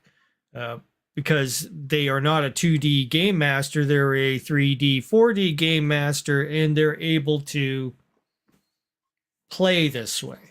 So, I do consider role playing to be potentially, and maybe not the highest form, but a type of art form that you can master. So that's what the whole point of the 4D thing is attempt to mastery of role playing. So in that way, I would describe it as performative, but I am not doing this for the other players. I'm performing because I am trying to be the character, trying to put my head in it and take a vacation in this dude's brain and walk around in a fantasy land. That's right. So I'm trying to do exactly what he's doing. I'm just trying to stay in character and interact with other characters. In character. You don't even start to think about it after a while. You just do it. Yeah, it just happens. It's and it's awesome. Not like at first you may have to try to concentrate on it a bit when you're learning, but once you've got it down, it's you'd be able to play. When I was in Same Old G's games, his Traveler games like 12 years ago, it would take me about 3 or 4 minutes before I get immersed. Mm-hmm. But now I get immersed instantly, like 3 seconds now. You know what I use for those 3 or 4 minutes? An archetype. My attributes are 13, 12, 4, and 7. Yeah. My name is Player 1. My name is Bodyguard. Archetype Bodyguard. I have 3 hit points. Mm-hmm. 1 for good measure. 2. Kick it, Rick. Right? And descriptive and over the top, and descriptions should be vivid and to fill the imagination of the other players, all the other people at the table, and all the decisions are made for these different dramatic reasons. So it's very performative. It's very drama driven, and exciting, and things happen, and I get ideas, and so I do the thing. I say character driven. Your character has goals, motives, and they will conflict with other characters who don't have those same goals and motives. We've had many a time with that, with Phil the Vil. I don't call it drama. It's just the way it is. That's right. The goal isn't the story. The story's the byproduct, right? Yeah. Yes. It's awesome. But if you have interesting characters, then your story's interesting. Yeah. If your characters are all named Plank 1, Plank 2, Plank 3, and they sit in a tavern and be told a cool story about some mysterious stranger sitting in the corner for 2 hours, Yeah. I guess that's a good, interesting story. That seems more dramatic than else. The in the last game, for what I meant to say is, do you think game masters have a responsibility to make a dramatic story, or do you think it's just the referee? They're just playing referee all the time. I mean, as a game master, you could your premise could have, like, you know, far-reaching implications on the situation that you have at hand. Mm-hmm. You know, it's you know, do you have the asteroid crashing onto the planet? Do you have the, you know, well, in our case, it was, you know, the sands are encroaching on our lands. We must, you know, stop this thing. You know, that was the thing. You know, we had to stop it. This is the goal of our whole journey. You know, when I didn't have role players, I had to think up stuff for Rule of Cool. Like, oh, I'm thinking to myself, oh, it'd be cool if an asteroid thing just totally devastated half their ship. I'll make it so. And then I say, and as you guys are doing that, an asteroid crashes through and all the air is being sucked out and you guys don't have your suits on. What do you do? I think you just killed us, Sean. And then they don't say anything. And I say, you're being sucked out. You're all dying in space. What do you do? You know, and then the Rule of Cool would be, oh, you're getting tractor beamed into something. The meteor wasn't a meteor. It was a real alien ship, and you're being hauled on board their ship. Now you're inside the alien ship, and they take you to the queen, whatever, hive lady, and she speaks to you in some weird language. What do you guys want to do? That's how I used to run games 20 years ago. Just 20 years ago. It seems like a long time, though. It is a long time. Thankfully, I didn't run games like that my entire life. That would be trauma, not drama. You hit evolution, traumatic. Did you? Yeah. Well, I just stopped playing it until I saw Mongoose Traveler First Edition at a Barnes & Noble 3 years after I stopped playing that way. And I'm like, what is this? I like to think that when that happened, you pushed someone out of the way. There was probably some fat goth chick looking at the Star Wars role-playing game. Excuse me. That sounds like fat goth chicks. And I get you get an idea and you do the thing. And we create the world around us, and we create the thing that's happening. We create something interesting and cool and dramatic.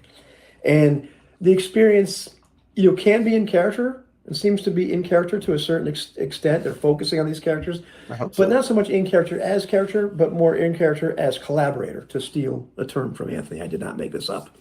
Not necessarily in character as author, but more in character as collaborator. Committee decisions. To steal the term from who? Who did he steal the term from? Don't know. Might be an inside joke. But the players talk out of character to set up a cool scene that they can then roll dice for to see if it actually happens that way. I'm against it. Yeah. Collaborating to create a situation, a final outcome. And it seems very story as product driven. And once again, these are not bad things. This is just the kind of experience that this seems to produce. It's not roleplay. It's just not roleplay. He's making shit up. Like he totally hasn't watched any of our videos. Clearly, you know, our live plays, and he's just making stuff up. Yeah. Why? It's like the one-to-one people. What did we do to you? It's like the one-to-one people making stuff up about how one-to-one works. And then I find out it's just a freaking multi-user dungeon played by post on someone's phone. Yeah. The guy's role-playing a mainframe. Yeah. I don't know why people guess. Just say you don't know. I feel like we put up exactly what we're doing. We talk about what we're going to do. We have videos out there. Then we talk about what we did. Yep, we even criticize ourselves. You know, we say, "Oh, we could do this better. Let's try this next time, and we'll do this. We'll do this time jump or whatever." And sometimes it works, sometimes it doesn't work. You know, it's we Yeah, I don't know. experiment. Maybe 4D is Until just I hot. try it, I don't know if it's going to work or not. Yeah. So we're able to say, okay, maybe we could try this, and we, you know, it works or doesn't work. We're cool with it. He hasn't even watched it. Is he 4Ding this video? They don't watch actual plays. That's something we do. It could be possibly, yeah. People that want to role play will watch other people role play and see what they like and what they don't like. Other people are perfectly happy with their game session for life. It was perfect. That 1D game session every Friday is perfect. We don't need to watch ourselves. There you go. No, Anything else, fine. Phil? Let's go. I'm good. And that seems to be what they're going for and what they find exciting, which is great. It might not be what you want. It's not necessarily what I want. Yeah. And it's certainly... Not everybody wants to be 4D. Not Oh, everyone fine. wants to role play in a role playing game. That's fine. Go on. Play it, There's a play it mass like a board number. game. It's A cool. huge mass number of people don't like role playing and role playing games. Yeah. It's so sad. It's just the new ones, right? The new So ones when think we they're going to role play. Yeah. So when we say we want to, okay, we've done all this stuff. We finally want to go ahead and do this role play thing. Everybody's like, oh no, don't do that. You know, it'll Yeah. give you warts. You know, Yeah. it's what it feels like. Yeah, I'm allergic to role play. Yeah. in a role playing game. as described, won't produce an in-character as character experience It for me won't. and for a lot of people Or like me. him. So at the end of the day, it's not a bad set of procedures and behaviors and techniques. Are we for getting them mixed to get signals the, from this guy or what? the experience they For- want. It for might be the D experience set, you want if you I want don't something understand. like that. He can't explain 4D, but he says it's an okay idea. If it works for you, it's not for me. Yeah. I hear this every day from people. Every day for 8 years, I've been hearing this from people. Sorry, I didn't realize. I didn't get it. Just put it back up. Oh, okay. There you go. He's just making shit up. Yeah. Yeah, he's 4Ding it. He's making up how we do it. He hasn't watched it. I want to see an honest video where someone says, "Hey, I read their paraphernalia stuff, their brochures, their travel guides, their vacation tickets to Journey." Did you go on the psychedelic excursion? I took the I didn't take the fast pass. Okay. I should. You don't get it. You don't get it. You're 2D. But none of them say, "I watched it and I don't get it." Yeah. They're not being honest. They just say you don't get it. Well, I don't I think mean, we've had people come in and try it, and they were like actually surprised with, "Oh my God, no, I wasn't expecting it to be, you know, this way." I was, you know, they mess up, it's fine, you know. But, well, the reason they don't say they don't get it is because they're not watching it. that's right. They're hearing Right. it secondhand, and then they're like, "Oh, I get it." They I all get hear what you're about it saying. second or third hand. Yeah. That's the, Go ahead. Oop. we do a Hit pretty good job of right explaining it, I spot think. here. Who knows? There might be two people that watch this video and they can hear us go back and forth Ooh, and decide Questing for GM is themselves. super interested. Hey, Questing GM. Do you guys know Questing GM? Nope. First time I've met him.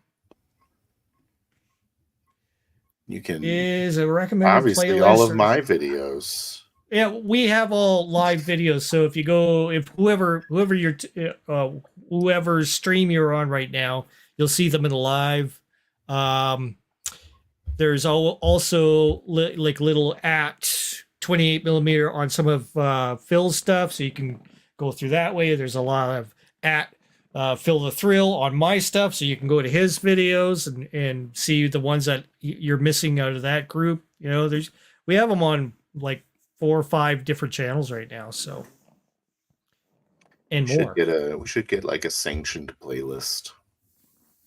That would be cool. That would be cool. I do have a playlist myself. If you search 4D roleplay on YouTube, you'll find all your stuff if it's labeled right. Yeah, it should be. So yeah, at least you'll find do that. At least you'll find the people's channels. The RPC Crusaders might be a little bit of a stretch for some people because they might think it's a totally different group or something. I mean, the method is 4D roleplay. The group of players that get together and do this stuff, whereas the RPG Crusade. In the old days, you could type Traveler RPG and find my stuff. But now there's so much noise on YouTube about Traveler. You'll find Glass Cannon Network before you find me. And they don't roleplay. Okay, let's go to. Did we finish it? We did it? Yeah, we were pretty much. We were at the All end right, where he good. goes ahead and does the,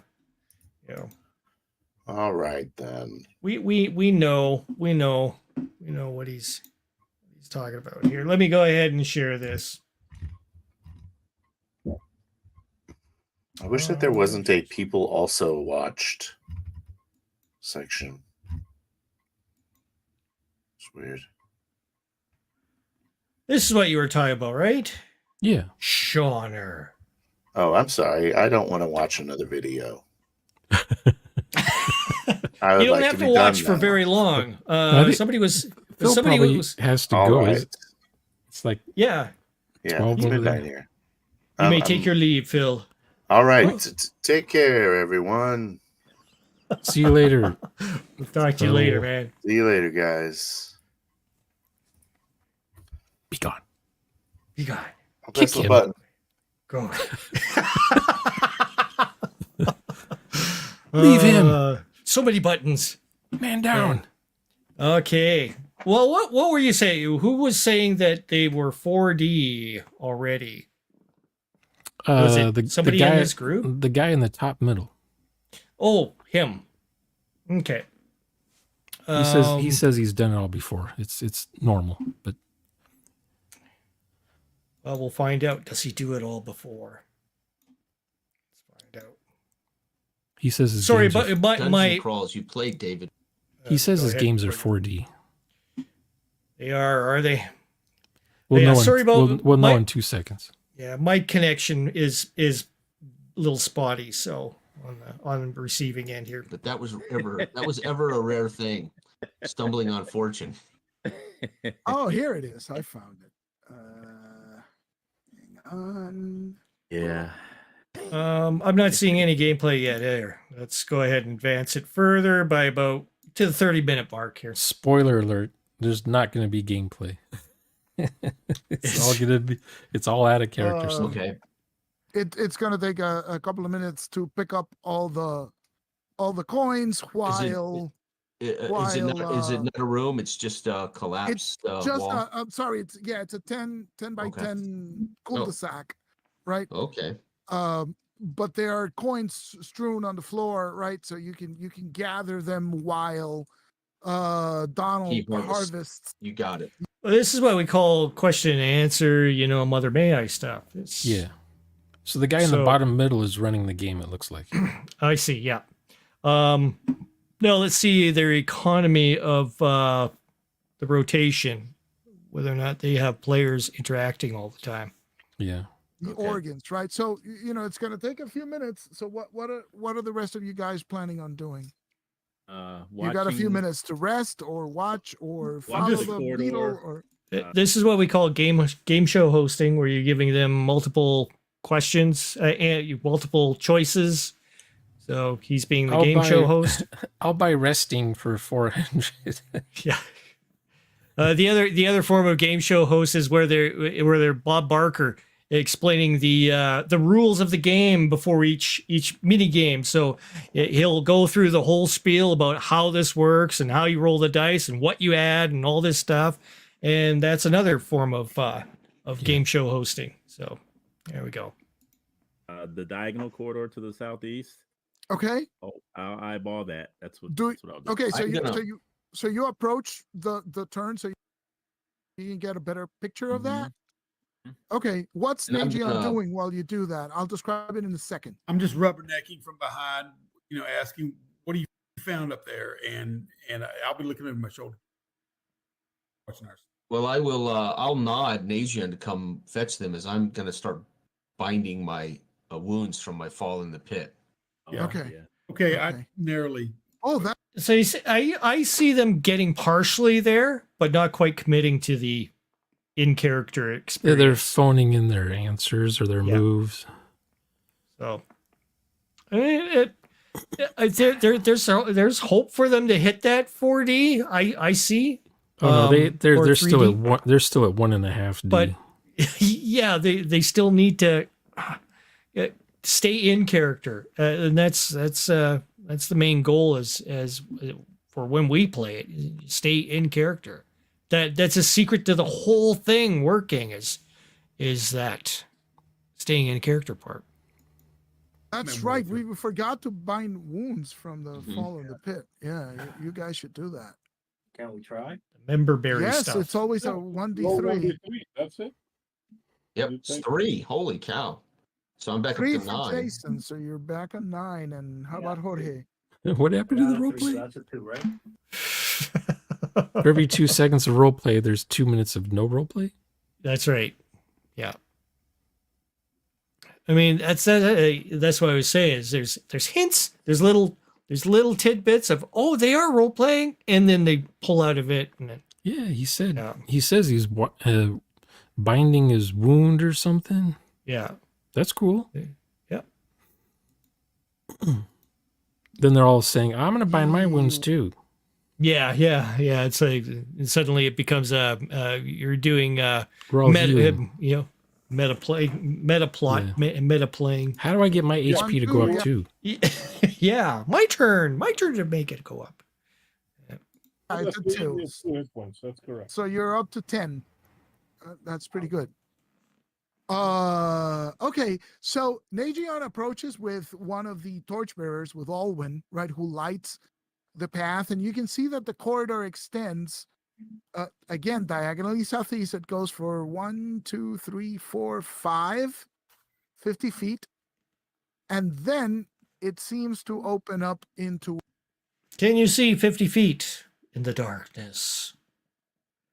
I would only describe like the visual. If they're using torchlight, that's not going to be casting too much light down that hallway. Yeah, I can tell you that. But I want to say they're playing Jason's game that he wrote, some OSR thing. Yet another D&D. Dragon Slayer. Yeah. Barrow Maze, Dragon Slayer Barrow Maze? Maybe, I don't know. Well, it says Dragon Slayer. Yeah, it says Dragon Slayer Barrow Maze up here. So I'm thinking, are they using Dragon Slayer rules to play the Barrow Maze setting? Quite possibly. Don't know. It's not going to matter.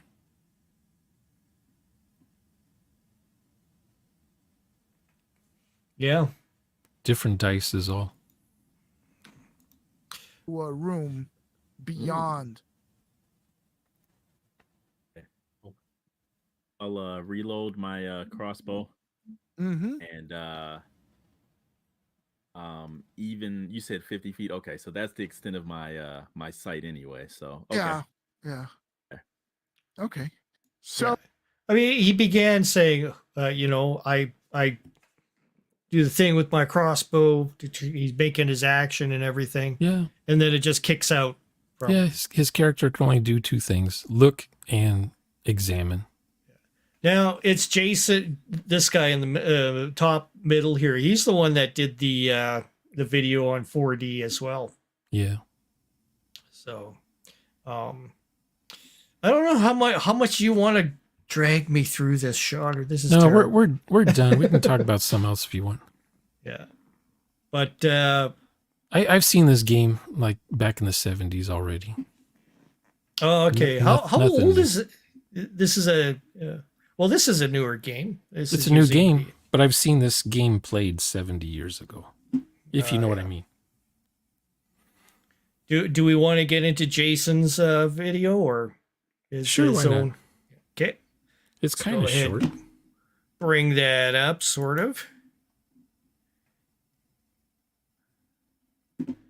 I'll have to go Oh ahead. yeah, they're playing Greg Gillespie, who's terrible at role playing. Yeah. That's right. So Dragon Slayer's his thing. Jason has something called Dark Age of Man. It's Roleplay Cafe. It's not going to matter what game they write for themselves. It's not going to help. All right, here we go. I found her. Let's go ahead and bring her up. Present. Share screen. Right there. Start. Alrighty, let's listen. Put her on a bit higher speed here. You may have to crank up the volume. I don't know. Yeah, I No, have it it's cranked as high as I got. So, Okay. man, yeah. Good morning. So I saw Dell's video yesterday afternoon. I didn't have time to respond. Not that it's paramount in the sense that I'm not certain what he's referring to, the 1D through 4D, right? Dimensions of role playing. I glean a little bit from your video, Dell, your vlog, that, you know, 1 is beer and pretzels up to 4, which is, well, let's put it this way. I got your 1, beer and pretzels, and I got your 3, role play at all costs. 2 and 4 sound like they're progressions up through those steps. 4, you kind of discussed this more player involved or more player control, player directed. I'm not certain exactly what this D1 through 4 is. And to be honest, all of this conversation has from day one. 14 years ago when I came on and joined the community and did recaps of what I was doing and talked about what we were doing and slowly got involved in the role-playing conversation on a larger, deeper thing. There were times where much of this stuff smacks of elitism, right? This idea that there's a right way and a wrong way. This idea that there is this kind of location that you can get to in this imaginary framework of a social activity with other human beings, as if it is the method acting way of role playing, which again, acting is a discipline, and method acting is a particular way of pursuing the art of acting. Role playing is not acting. I hear this every day. Actors. He's talking about acting. Well, I did mention, check out our videos if he wants to do an interview with any of us. We're available to, me, Crispy, Phil the Thrill, Max, everybody. We're all able to pop in. Yeah, this guy was from the brigade, and he would, in his videos, he would talk about how he role plays and how fun it is and all that stuff. But I'd see his game sessions, and I'm like, what? So, what was that term called earlier?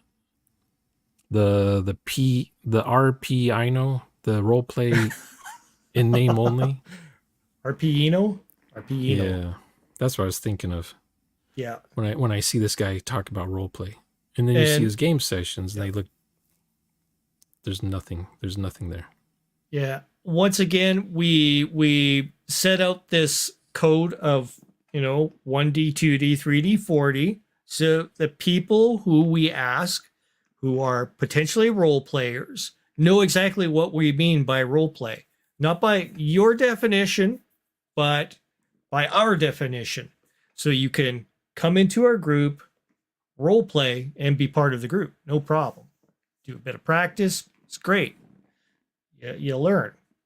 But yeah, everybody has their own definitions of what role play is, like I've always said, and we just go ahead and put ours out there. Just because we put it out as a thing, does that mean we should be demonized because we've actually set in stone what our goals are? You know, it's well, they don't watch our stuff, crazy. so they can't know. demonize us if they don't even know what they're demonizing. They're using their voodoo dolls, but they're holding the wrong voodoo dolls in their hand because they don't know what they're supposed to be doing. Someone else is getting poked by a needle. Method acting, take a shot. Well, I don't have any booze here, but I could take a shot of this, I guess.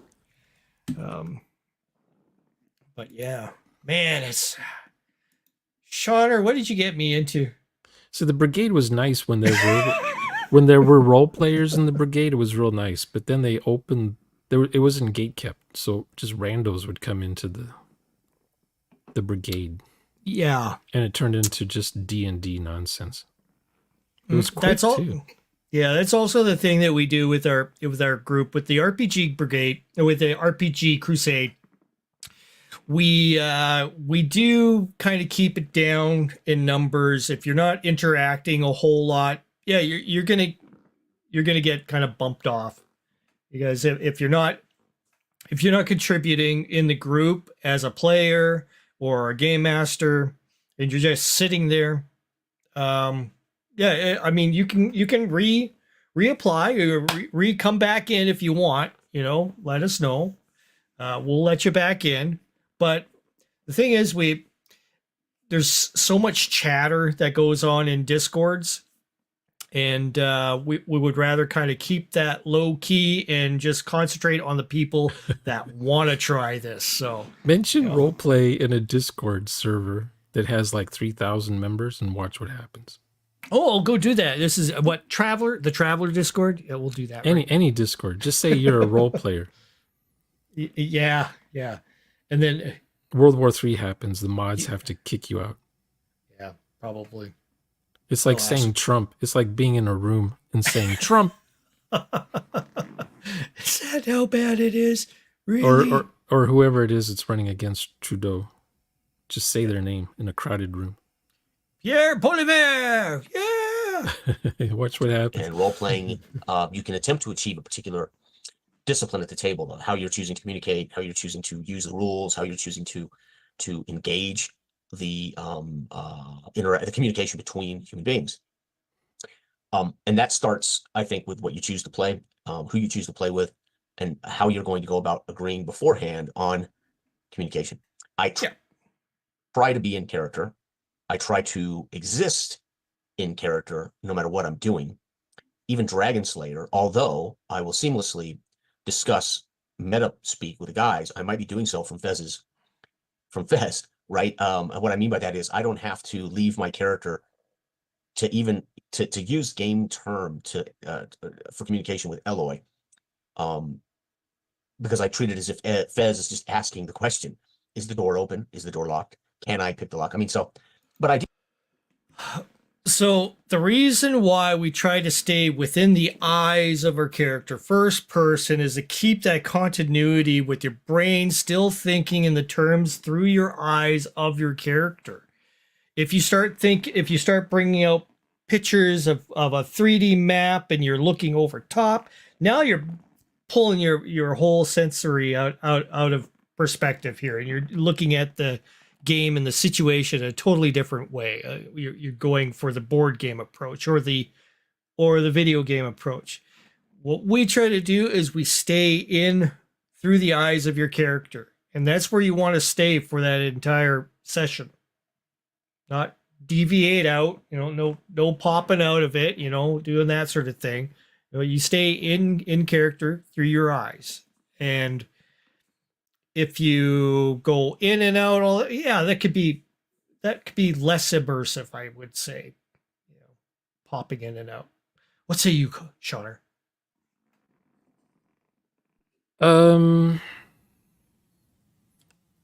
I was reading some of the comments here, but I need to focus on. Oh no. I guess after the game session, if you just have it on playback. You're not really watching it. You're just listening to it. It should sound like a radio play.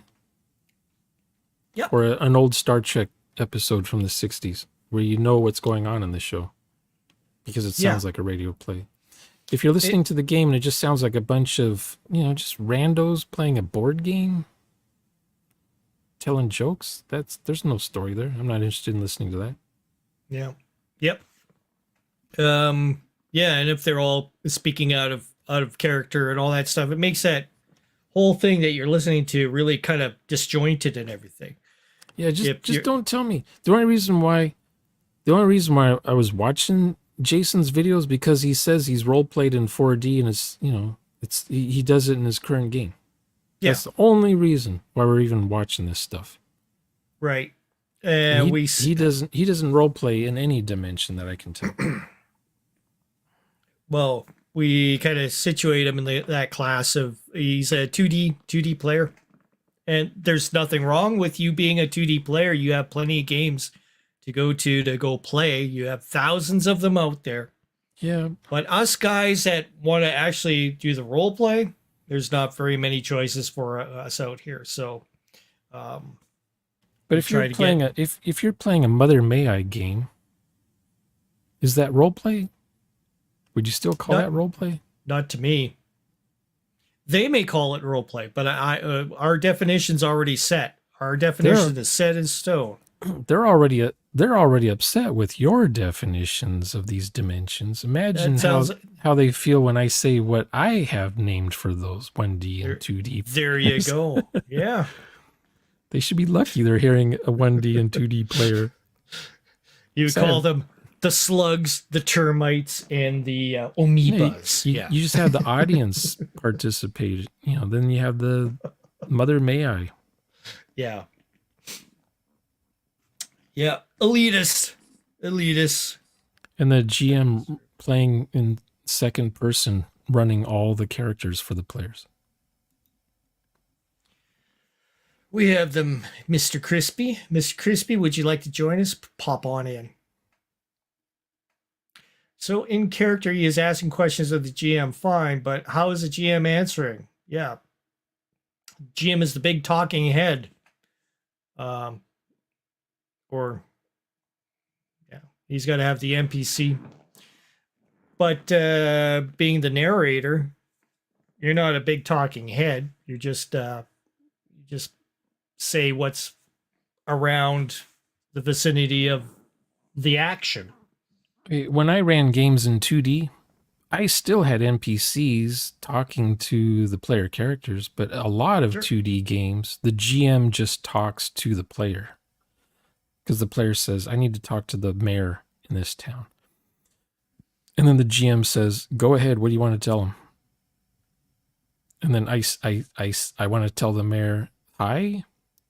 And then the GM says, okay. And like that was where was the NPC? Yeah.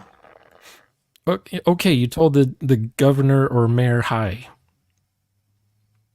Great. It's like I open the door. You open the door.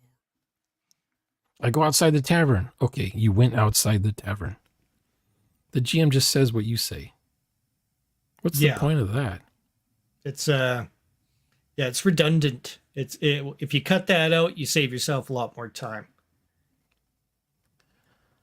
And then I change the tire on my car. And as you're changing the tire on your car, it could go that way too. True. All right. Ideally, I mean, I've been lucky since coming to YouTube and meeting people online from 2010. And having the chance to actually role play in some sessions where I was in character, and we did very little. I wish you would name people. We did very little meta speak. I name people in my videos, even if I don't have an example of their video. I'll still name their name in my video. I talk about people I used to role play with 10 years ago all the time in my videos. Maybe they'll show up one day, or their channel comes back, and I can mention them in the description below or something. That's right.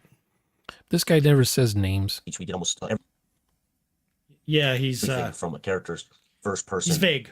Accounting and description was solely down to that first person. You know, I have to tell you, I'm grabbing the keys from the desk, and I've been there. I've been lucky enough to have some sessions like that.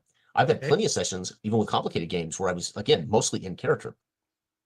But again, I've said it before, there's role playing and there's role playing games, and role playing games for me aren't the same as role playing, and role playing is not acting. And there's multiple disciplines. Are we just adhering to the discipline? Well, we agree on the role playing is not acting thing. Yeah, he doesn't. Yeah, it's a chronic. He's one of the 99 percenters. That's all I have to say about it. Yeah, I mean, we've seen his example of gameplay. So, yeah. Are we casual and informal about the rules? Are we casual and informal about what kind of speech we're using? Are we casual and informal? And that I mean, I enjoy casual and informal. I don't like making a lark of the game. I don't like telling jokes in the game. I don't like treating our hobby or the game session as if it's irrelevant. It doesn't matter, and I could take it or leave it. And right, that I don't want. I don't want people at the table who'd rather be off seeing the new Spider-Man movie, but they couldn't get in. So okay, I'll play. I don't want that kind of casual. What I mean is we're laid back, we're with friends, and we are attempting to treat the session and the fiction with integrity and with gravitas. There are certain preferences I definitely have. But the more we start getting into this dimensions of role play, so we can pigeonhole tables and we can. Oh no, dimensions are racist.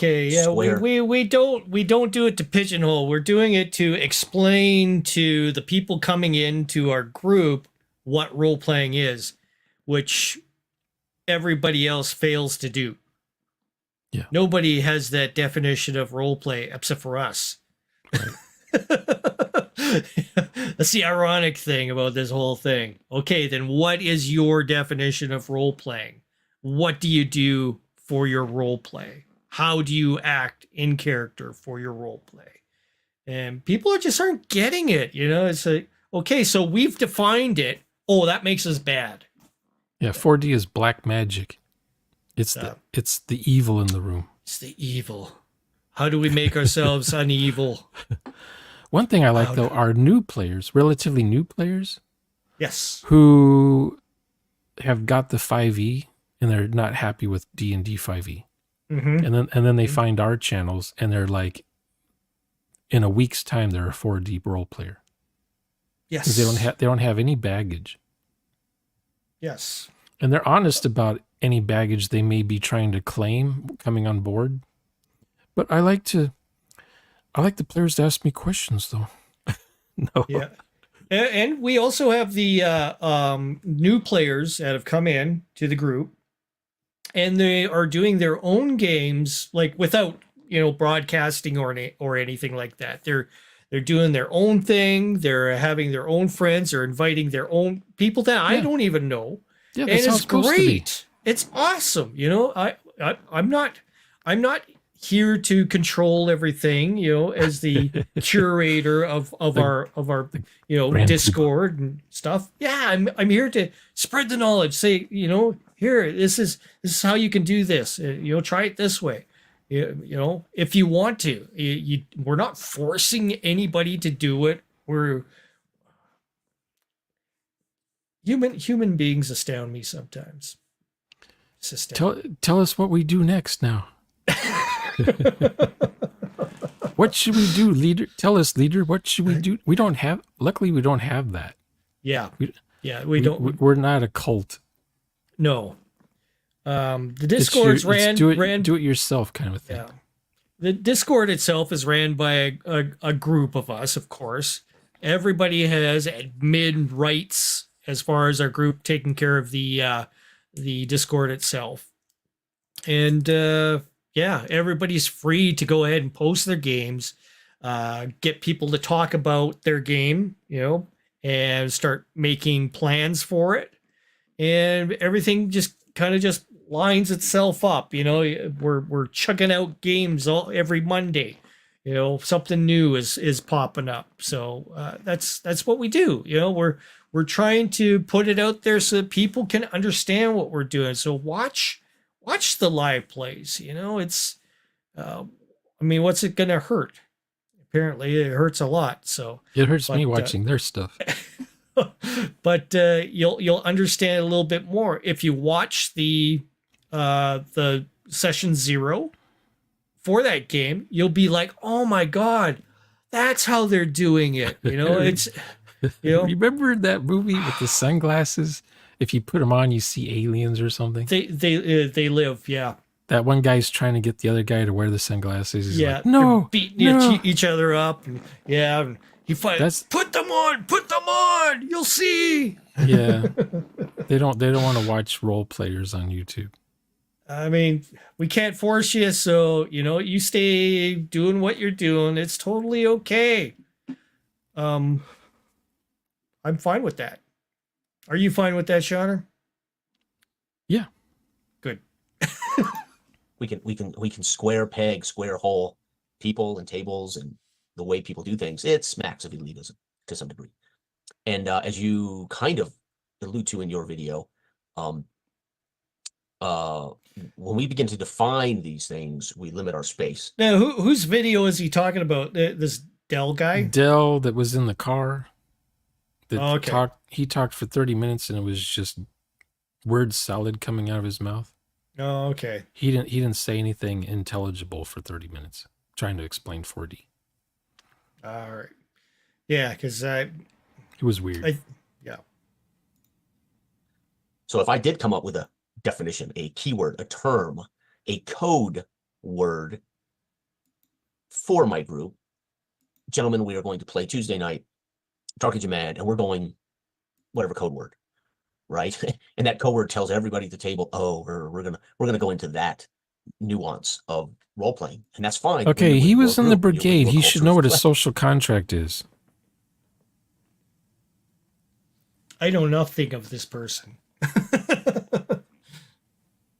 He was basic fantasy for the most part. Oh, yeah. Every week he had a different OSR game. He was raving about how great it is. Then he nuked his channel. Then he nuked his channel. Then he nuked his channel. Now he's got something else.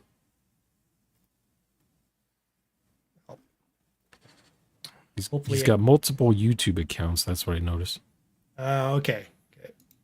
Just have one. Okay. But I think for the most part, for me at 54, having survived 2 life-threatening events in the last 3 years, my perspective on everything has changed. And I, first and foremost, want to enjoy what I like to do, and I want to enjoy it. How old are we, Shawner? I don't know. We're real old. We're older. We're older guys. I just role play. We just role play. Yep. We discovered how to do it, so now we're doing it from here on. You know, it's we've gone on from wasting our time, only putting in, 90. You're only getting 10% play time in a session sometimes. So, I would say theirs is probably a little bit better. Like their actual kind of gaming kind of thing does kind of continue on, but it's a lot of it's not in character. But at least they're getting something done for their game session, which is a lot that I could say for a lot of other sessions where, like Matt Colville's was I don't want to go there, but or Goy or Goy. I can't watch Goy. I was given kudos to DM Slayer, for him doing the role play thing as a game master, and then until his, session fell right apart. But, there's glimmers of different things out there that are hopeful. We try to spot them. We might invite people as we get to know them, stuff like that. It happens, or they discover us kind of inadvertently, like Zonalar has, and all the rest of them feel the thrill, and boom, they get in with us and they start learning. They're like, oh, this is how you guys do it. Okay. And and then they're role playing with us and they don't turn back. Sorry, guys. Yeah. It's the way it works. So socializing with the human I beings. have D&D that books, I but I'll like. never go back to those. Yeah, I'm still debating on getting rid of my 5e stuff, and still have them here. They're just filling my shelf. I just have 1E stuff. I have all the GURPS books. Never plan to run GURPS ever again. Yeah. To talk to, and I like to play with, and I like to laugh with. And I used to be somebody who, if I was at a table with 5 guys and just one of them wasn't partaking, I could fight through it.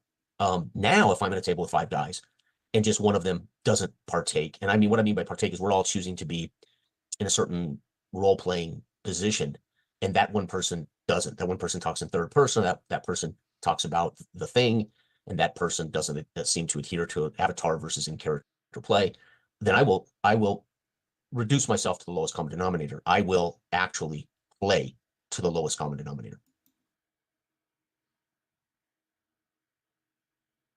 Is that saying defeat? I've been defeated. Settle for, settle down, settle with. I'd rather not be in a game than be in a crap game. Yeah, same. Now, if someone talks third person in your game, does that make you just lose it? No. Yeah, I mean, if they're staying in character, that's fine. Yeah. You know, it is a slight.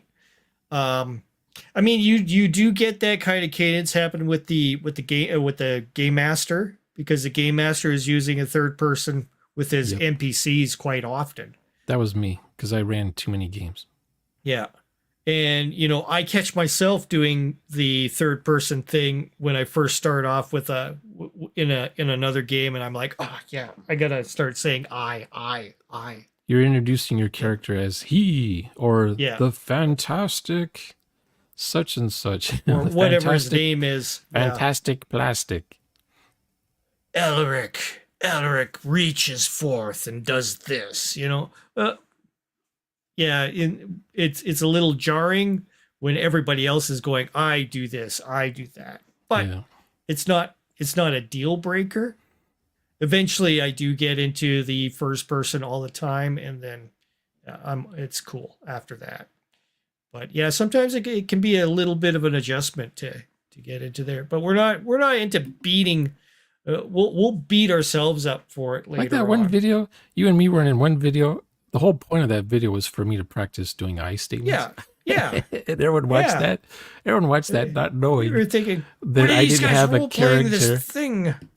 We didn't have a setting. Didn't have anything. It was black void. Yeah. I mean, I do. Oh, he doesn't know what he's even doing. I do that with the practices. I just okay. So, what are you playing? A fighter guy, a thiefy guy, a mage guy? And they'll say, okay, I'll play a mage. Okay. Whatever spell you think of, you could do it.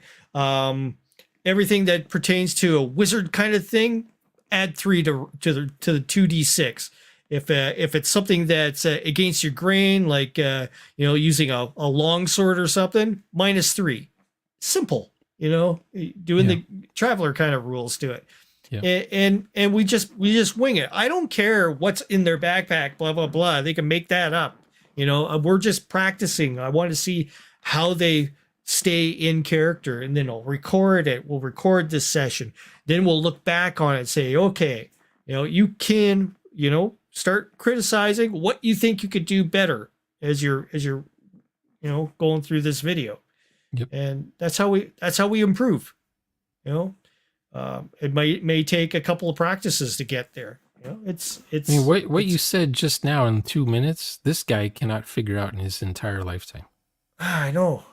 But there again, that was me too. I couldn't figure out 3D. It took me a good head bashing by you, Abe, and RPG is dumb, and you guys kind of just went, see, look at what you're doing, Rick. Malcolm McDowell. It was like, no, I don't want to see it. I don't. The Beethoven, the music. And it finally sunk in, and I started, okay, I have to apply this, and I worked at it. So it takes It takes some time to reverse engineer all the programming that you have in your head on game mastering, role playing. It takes a bit. Yeah. I used to fight through it. I used to force my in-character play upon the GM and the players at the table. And then as I've matured and as I've grown up, I realized that, it's one-dimensional for me to be the lone guy or even one of two guys. And that doesn't mean I'm not going to maybe be more in character at a table than other people. It doesn't matter. I can do it with or without them. But what I mean is I'm not going to worry about being what he's saying is some philosophy. What he's saying is kind of correct. I mean, you don't want to role play in Monopoly, do you? Right. Now he's playing the worst possible fantasy role-playing game there is. It's basically a board game. Do you role play in a board game? I don't think so. Is it worth role playing at a board game? Here's my unit. I'm a class fighter, whatever, level 7. What can you role play with that exactly? Whenever it's your turn, you're playing by the rules only. So every time it's your turn, you get to do attack or something. Yeah, it'd be like playing Gloomhaven, the board game Gloomhaven. And you can actually take the cards and everything. You could play a role-playing game if you took away the board and all that kind of stuff. You could do a card-driven role-playing game with it. But do you really want to? It's yeah.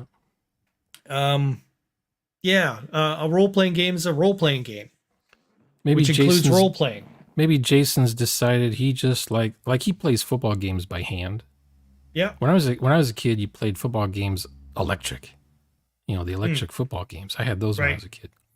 But he plays his by hand, which means solo NFL whatever game. He plays those things. Football board games. So that's his fine. style. His style of fantasy is probably board game. Yeah. So he's resigned himself to that style of play. I don't know why he's even talking about role playing if that's not even something he's remotely interested in doing. Well, I think it's just. Otherwise, you come on here and you say, "I don't know what role playing is. I think it's dumb." Yeah, he's just going after the 1D, 2D, 3D. We're pigeonholing people and all that stuff. No, we've defined it so that we understand what role play is. So when you can ask us, what does role play really mean? We can tell you. Yeah. Instead of, being like this and being, oh, well, we do a bit of this, a bit of that. And, it's. I like to talk. Someone will ask me what role play is, and I'll trick them into telling me where their character is and what their character's doing. Right. I don't. And 2 minutes of that, and 2 minutes of them doing that, they realize what I did, and they're like, "Hey, wait a minute! What happened just now?" And I say, "That's role play." Yeah. No dice. Just tell me what you're doing, and I have a character. They have a character, or I just describe the location they're in. Yeah, I'm gonna have to do that with some of the people around here in town. So we'll see how that goes. We'll see how that works. Yeah. Play in such a way that I would alienate that one human being who's joined us. So I now pretty much, and again, it sounds cruel to say lowest common. He's assuming that we go ahead and just bring randos into our group, and that would cause this displacement of we vet the players, we practice with the players. It's not like we just drag them off the street and bring them into the group and plop them down onto the chair and say role play. It doesn't work that way. You have to ease them into the group and do the practice, and so he understands. It's not like it's going to be an alien thing to him, but there have been some people that have come in and said, yes, I know what we're going to be doing. I'm going to stay in character. And then they sit there and then they go out of character. It happens. It can happen. We've had it happen. And just if you you do it too much, you'll probably end up, getting, killed in the game, and then you can talk about it later. You'll understand if you were doing something wrong. I mean, the persons that have been in our games where they've realized that they were talking out of character, they come back in and they try to do it again, and they try to stay in character next time, that sort of thing. Or they don't. They just, they leave the group, or, they think it's just not for them. It's totally fine, Come back again when you think you can try this, if you want to. We're open to that. Yeah. But yeah, we this guy's thinking like totally, we're bringing in randos. It'd be bad to go ahead and say, well, you're not role playing. Sorry, well, he doesn't think you should vet players. It's like, oh, you like D&D? I like D&D. Yeah. Oh, no. We're a perfect fit then. Yeah. Yeah, we don't work that way. Sorry. You got to know what you're doing. not just think that you know what you're doing. So it's always good to practice with us first. What I mean by if 4 of us are adhering to a particular style and one guy can't or doesn't want to, I'm going to be tempted to regress. So it's just easier for everybody, I think. Right. And that I'm just talking about whether we all agree to a particular, style of role playing. I'm not talking about troublesome people. I'm not talking about people who are assholes or violent, or misogynistic or racist. No, I'm not talking about adhering to those people. They're out of the group. They're off the table. Yeah. I'm not coming back. Right. I'm just talking about techniques. And there's no quality of play. There's no quality of gaming. There's no quality of role play. It's either you're playing D&D like everyone else does, or you're some weird child molester who shouldn't be at our table. Social contracts filter out, or define how the game's going to be role played in that session. I have like 8 different social contracts. I've been blessed. You have like 8 which? I have 8 different social contracts that I've used.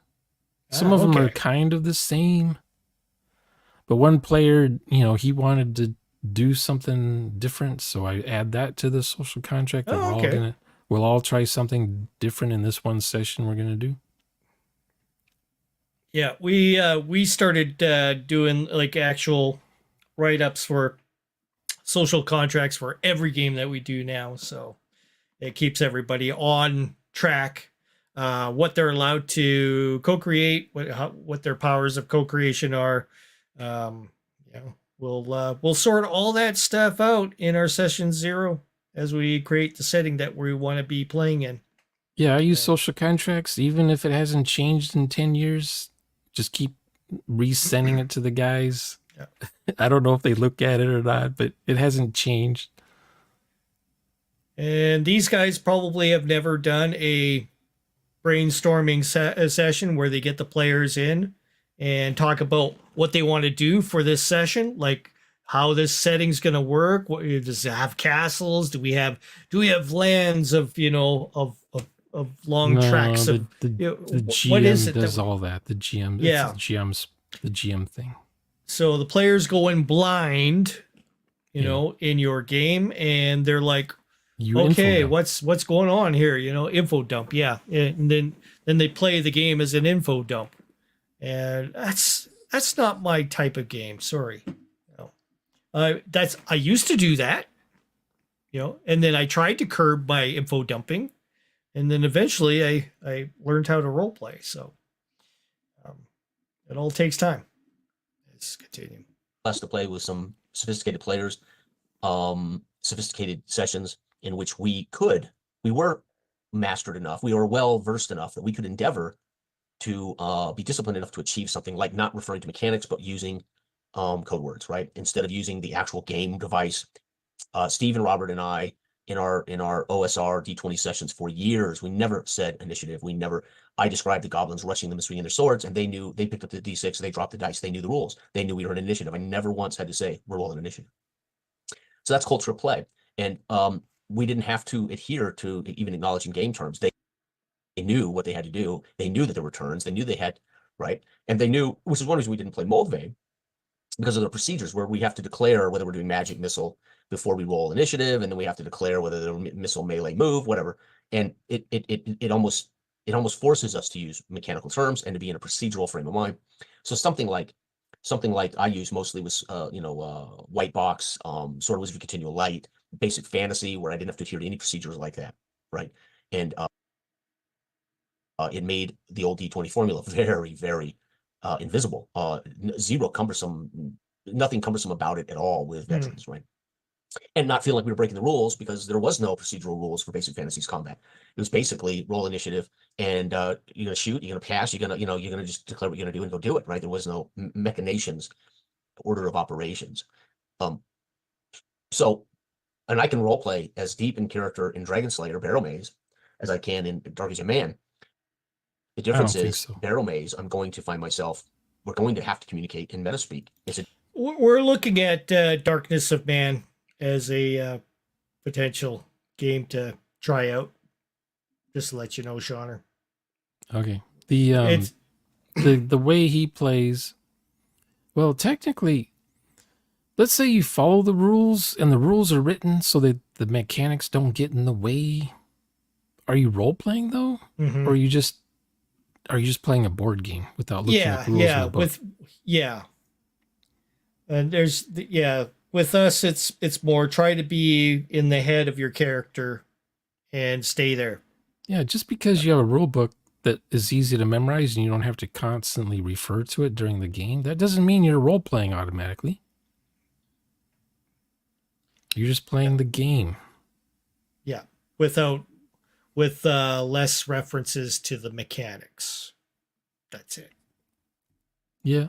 The dungeon crawl, and there's a lot of working mechanisms that require us to, I think, seamlessly go literally from character saying something to Jose asking something. It doesn't interfere with my immersion. It doesn't interfere with me being Fez in the front row, Fex in the front row, facing a door, right? An obstacle. It doesn't bother me that Jose or anyone, myself, drifting from Fex saying something to the group to me saying, I'm gonna check the door to see if I can open it, right? So it just doesn't bother me, right? So I don't know what the dimensions 1 through 4 are, what D1 or 1D or whatever all that is. He doesn't know. He doesn't know. Why is he doing the video? And it seems to me, I'm reading this book, The Elusive Shift. None of this is new. None of this is new. What was new was that this thing was invented and put out there. So 4D isn't new to this public. guy. He doesn't know what 4D is, but it's not new to him because it's already been done. They always name off these older books that don't really explain roleplay. Otherwise, people would be role-playing already by now, for decades. Do you have This be the only book you need. Yeah. The Shauner book. There might be another book out there. Yeah. Yeah, there might be. But people go to the Sly Flourish, the Alexandrian, the other guy, right. Questing Beast. Surely I will learn roleplay from these guys. No. Lazy Dungeon Master. You'll learn how to prep for a game in Lazy Dungeon Master. That's for sure. Seth Skorkowski. Yeah. I like books that explain how to do hooks on the fly. Not having to prep for them, just come up with, you guys call them pushes. Right. For us, the push has to be related to the premise of the whole game. I mean, if your whole idea is to, as the game master, is this whatever, using something that you're like a meteor coming to close proximity to Earth, emits a bunch of these lizard creatures that that come to the planet, and it's their spaceship basically, and they start procreating on the Earth, causing massive destruction and stuff, and they're just animals or whatever. You have that narrative going on. You're putting in all these cool things about them. Players are playing their characters, and they may encounter these weird lizards coming in, you're carrying on a narrative through this whole thing. Maybe there's bigger lizards that show up, ones that eat people in buses and tanks. Whatever it is that you're putting together, you have a premise. You're keeping to it. You're not just going all willy-nilly with this whole thing. You have an idea. Yeah, there's no guns. You're playing it out. Yeah, you're playing it out. That was a idea that you had for session 0. And like I said, if you watch your session 0, then watch the videos, you would totally get what we're trying to do, not just winging stuff, I mean, there's a method, of course, like you do, make stuff up on the fly and stuff like that. But so how should we could do it as well? How should role players? How should people that think they role play already learn how to role play? I don't. Maybe it's a self-defense mechanism when a player says, "Oh, I don't. These 4D guys, yeah, I already wrote. I've been lying to myself for 30 years that I've been role playing already. So what do I need to know about this 4D stuff? How do you get someone to snap out of that frame of mind? Every sentence that comes out of your mouth from here on in this session starts with I. There you go. That'll start things. Well, that's a good idea. This. You have to deprogram. Yep. Slowly, get that. I mean, who's in the cult? Are we in the cult or are they in the cult? It seems like we're the ones doing deprogramming. So, yeah. I don't understand this mechanic. GM, help. Because when they say, "Okay, I know how to role play," what happens to me now? What do I do now? Teach others to role play. Yeah. That's why it's always good to have a guy that role plays to be in the group with the new people. They got somebody that they got to gauge on. They're like, okay, he's the role player of the party. He's going to teach me how to role play. I will learn by his example. I like watching people role play. People that didn't know each other. They came across my book. They meet each other on the internet. And they decide they're going to practice together using my book without me, being in the room kind of a thing. I think that's so cool. Well, they're trying. If I see them doing it, I know the book works. Because they never asked me a question, really. Yeah. Because it's, 5th edition now? Like 3rd edition, I was getting asked all kinds of questions from people. So I answered those questions in the next edition. So I think I've covered everything. Yeah. Leave the phones. Everything's off the table. You're just there. Maybe you have your character sheet and some dice. And boom. Yeah, imagine everything through your eyes. I just have my dice and a character sheet with me. That's it. Yep. If I'm running a game, I have my Remarkable 2 because I'm taking notes on that. Or I have a map drawn on the thing. And we got there's things that be before the game. We're always laughing and goofing around and doing all that kind of stuff. We'll talk about our daily routine or what we're drinking for the evening, whatever. We'll do that before the game. Yeah, 45 minutes before, 45 minutes after. Yeah, after the game we do BSing as well. So we get our share of BS. Yeah. Hour and a half of BS on my side of the fence. Yeah, I mean, we're humans. We're like everybody else. We'll do the BS, but not during our game session, because when you want to be in that zone, being in character, you want to stay in character. You want to be experiencing this through the eye of your mind. Seeing all the things that are happening, just like a movie, and you're just enjoying it. You're going for the ride. You're with a bunch of other guys here, and they're all coming up with these cool things, and you want to do the cool things too. So do the cool things. You got to stay on the ball because you have to listen to what they're saying. Exactly. It does take a lot of more concentration, I would say so. If you're not pay apt attention. to paying attention to a lot of stuff, you might not be able to do this. So it's totally okay. If you can sit through a movie and understand what everything's going on and what all the subtext is and all the scenes, then you too can be a role. You should be able to catch on. I mean, not, a lot of people can watch things, but once they get to actually controlling some of the stuff in that what you're watching, it may take a little bit of time before they start getting used to it, but it doesn't take long. When I do practice sessions, I don't use dice. I just have them role play. Because I don't want to be adding another layer of thinking about, I have to make a die roll here. I want them to learn how to role play first, and then we do the die mechanic. We do the die mechanic still because we do want to encourage that, there is still something going on here, which is die related and everything.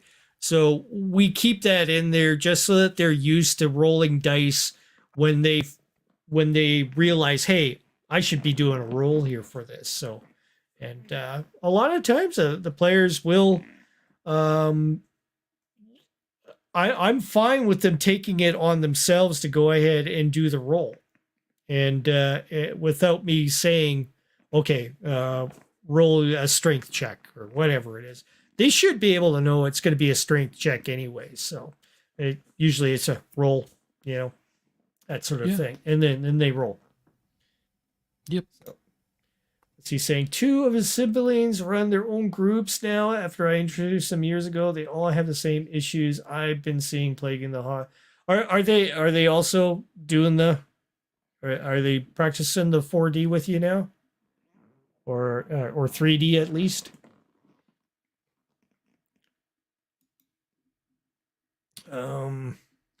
You'll see the players roll perception check, gain a 1 or so, immediately move on it without saying anything. Yeah, you see that too. But you'll see that not happen in our great game group. That rolling that 1 is something of a cool thing that happens. So it's all right. So, anyways, let's go on with this here. In the form of old school Dungeons and Dragons, in which people said, "Wow, this is not a war game. This is something else. It's like a role playing game." They defined the term role playing, so to speak, at the time. They didn't define the term role playing in psychological terms. What is role playing? When you role play, when you're asked to role play to teach, or you're asked to role play with your wife in counseling, or you're asked to role play with with a counselor so you can know how to talk to your teenage child. Role playing is a tool. It's a thing that people use, right? Role-play gaming is the same concepts that we're playing with. Because that's where role-playing is supposed to belong, not in a role-playing game. That's weird. I mean, if he's thinking role-playing as in playing the role of a fighter, blah, blah, blah, if that's what he's thinking, well, I don't know.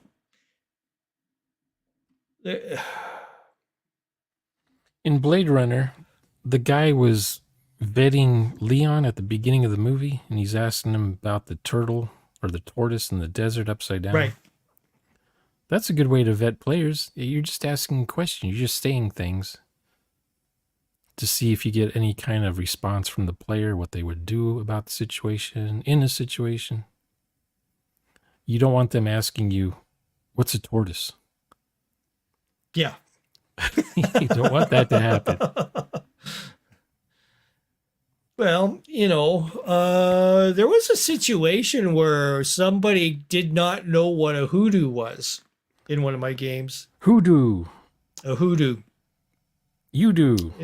And a lot of people don't know what a hoodoo is. So what's a hoodoo again? I asked you once before, I forgot. It's a rock formation. So it's like where the water has washed out the area, it leaves this big rock on top, and it's on top of a pillar. Wile E. Coyote kind of stuff. Oh, okay. That's what we call a hoodoo. Okay. It's actually used in a lot of the African areas that have hoodoos, and it's what we call hoodoos up here in Canada.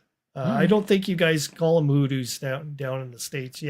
We just call them national treasures or landmarks or do not step, no climbing. No step, no climbing. That rock's gonna fall and kill you. Yeah.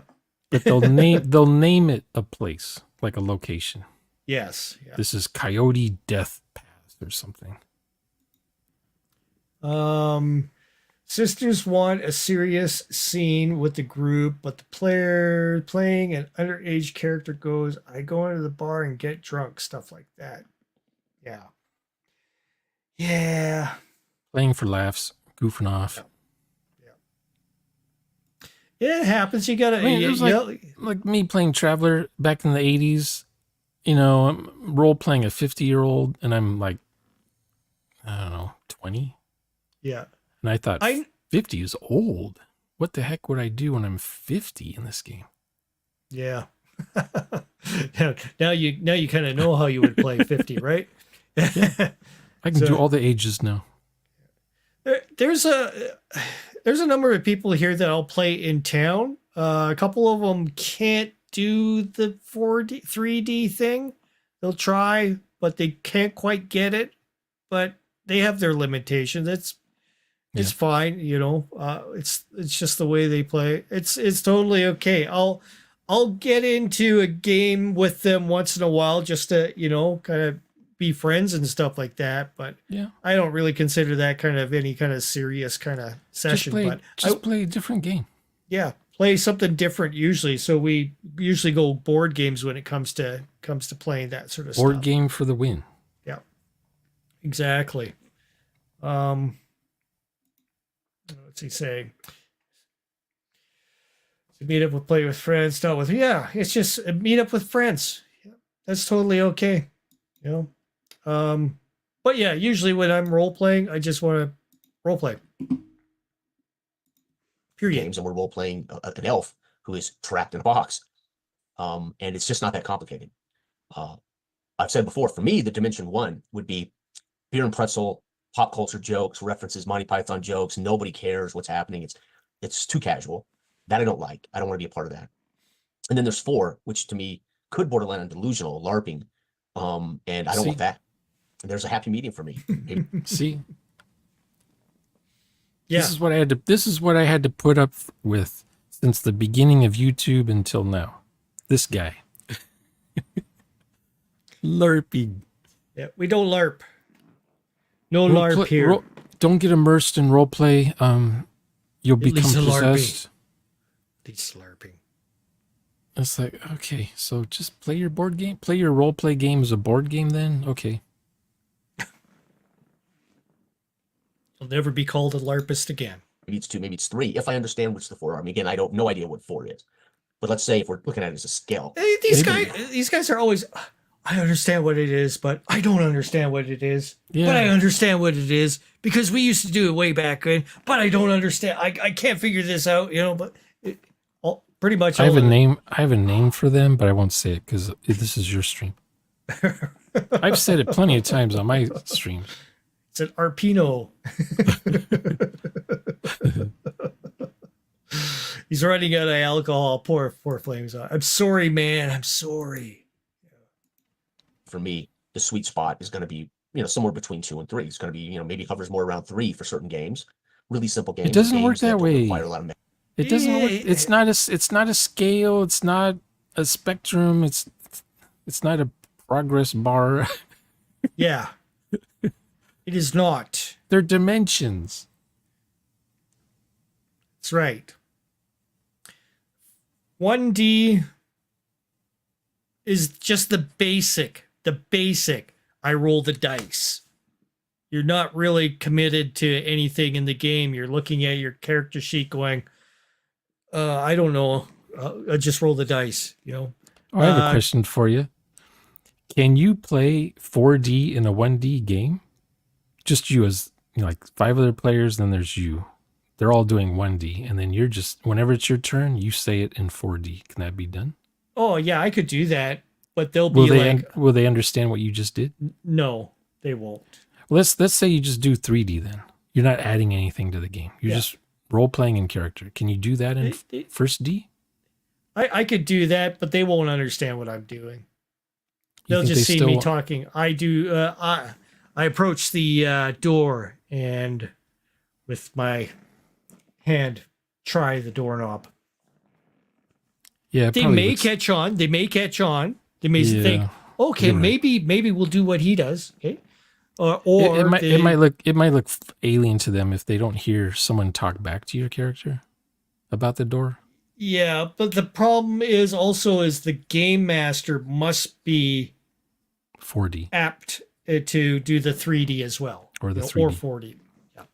So that's the problem is your game master has to be on the same page if you want to have that. Okay, that answers my other question. Can you have 1D players in your 4D game? I would say yes, and they're the ones who get killed because the Yes. alligator's biting their head off and they're just sitting there doing nothing. Exactly. And if they don't learn from their first round of being inactive, well, they may learn on the second, but I've seen it sometimes be 3 bites before they even clue in that, oh, maybe I should be doing something. Is it? Yeah. Well, I mean, he to be fair, he did have other 3D players in the game that were kind of prompting him along, Yeah. saying That the helps. thing like, Hank, move, you're not doing anything, snap out of it, the kind of idea, being in character, as if you're seeing your buddy Hank there is not doing anything and this thing's snapping at him, you're like, wake up, buddy, wake, you'd be like, you have to play it that way, to get him to finally go, oh, maybe I should be doing something, right? It helps. I remember my first D&D game that I was in where we role played. I asked the dungeon master, okay, how do you guys play? And he says, oh, just role play. And I said, what do you mean?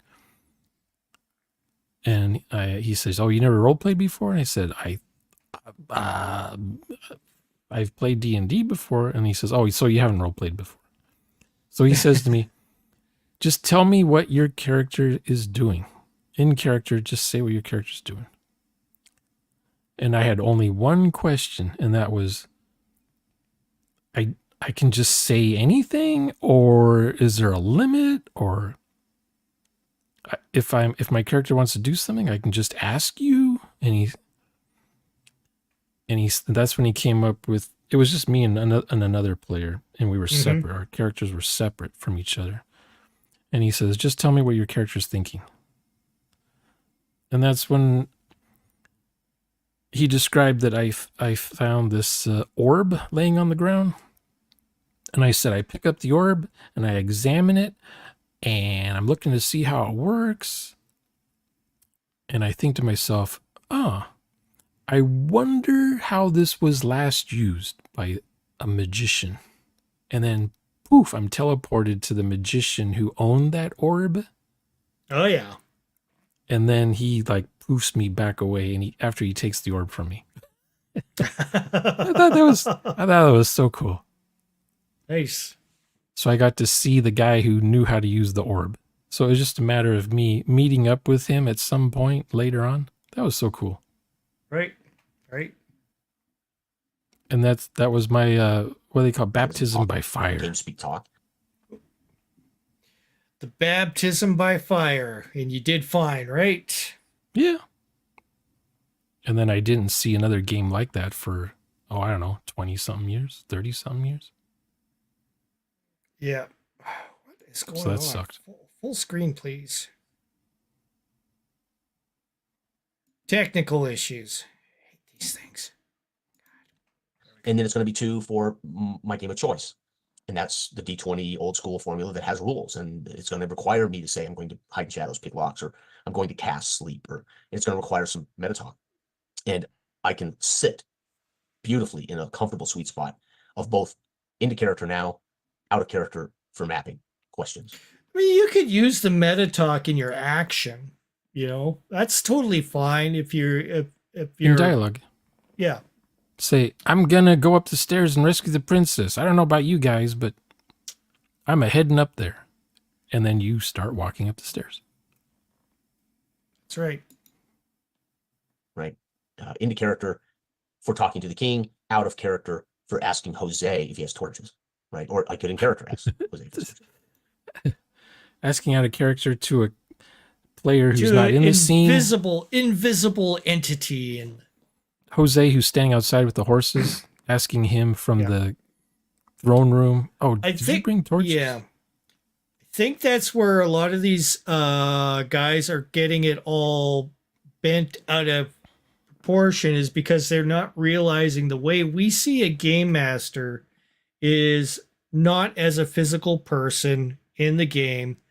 It's, basically NPCs. the descriptor. It's a descriptor or the NPC, the narrator descriptor of the area, or an NPC. Yeah. That's it. It's not a discombobulated head following you around, asking you questions and giving you, game show host advice as you're going through certain things. You can do this, you can do that, blah, blah, blah. You're trying to get it like the narrator in the movie kind of thing. Yeah. The GM is not that two-headed guy in Phantom of the Menace. Yeah. The radio announcer guy. How gonzo was that? Oh man. What race was he? I don't know. I don't want to know. So I don't really leave character, to be honest. I mean, once I get into character, everything I do is from Vex's position. Even if I'm having game talk with Eloy, I'm actually not distinguishing myself differently than Vex. I am Vex. Okay. Therefore, I just ask a question. If he says so.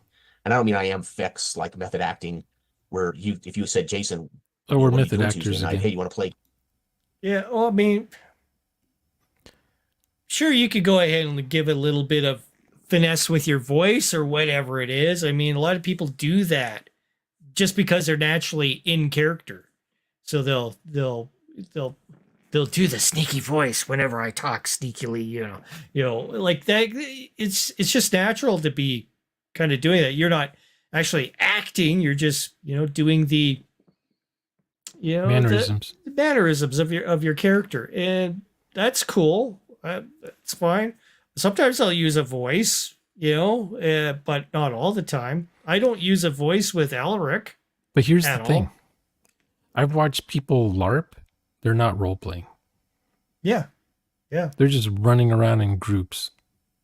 Fireball! Fireball! No one's role-playing. Yeah. They're just goofing around. They're just moving chess pieces. In Tuesday night that I would lose Jason. None of that kind of nonsense, right? So I don't know. But anyway, that's my take. I think I'll start. His take about not knowing about a certain subject. Means discipline.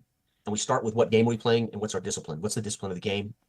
The rules and the people that are going to play, us players and GMs. What's the discipline of the game? So rules are very important with this guy. And he plays raw. Oh, okay. No, I don't think he does house rules or homebrew stuff. He doesn't rule zero drop. It's like we play by the rules as written. Okay. Yeah, he wouldn't.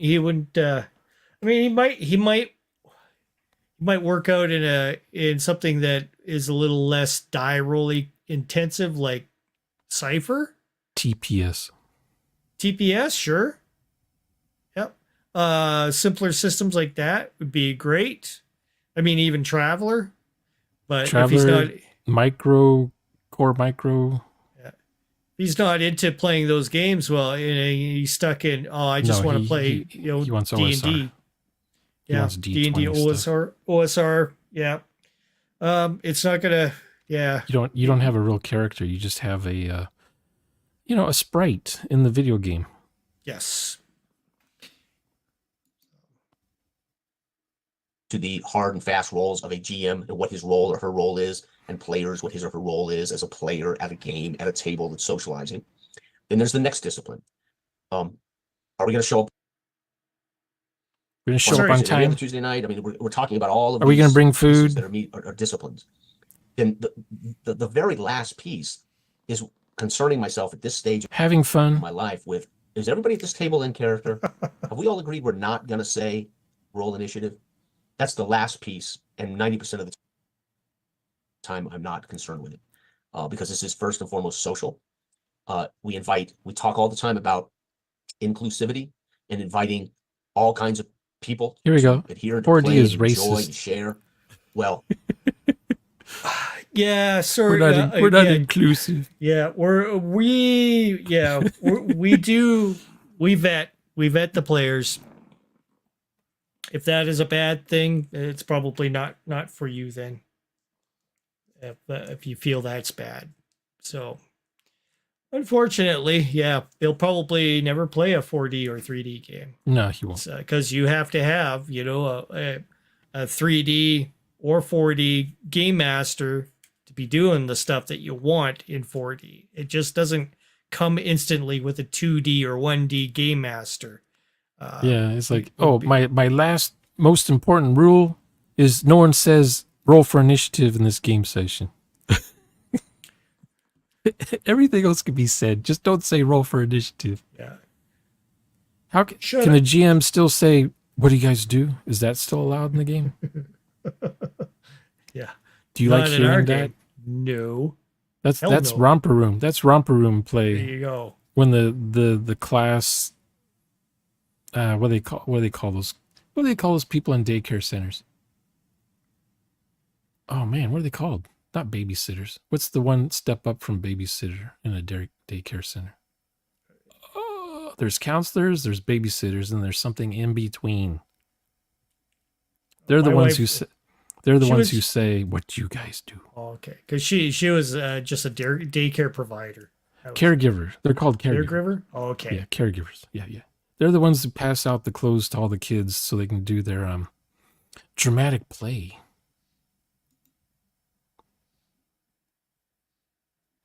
Yeah. Sonalar is yeah. That just gets me. Elitism, racism, same thing. We just forego the problems that you may have. This game will clearly not suit what you're looking for. Just the same as the game that you have, Jason, will not suit what I'm looking for. So therefore, you are elitist because you're not conforming to what I want as a player. Right? Sounds like the plan. Okay. We can go that way too. Let's see what else they have to say here. That also starts with these ideas of what dimension of game am I trying to get to? And it's easy for me if there's a group that does a lot of beer and pretzel. He's repeating I'm himself. not gonna. Yeah, I know. It's probably going to be a repeat because he doesn't know what 4D role play because he's always I don't know what that. Yeah. Is this just as confusing as that the other video that he's grabbing for straws or something? Help me, Obi-Wan. Yeah. Just Jason, if you have questions, just ask. I've already said that in my response to one of the other videos, which you're a part of the group of, but that's your choice if you want to. Yeah, just mention people. Clarify it, I just mention people in my description if I need them to look at something. Yeah. That's how I spawn same old G sometimes. Yeah. Well, thanks to Samuel G, he sent me a lot of videos today, so and it's been these kinds of things. So the word's getting out about 4D. It's starting to be a thing, but we're gonna have to go ahead and start closing some loopholes here along the way with these people and say, oh no, look, this here.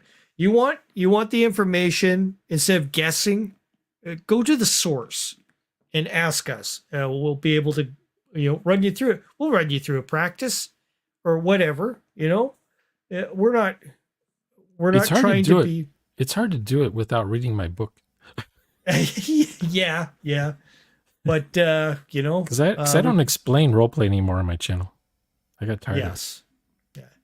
Well, we try to do our best to explain things on our channels, and you have a lot of actual plays now. Yes. With different game mechanics. Exactly. So people have a variety to choose from, I suppose. Yeah. But they're still going to, in the back of their lizard brain, they're going to say, "Oh, they're not playing D&D. We don't have to pay attention to this."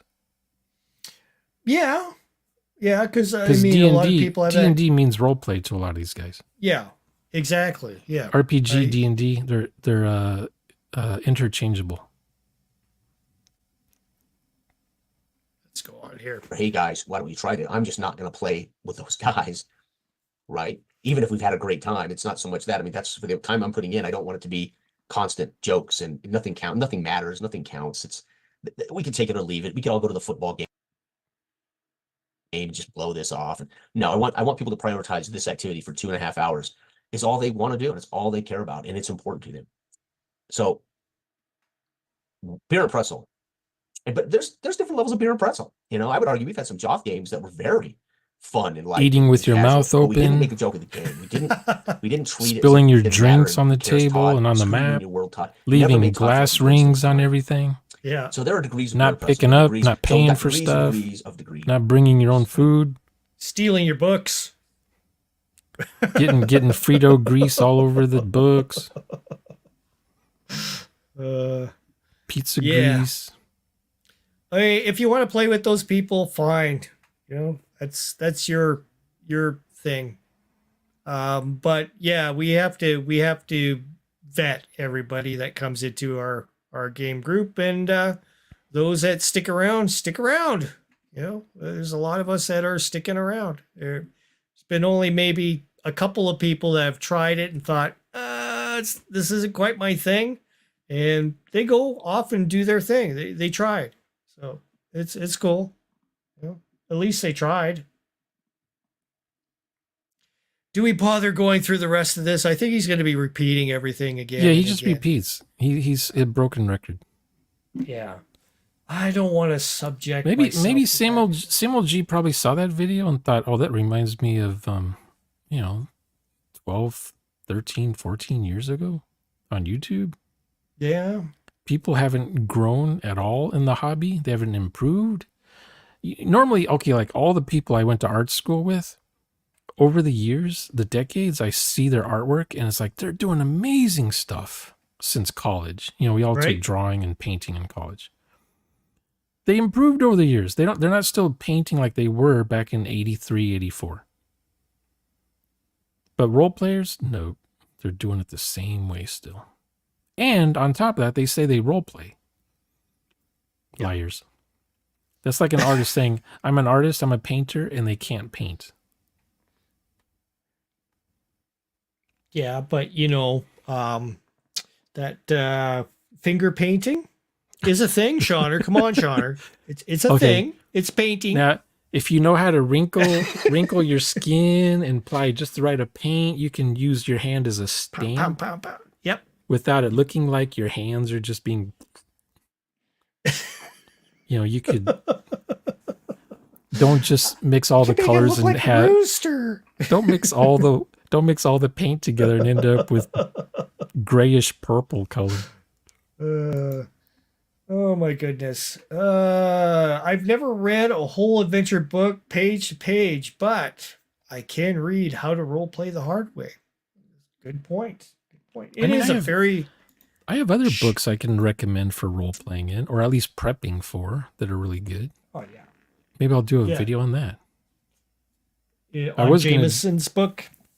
Yeah, there's that one. I was going to do a world building video today and show off this world building book I've had. Dun, dun, dun, dun. Well, I have different world building books too. Lots of charts. I have books for making hooks, for making NPCs. Wow. Show us, Shauner. Show us. You have to put out the videos. Put out the videos. I put all my traveler books here, so I have to go around to the other side. Yeah.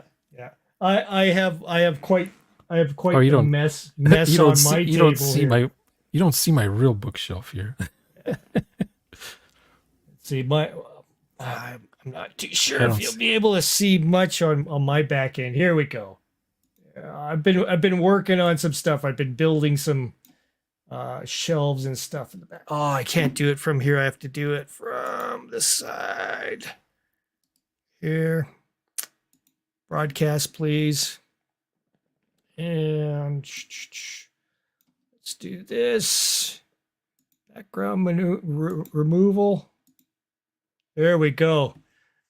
I've been rebuilding the shelf out here, so I had to put all kinds of stuff on the front here in order to build that shelf. So I've got guitars going across now. I got one more to do, of course. So. Oh, okay. You're talking about the white things along the wall there? Yeah, I put okay. up here. So now it So what did you have before? What did you have before? I just had the three. I just had the 3 guitars up there. That was it. Oh. So now I put a second. So now I have. I see. 3 more spots to go ahead and. I thought you had the top one first, and then I thought you had the bottom one first. Then I used to have just the one just going straight across the three guitars. That was it. Oh, okay. So now I have 6 going right across there now. 6 out of my 11. I don't have any musical instruments. I don't think. Do nunchucks count as musical instruments? Sure. You get a good tone out of somebody's skull. Tuk, tuk, tuk, Are they the rubbery ones? The ones that are made out of rubber and bounce off of you for practice, or are they these are actual ones. Someone said it's illegal to even own those things. I don't know if that's true or not. Yeah, I'm not sure. But I'm I don't sure. Know I think an ex-girlfriend may have taken them. She needed them more than I did. Now I'm thinking, can you even buy those anymore? It's like Ninja Stars. Can you own those things? Yeah. This has been a thing that I've seen a lot, and it's just a lot of guys how to prep, how to grab some more of these tables from my Patreon. You have to join my Patreon, pay the $10. You get a book of all these cool things that you can do in charts, and that's Sly Flourish. That's all those guys. I'm just trying to sell you stuff. DM Lair, Goy. That's the way. Selling you books on how to prep. D&D 5e. Ever since 3e, they've implemented the maps, the minis. They've integrated it into the system. So you have to go ahead and start, purchasing these grids, or playing on a grid. Promotes you to play on a grid. It's a big board game now. They've totally gotten away from the Mindscapes, Theater of the Mind, for those out there that I bought a battle map like 15 years ago, used it once with the dry erase pens. Right. It had squares on one side and hexes on the other. Yeah, I have a couple used of those. It once. Yeah. Because me and Samuel G, we would just use these things as a guide, not really to put minis on, but just to draw maps. Yeah. And and the players just say where they're at on the map. Yeah. And they have a scale of distance between things. I'm not opposed to, as a game master running a 3D game or 4D game, I'm not opposed to one of the players grabbing that map, like a blank, put it down, and they start drawing out what they're imagining. That's cool. If they want to do that, that's fine. But we won't use it as a means to throw minis on there and start playing out the game, because that just slows everything down. But yeah. Do you think we covered everything that we possibly could within almost a 5-hour stream, Shauner? This has been crazy for me. We've just touched the surface. Is that the phrase? We've only skimmed the surface. The iceberg is this, and then that's all we see. And below the water, the iceberg is like, and then you have. Yeah, then you go real deep and it's noodling, right? I guess. No one has survived that far in the abyss. Yeah. Well, did we learn anything from all of this? No, not me. I mean, I come up with other directions or points of views or ways to come at this whole thing, how to, come at it from a different angle. Yeah. You use a different description or argument or frame of mind. But it all comes down to these guys all say, oh, we know what 4D is, sort of.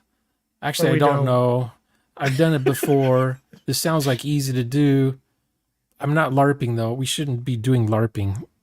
So it's like, good grief. The same old story. This is why the RPG Brigade imploded. It fell apart because normies came into the group and started preaching how they role play, and it was just it became the new noise, right, on everyone's recommended lists to watch.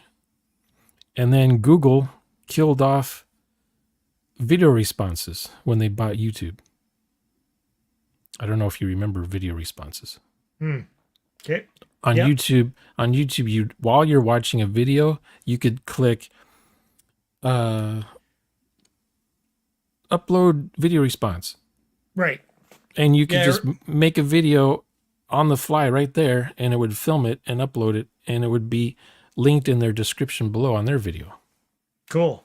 Yeah, I did. Yeah, I wasn't quite that interactive back then with my music channel, but yeah, I did what I could, kind of keep me afloat. So yeah, Google got rid of that, and then they monetized. Look, a few years later, they monetized YouTube, and then it became, come to my channel. I have the DM tips that you need.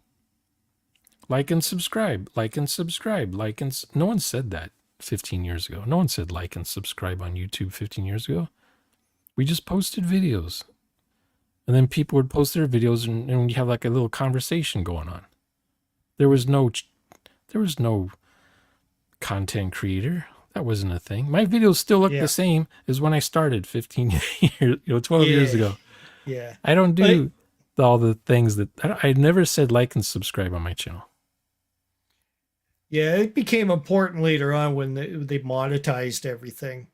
So I think monetizing is probably your best bet to causing insanity. Now you're trying to play the algorithm, trying to make money on YouTube with their algorithm. So you know that the viewers like certain videos you do with this certain thumbnail, this certain amount of time in the video, and you're talking about tips on D&D. Make sure you have D&D in the title. Make sure you have Matt Mercer's photo in your thumbnail.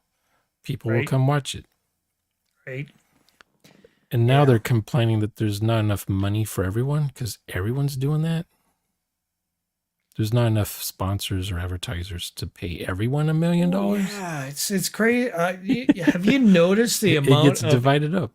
Yeah, the AI style commercials coming on is crazy. It's crazy. It's real advertisers that sell real things have disappeared. What get me is the one like the old guy. They have some old guy and he's like as if he's talking it, but it's somebody else's voice is doing his voice for him. It's just like what the fuck? You know? Yeah, AI voices, AI script, stock footage from some place you can download footage from. Once in a while you see a real advertisement like come to the local theater, such and such is in town, or come to, support your local library. Something local to your city, but those are far and few. Yeah, I've seen a lot of Canadian kind of stuff coming up. So what I get anyways. So yeah, Walmart. French. A year ago, Walmart had commercials all the time on YouTube a year ago, and they pulled out. That must have hurt. Yeah. Well, there's no Best Buy anymore, and there's none of the big stores are advertising. Like Macy's is gone. All this stuff's gone. I occasionally see the commercial for my former big box store that I used to work for. Pop on every once in a while, so still there. So yeah, I worked at a retail store, and their commercials would come on TV at 2 a.m. I thought that was so weird. Like, who's gonna watch that? Yeah, but that's all the store could afford was 2 a.m. for a commercial. Yeah, I guess it's better than nothing. We have to make it big, let it grow naturally from grassroots for the people who care for it. Yeah, I mean that's what we're doing. We're usually not if you role play, you cannot go back to not role playing.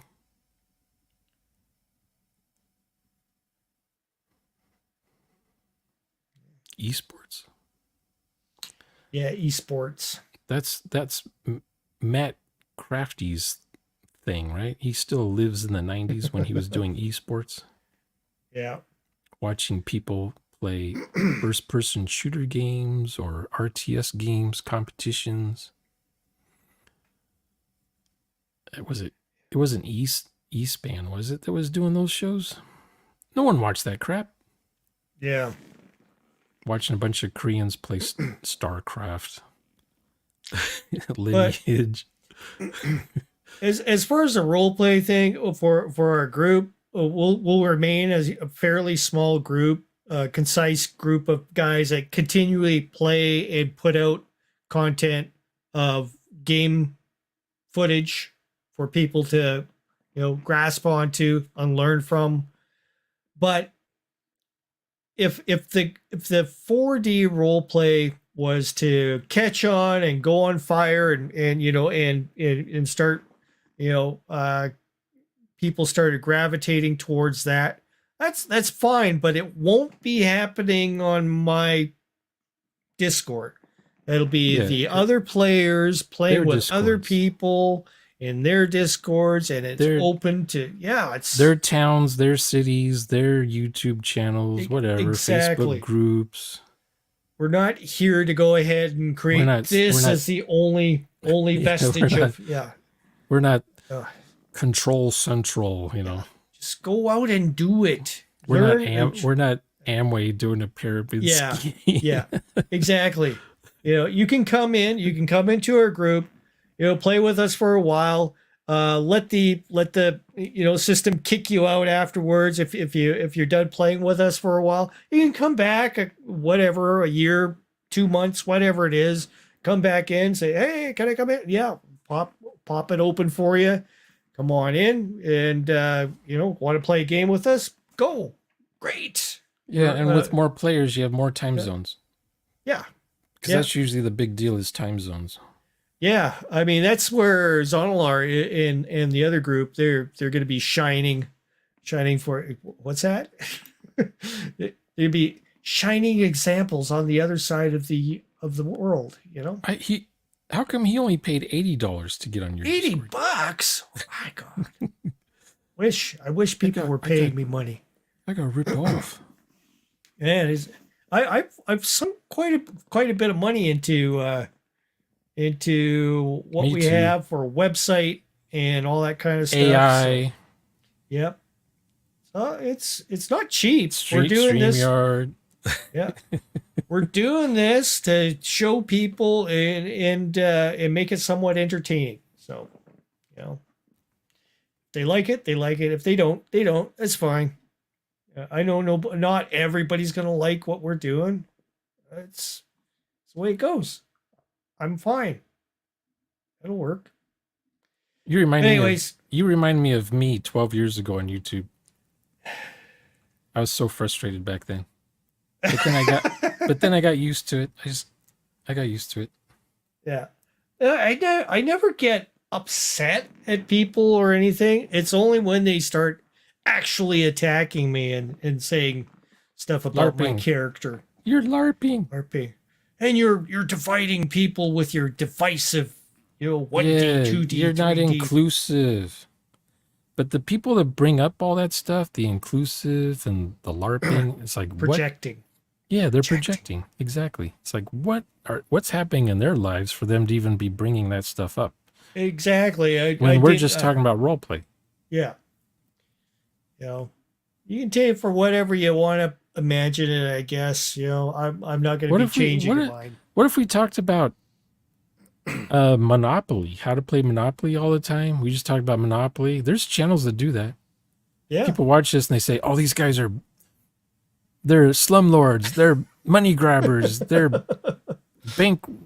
whatever, robbers, whatever. Yeah. They're capitalists. They're we're just playing to talking about win. They're playing to win, Shawner. They're stacking the decks. They're power playing. They got them fancy dice that roll 12 all the time or whatever. Yeah. Yeah, we'll just have to equate it to that, I guess. But it usually comes down to they're not playing D&D, and D&D is our game. D&D is our game. Yeah, because someone, I don't know, D&D and RPG are synonymous practically. Yeah, I mean, it's gotten to be that way, but who knows how long that will last? You know, they're doing all kinds of things. I'm praying that D&D gets bought by a totally separate company that owns it now, just completely different. Somebody cool, or somebody that'll drive it down to the Free League. Utmost. Free League. You wanted to go to the Free League? Free League. They'll make us roll more dice that way, won't they? They're going to sell fancy custom dice, and yeah, they're going to have a movie or TV show on Netflix for D&D. It'll be cool. You think so? You think that's what's going to happen? Company like that, Free League? Yeah, Free League's making. They have Tales from the Loop on Amazon. Right. And they've been. Steven Spielberg was supposed to make a movie for the Electric State. He's still hanging on to that because it's too expensive to film. But now the Electric State is going to be on Netflix. Okay. Don't know if it's a movie or a TV show. Huh. Interesting. So their RPG is on hold, I think. They took it off their website. It's not even mentioned on their website anymore. Right. Either Modifius or Free League, because they would partner together. They do each other's printings, depending on what country they're printing from. Saves on shipping and stuff. Yeah, I noticed there is a lot more like for Canadians it's gotten a little bit more cheaper. They're actually having in Canada mills that they, I guess they start creating a lot of these books and stuff. Your book was super fast to get to my place, like within a day. Because Amazon has printers everywhere in the world. Yeah, because there's like a printing place which we have an Amazon outlet in Edmonton and Calgary. They're usually 50 or 60 miles from wherever you are. There's a printer. So it was super fast to get yours like right away within a day. But something like TPS, that took a long time. So it was coming from the States down in Washington. So Washington State. I guess it depends on which distribution is not busy at the time. Yeah. I would have to say that it was a hardcover that I got for TPS. So that may have had to go to a different place for doing all the binding and stuff. It's a little bit more, I guess, intensive than doing a soft cover. So yeah, it goes something like 70 pages, and then it goes 112, and then anyway, each page count has a different binding for the book. Yeah. So and different paper, and paper weight and all that stuff. But the my book, I want to say Zonalar said something was a fast read. Pretty much there's like just one chapter in that book that actually does the role play section about role play. Yeah. I mean it's very minimal. I made hard playing super light, as it were. It's less, there's hardly any rules for role playing. Because you're using the game you already own. You already bought a role playing game. I'm just saying how you could possibly role play using that game. And I want to say, let's say they read the book. So I want to say if someone reads my book, or after they read my book, or when they read my book, they can add their own stuff to it. Yes, you have a spot to write your own notes. Yeah, you don't have to like, oh, this is how Shauna wrote it. This is how it shall be done. No, you can kind of pick and choose what you like, and you can change it, alter it how you want. Mm-hmm. I mean, even if somebody picked up your book or picked up, or saw our videos on playing, they could just take a small slice of what that is, and it would improve their game so much more. Oh yeah, just at least trying to stay in character, maybe 40% of the time would give you 40% play in that time span that you spend. Instead of just the 10%, you're getting 40% worth of game time in your enjoyment of, your session time. We strive for more. What's going to be your approach with the game mastering in the hard way? Mostly it'll probably be the same thickness as the first book, and it will just be thinking up, creating stuff on the fly. How much prep do you really need? How much can the players prep for, if anything? Right.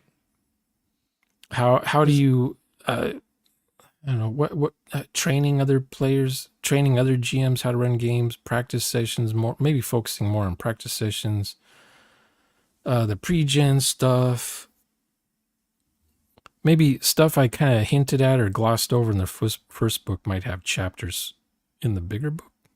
Okay. But it's mostly going to be for the GM, like a GM player's guide sort of thing. Are you gonna ease them into the 4D, even though you have reference it? Yeah, you probably have to have the first book. Otherwise, the GM book probably won't make sense. Right.